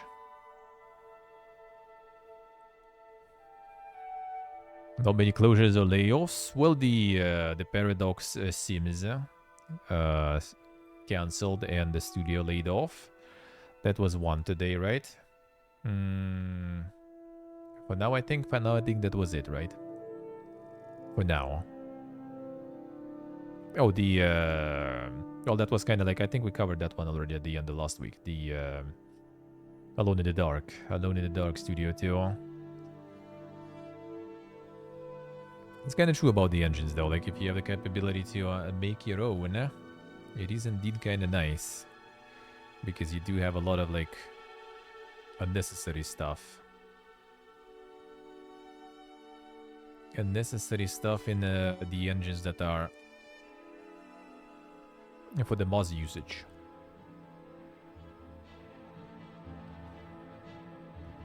Alright, so yeah, there goes the AI in the very end there.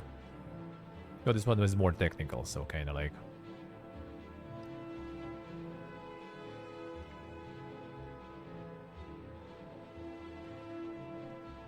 I see, Steve, I see, yeah. Got it twice. Capcom fans want a new Dino Crisis game more than any other title. Damn, son.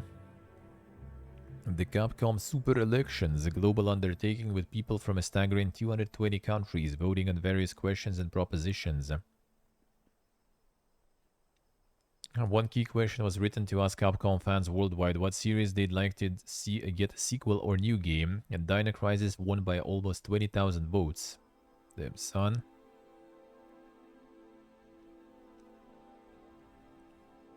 DMC's Dante is the all-time favorite character of Capcom fans everywhere. The 156,000 said that they seek exhilarating gameplay when picking up a Capcom title. There we go, Todd Howard. We don't need to rush next Fallout game. An hour-long interview with the YouTuber Mr. Matty Plays Todd Howard that took a deep dive into all things Bethesda Game Studios, touching on Elder Scrolls, Fallout, and Starfield. Revealed quite a bit about all the franchises under his belt, such as suggesting that the plan is to deploy a premium expansion in Starfield at least once a year moving forward.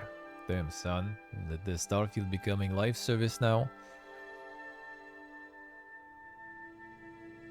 For other Fallout games in the future, obviously I can't talk about those right now, but I would say sort of rushing through them, or we need to get stuff out that is different than the work we are doing in 76, you know. We don't feel like we need to rush any of that. Right now the Fallout TV show fills a certain niche in terms of the franchise and storytelling. Totally get the desire for a new kind of a mainline single-player game, but those things take time. I don't think it's bad for people to miss things as well.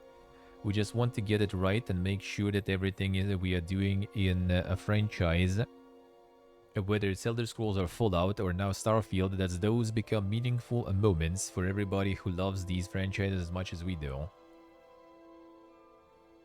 So I do hope that Microsoft now, after the show's success, will actually make them give rights to some other studio to make spin-offs. That's what Phil wants, apparently, to make more Fallouts. And since like Todd is refusing, then I just hope they're gonna force them to give a franchise to other studios to make spin-offs. That will be nice.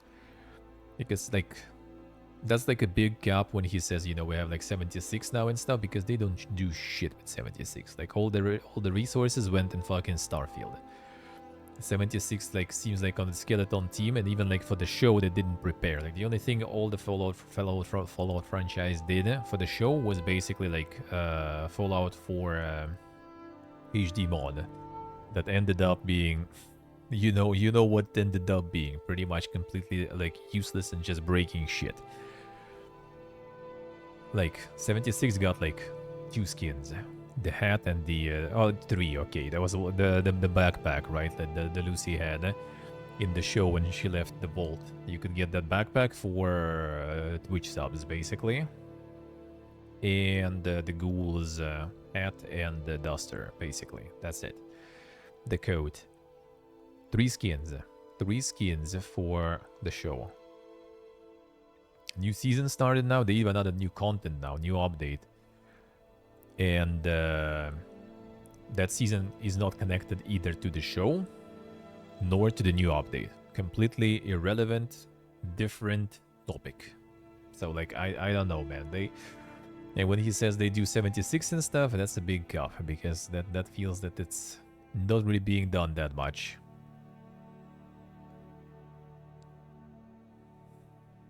Two Lords, Two Fallen, yeah. Sequel is coming 2026. And that sequel, yeah, is contracted with Epic Games for the exclusive rights to release on PC. So, the exclusives are not gone completely. I don't know, man. I wonder how much did they pay them. Hey, Portable. Because, I mean, Lords did sell. Sure. But it wasn't anything breathtaking. And did they manage to get the reviews even and check? Well, the overall reviews they still didn't even fix. It's actually kind of quite far from fixing. They need like 9% more to just get out of mixed. Yeah, the recent already got those. So yeah, like they put a lot of work. They put a lot of work in.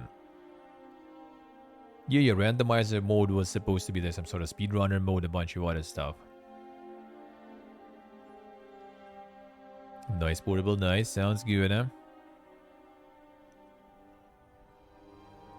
Yeah, they did support it a lot post-launch. They added quests, they added like some bosses, armors, weapons, spells. Like they did a lot of shit for the game, so I'll give them that for sure. But yeah, it wasn't like super stellar, so I kind of wonder what Epic even like paid them for that. But I mean, that's good though. I'm down. Another one. I enjoyed it. That was fun. That was actually fun. Yeah, I think it did. I think it did. Last update, I think already dropped. I think they like I think they dropped the last one, and now they moving to the second game. GTA Trilogy been downloaded 30 million times on Netflix. Holy shit! So Netflix do be having some audience, seems like, on the mobile gaming. 30 million times. When did they add? It wasn't like that long ago.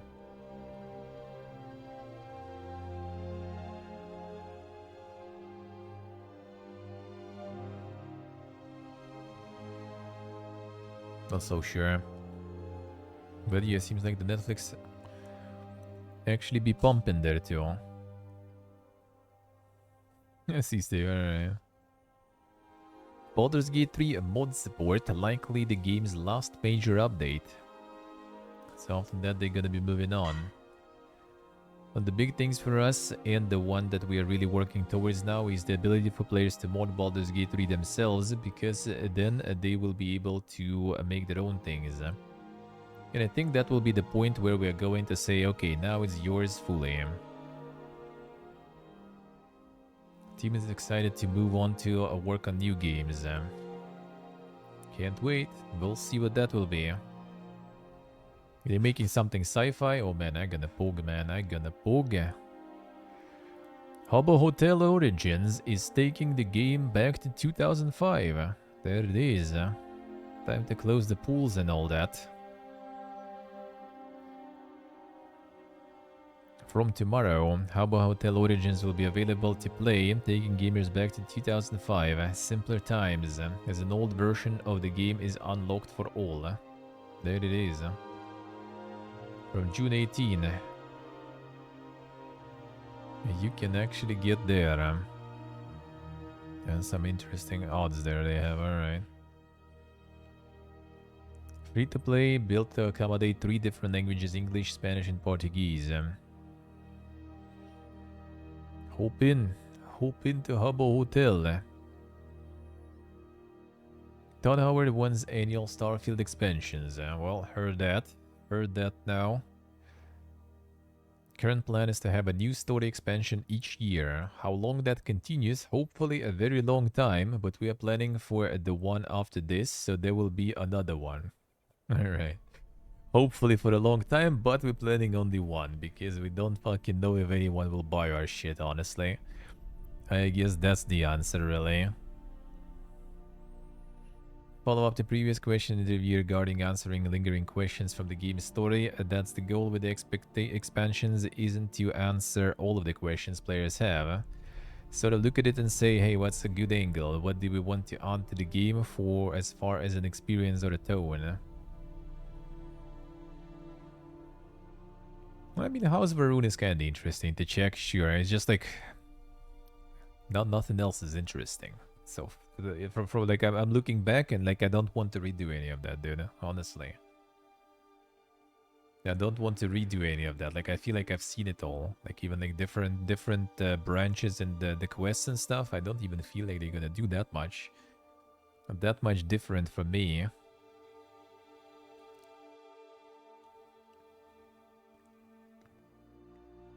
True, stay true.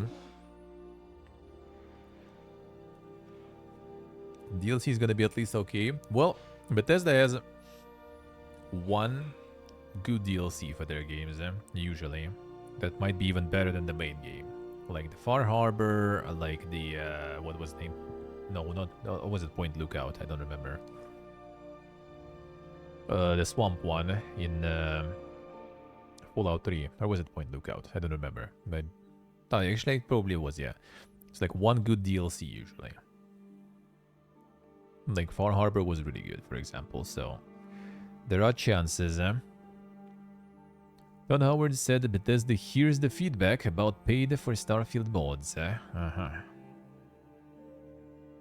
What does he say? I need to evaluate both pricing, what we put out for free, how we communicate what's in something, and really hear from the community there. Okay, so they just kind of like explain how it, like people mold it out. No shit. Here's the feedback and is going to take a look at that and how we deliver content like that further down the line. Okay, so he didn't really say anything substantial there. Yes, he's the USA. Yeah, so everything announced for Nintendo stuff. Mario Luigi Brothership, kinda like not my jam. Nintendo World Championships, not my jam. Fairy Tail, that looked kinda alright, I guess. Fantasia Neo Dimension, that's like something that like some of the Final Fantasy creators is porting sort of, or bringing from mobile or something, right? I didn't get exactly the picture of what it will be. Bio looked kind of nice. The thing is, like, that was funny. Like, we were like, I watched with like my friend on like the group chat. Basically, I just watched it. He watched like in the parallel. We just were like commenting on like the group chat, the group chat together. And it's like, dude, this looks nice, but like if it would be like on PC Game Show or something, that would be just, you know, like, all right, another one, you know, one off. And amidst all the Nintendo titles, that was like, oh damn, that looks actually kind of nice. Because everything else wasn't really that big, especially up until that point. Hello Kitty and stuff, sports, like Amogus, like dude.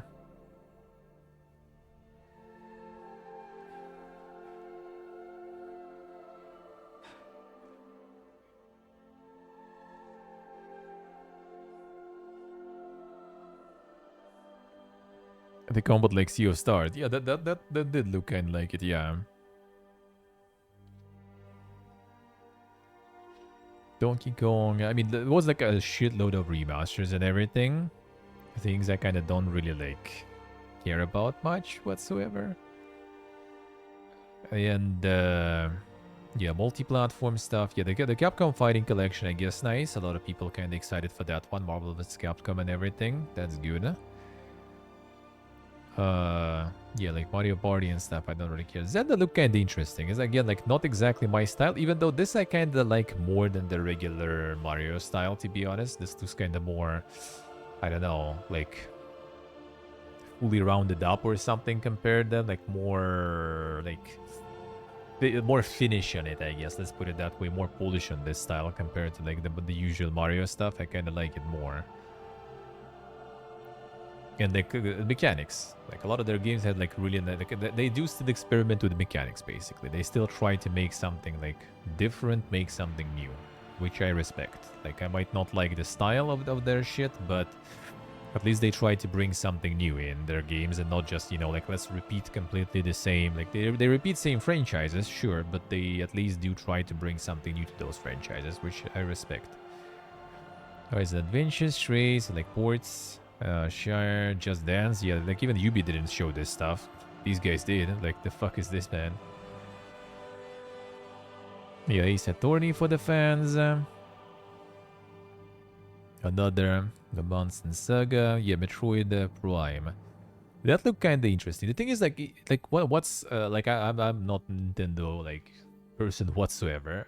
What's like so special about like the Prime series? Like, is it just basically like one of the very few, you know, actual shooters on the platform back in the day, especially? Or is there something that you just don't really see from the surface? Because to me, it just seemed like, well, that's a sci-fi shooter. I mean, cool, but like, wouldn't lose my shit over it, like some people did, I guess.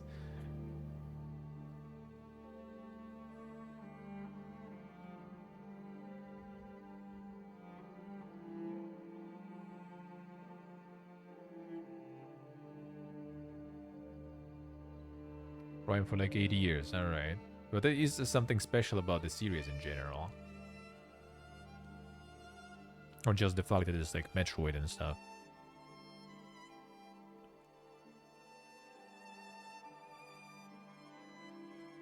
Was there just something that I'm not seeing than just solid games, alright. Same with Halo, not understand the hype. Yeah, kinda.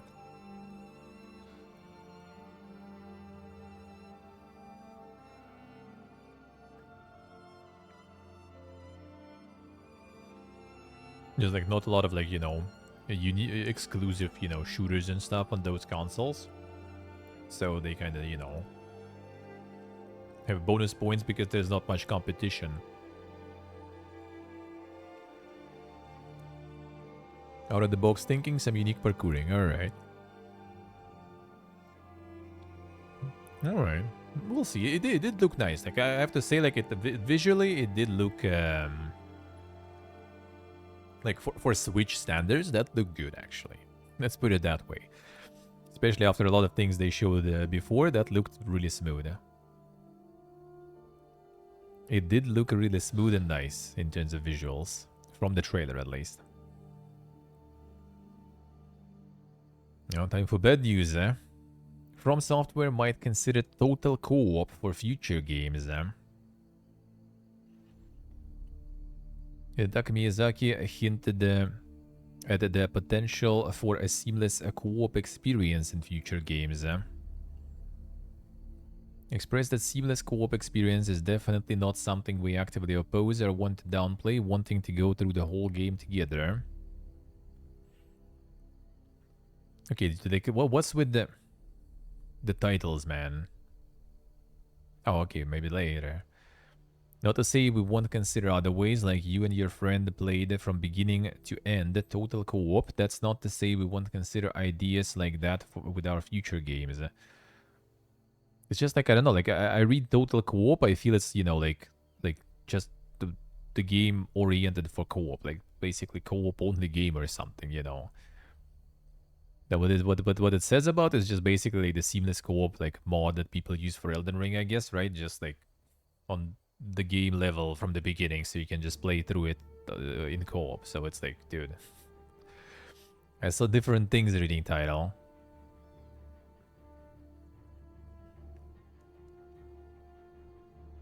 Opting out of Souls Ringing if they keep doing the open world, I see. Could have done with less than half the map. That's again also this like topic back to like, you know, those huge fucking games and everything, dude. I do absolutely agree.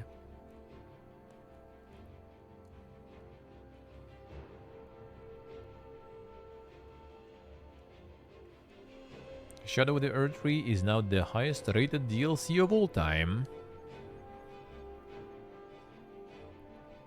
Sadly, not according to Twitch. Actually, Twitch probably too. The Steam reviews.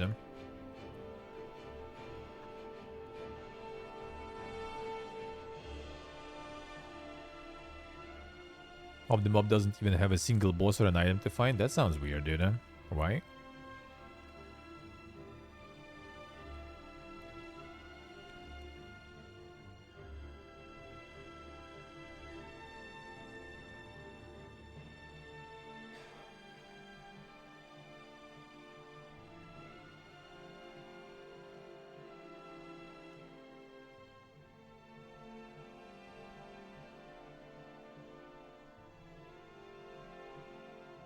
I see next gen, alright.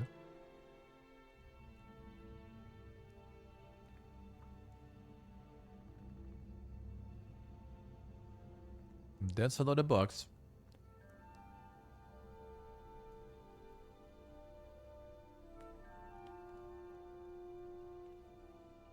Hey, Belial, hello.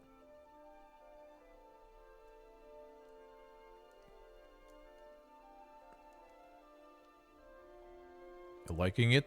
Good. I mean, I think people in general kind of... The only criticism is, yeah, like, performance. Some people not happy with difficulty. And yeah, here, I guess, people mostly kind of just, like, talking in general that open world in Souls Games is not necessary.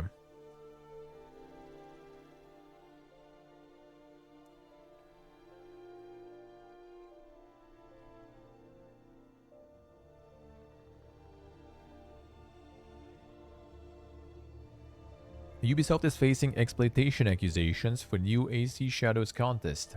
Oh, what a twist again.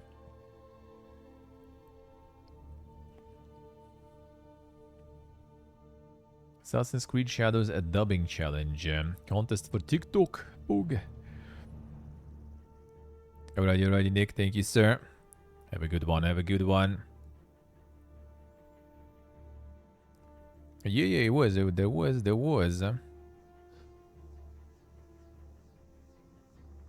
Oh, not going? Oh, alright. I see. Ah, just the fact that you noticed the Ace Attorney. Yep. There is one. There is one. There is one. Winners of this contest will be granted unique opportunity to delve deeper into captivating world of voice acting. Joining recording session led by seasoned professionals, including renowned Danny Wallace, Sean Hastings. Participants will also be able to lend their voices to a secondary NPC, with their dubbing to be featured in the highly anticipated Assassin's Creed Shadows upon its release. Follow Assassin's Creed Ubisoft TikTok, right. After emerging victorious in the Ubisoft contest, Assassin's Creed team will fly you to London to lend your voice to a secondary NPC for AC Shadows. Furthermore, you will undergo specialized voice training under the guidance of a professional coach and will have a personal recording session. While this opportunity might seem like a dream to Assassin's Creed players, industry experts have criticized it, labeling the contest as exploitative. Dude, man. This is why we can't have nice things. Senior voice artists such as Rufus Wright from Assassin's Creed Valhalla, Jennifer Caitlin Roberts from Fire Emblem Heroes, and Jack Sapsford have voiced concerns about this challenge. Wright, who has dedicated countless hours to voicing Assassin's Creed Valhalla. Yeah, you need hours to voice that game. With those hours there. A job for which he was compensated as a professional, stated using fans to work for free is a really bad look, particularly when these games gross billions of dollars. Bro, that's a contest. Like, the one who gonna like participate and win, they gonna, first of all, they're gonna obviously get some like boost, you know, in like their like TikTok, whatever. Second of all, they're gonna fly, then they're gonna pay their fucking flights and everything, right? To get them to London. Like, it's like, people join some like, you know, like contests, competitions just to win the trip to London, basically, right? Like, you do the same. You get the trip to fucking London, but you're also gonna get, you know, like personal coaching and guidance with professional voice acting. You get your own like recording session. Your voice will be in the fucking game. Like, dude, like if someone wants to do it, like, I don't know. I feel like that's cool. Like that would be cool. I would be down, man. Like get me there, like for that, like sign me the fuck up, you know. Maybe like with some like, you know, coaching and guidance. Maybe I can provide some like, you know, quality voice acting there for something, for some little characters. Maybe they finally will get some like games, you know, when they're gonna be like the proper Russian accent and not this like, you know, fake shit that they usually have. And someone who will actually properly pronounce Russian too, you know, in the same time, and not like, you know, a little shit that they usually have. Get me? I'm down. You can exploit me that way. I'm okay with that. I allow that. You'll need to give me the visa though first. So, I'm even gonna pay for the flights. Just get me the visa, all this coaching and other shit. I'll pay for the flights, no problems. I'll find money for that. Just give me the visa and all that stuff. Let's go. Hemsworth chimed in, stating voicing lines for characters considered a job and not a competition. Bro. Yeah, it's not even like I'm like, a contestant should remember to charge $250 per hour of their work. Like, dude. Let me see. Do I have some? One moment. I'll try like right now. One sec. I get like the the actual numbers that like random indie out of nowhere would get paid for like some secondary character. I'll actually easily gonna find it because there is this streamer newsletter, and obviously majority of streamers that are not on the top are basically kind of like on copium all the time that their career gonna be over. So that newsletter always have some job opportunities at the bottom and like some side hustles and stuff. And they quite often post some voice acting opportunities there, like, the actual ones, not like all those, like, the top tier boys and everything, but like, kind of like basic level opportunities to contract some voice acting. 1 second, okay, here there was none. Let me see. This one, filter. All right, let's check this maybe. Right, that's only video. There's not even like voice opportunities for the last couple of weeks. Only video. A writer, no.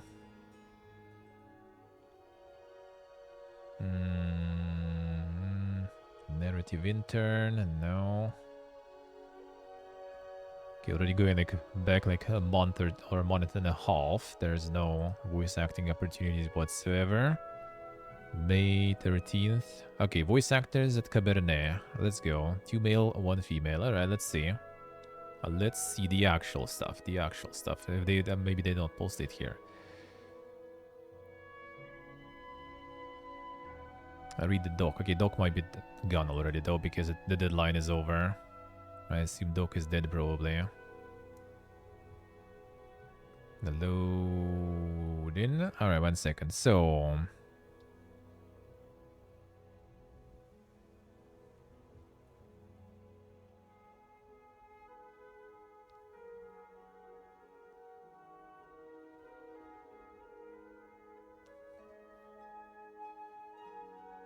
okay, this one is actual some characters you voice.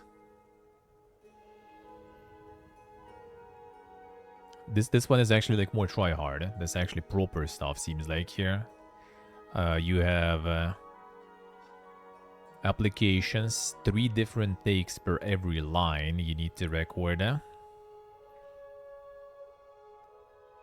You need to have home studio, be able to receive direction over video call, and with that, you gonna get $125 per hour. So it's 2 times less what this guy is suggesting, and that's actually a really good offer here. Dude, how did I miss that? Maybe I should go for that. Especially interested in hearing from native Eastern European voice actors. If you're not Eastern European, do not audition with an Eastern European accent. Only audition with your native accent. Damn, son. They're actually looking... It's almost as if I said, damn, maybe I missed my opportunity of my life. But yeah, that's already something good, and I'm gonna try to find something that is like, realistic, basically, for the indie from nowhere.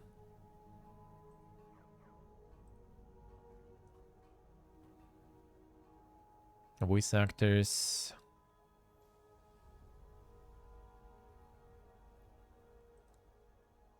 Okay, 1 second. This one.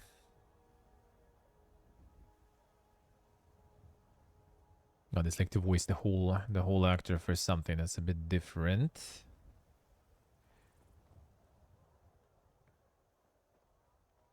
Some actually do kind of pay good though. It looks like. But for that, you need a studio and everything, again, like we're talking about, opportunities for some like random from out of nowhere.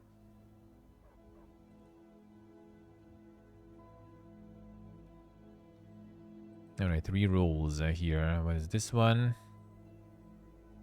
Okay, this one doesn't have any. Oh no, there is Cast and Call. Oh, let's see what they have here. Closed. Oh yeah, there it is. $5 per line. That's the thing. That's what I saw before. That's what I saw before too. 1 line, $5. I mean, technically, I guess it depends how many lines you can pump with the good, quality of output, I guess. There it is. Just read fast, yeah.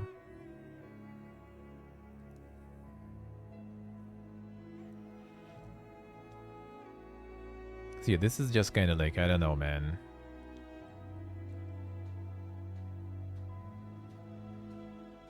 Found submission not be used to train AI. Okay, that's at least a good thing, yeah. Don't get the AI to train on that stuff. No, I mean maybe like some of the the dank voice actors that are part of, you know, the union and everything. They like the thing is like they might be charging that much, but who's taking?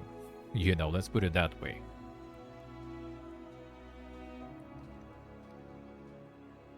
Like if you're Mr. NFT or something, you probably can charge 300 and they will get you. But if you're just like random no one and you put this like pricing or something, chances are not very high. You're most likely gonna get approached yourself and they will be like, yo bro, wanna voice act something for like, you know, 100? And you will be like sitting there with nothing, you know, eating the instant noodles. Will be like, yeah, sure, let's fucking go. Even though you have maybe 250 on your website there and stuff. So this is ridiculous. I don't know, man. I think it's really dumb. Like for competition is smart, absolutely. And I don't like, that's the thing. Like they probably, you know, like would get those secondary NPCs covered by some like AI or some like, you know, people from their studio or something voice those couple of lines. Most likely also for free. So I think it's kind of cool. Like they're gonna like fly you, gonna fly you out and everything, gonna provide you couching, gonna provide you like guidance, gonna get you the studio, you're gonna write the character. That's cool. Like people do it for exposure.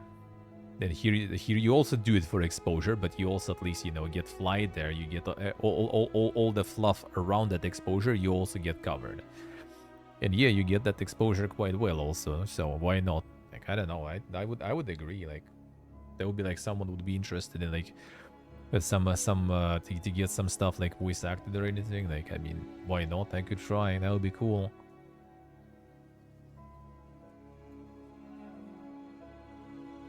Proper look into the whole scene, yeah.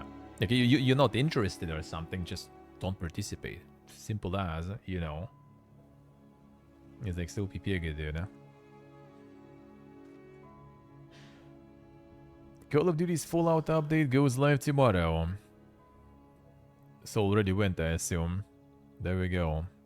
These are not well. Actually, I guess you just buy the skins anyway. It's Call of Duty, right? Like doesn't matter your battle pass or anything.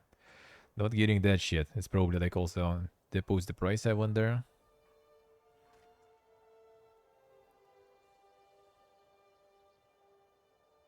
I assume the price is quite something too, since it's Call of Duty. I would say like 40, maybe. I don't know if it's like a pack. If it's a pack, maybe it's even more. Gonna get my Fortnite power armor soon though. Just a little bit left. Feels good, man. Almost. A banana developer says game isn't a scam. Ah, yes. Co-owner said there is no scamming happening with Banana. In fact, developers want to make the game more than what it currently is. Cannot wait to turn this game into something bigger and better than just a clicker game. Stay on the lookout as we have been and still are working on a large amount of updates to improve the game and let you all do much more with your bananas. Heard that before, man. Been with crypto since like 2010. Heard all that stuff many times.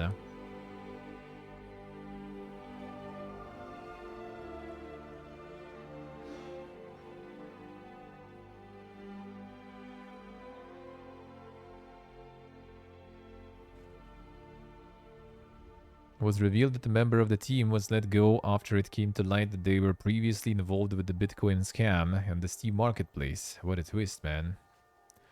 That pack is 25, or I see. Well, that's not 40 at least, that's something. Be involved in Steam market Bitcoin scam bug. Yeah, we did not know about this until recent videos started to point this out, and we had to talk almost immediately with the whole team about the situation.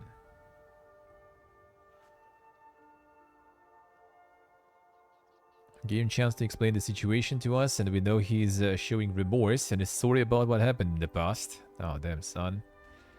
Currently facing some problems around botting. Since the game takes basically 1% to no resources of your PC, people are abusing up to 1,000 alternative accounts in order to get rarer drops or at least drops in bulk.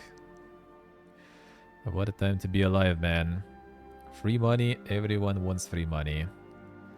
Sony's keeping Gamescom to 2024. Another one. Currently has no plans. And Microsoft bringing the biggest booth there. Another supersized Fallout mod is in trouble. Fallout Nuevo Mexico was revealed as an open-ended, inviting project. But things went a little quiet after that.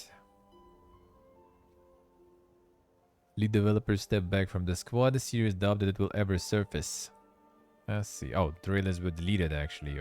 Alright, well, rip that. Don't think it's even has anything to do with the HD patch. I guess that's just not gonna happen on its own. Yeah, maybe which trailer of that one actually, I think. Well, looks like this ain't happening now. Now we're waiting for the London then. Microsoft is refunding Redfall's Buy the Back edition. Damn, they're actually refunding that.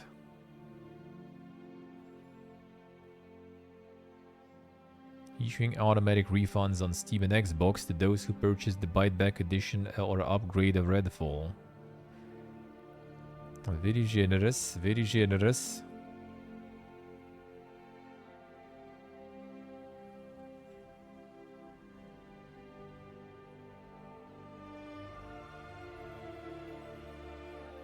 Bethesda Game Studios is also issuing refund, but the path to obtaining them is a little tougher. Yeah, welcome to Todd Realm, man. He's not giving money back, he's only taking. Embracer Group announces new AI policy for game development. Aha.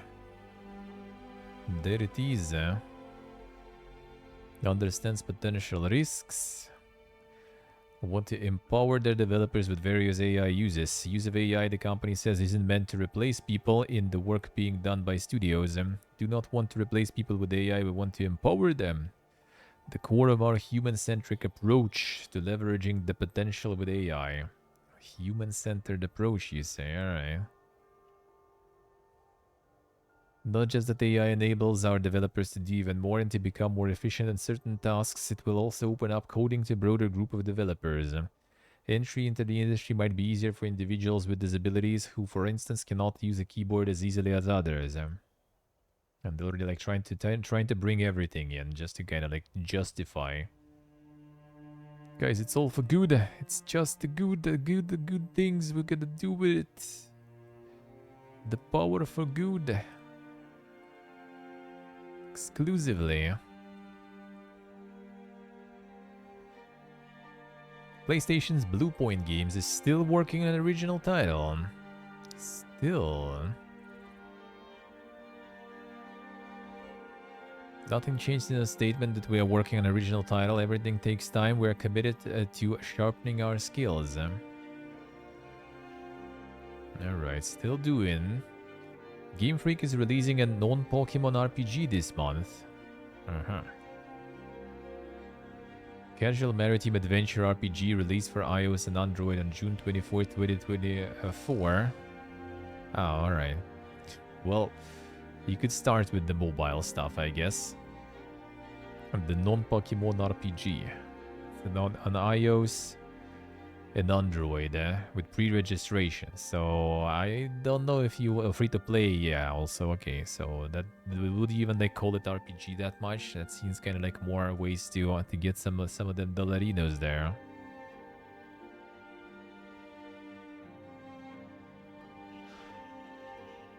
Survival sim Green Hell has sold 6 million copies. Damn son, surviving be very popular, dude.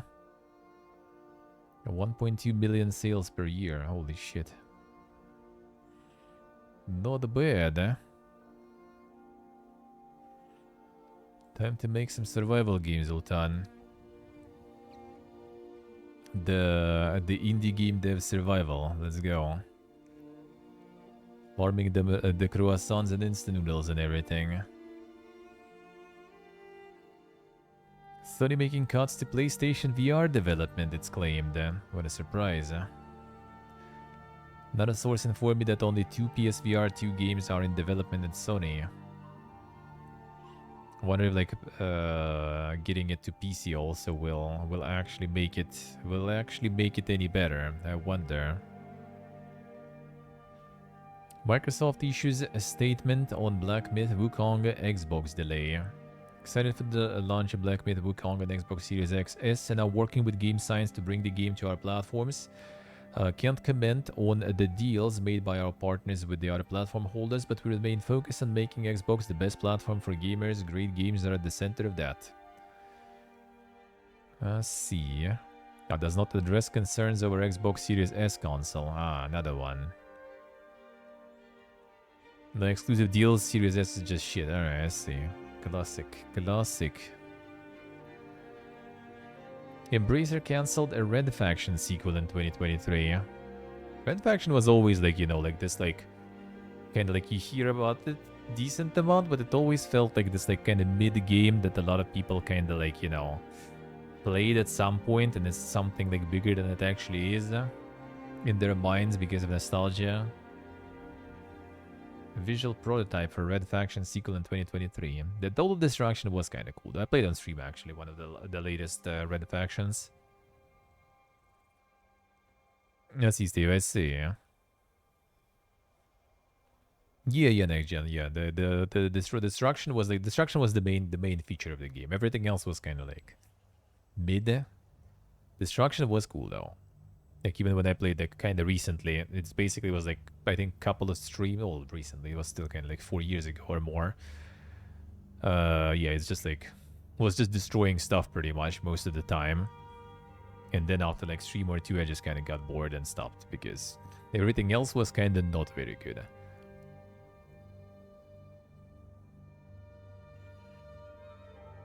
Dr. Disrespect faces shocking Twitch ban allegations from former employee. There he is, man. There he is. Banned because got caught sexting a minor in the then existing Twitch Whispers product. What does mean then existing? Whisper's still there. Trying to meet up with her at TwitchCon. There it is, man. Oh, there it is. Hot topic, but this has been settled. No wrongdoing was acknowledged, and they paid out the whole contract. So yeah, the doc is keeping things going non-brand there, I guess. I see how it is. Well, it's all allegations though. So, and I don't think there are gonna be more than allegations really, because it was like 4 years ago. And if it would be something like, you know,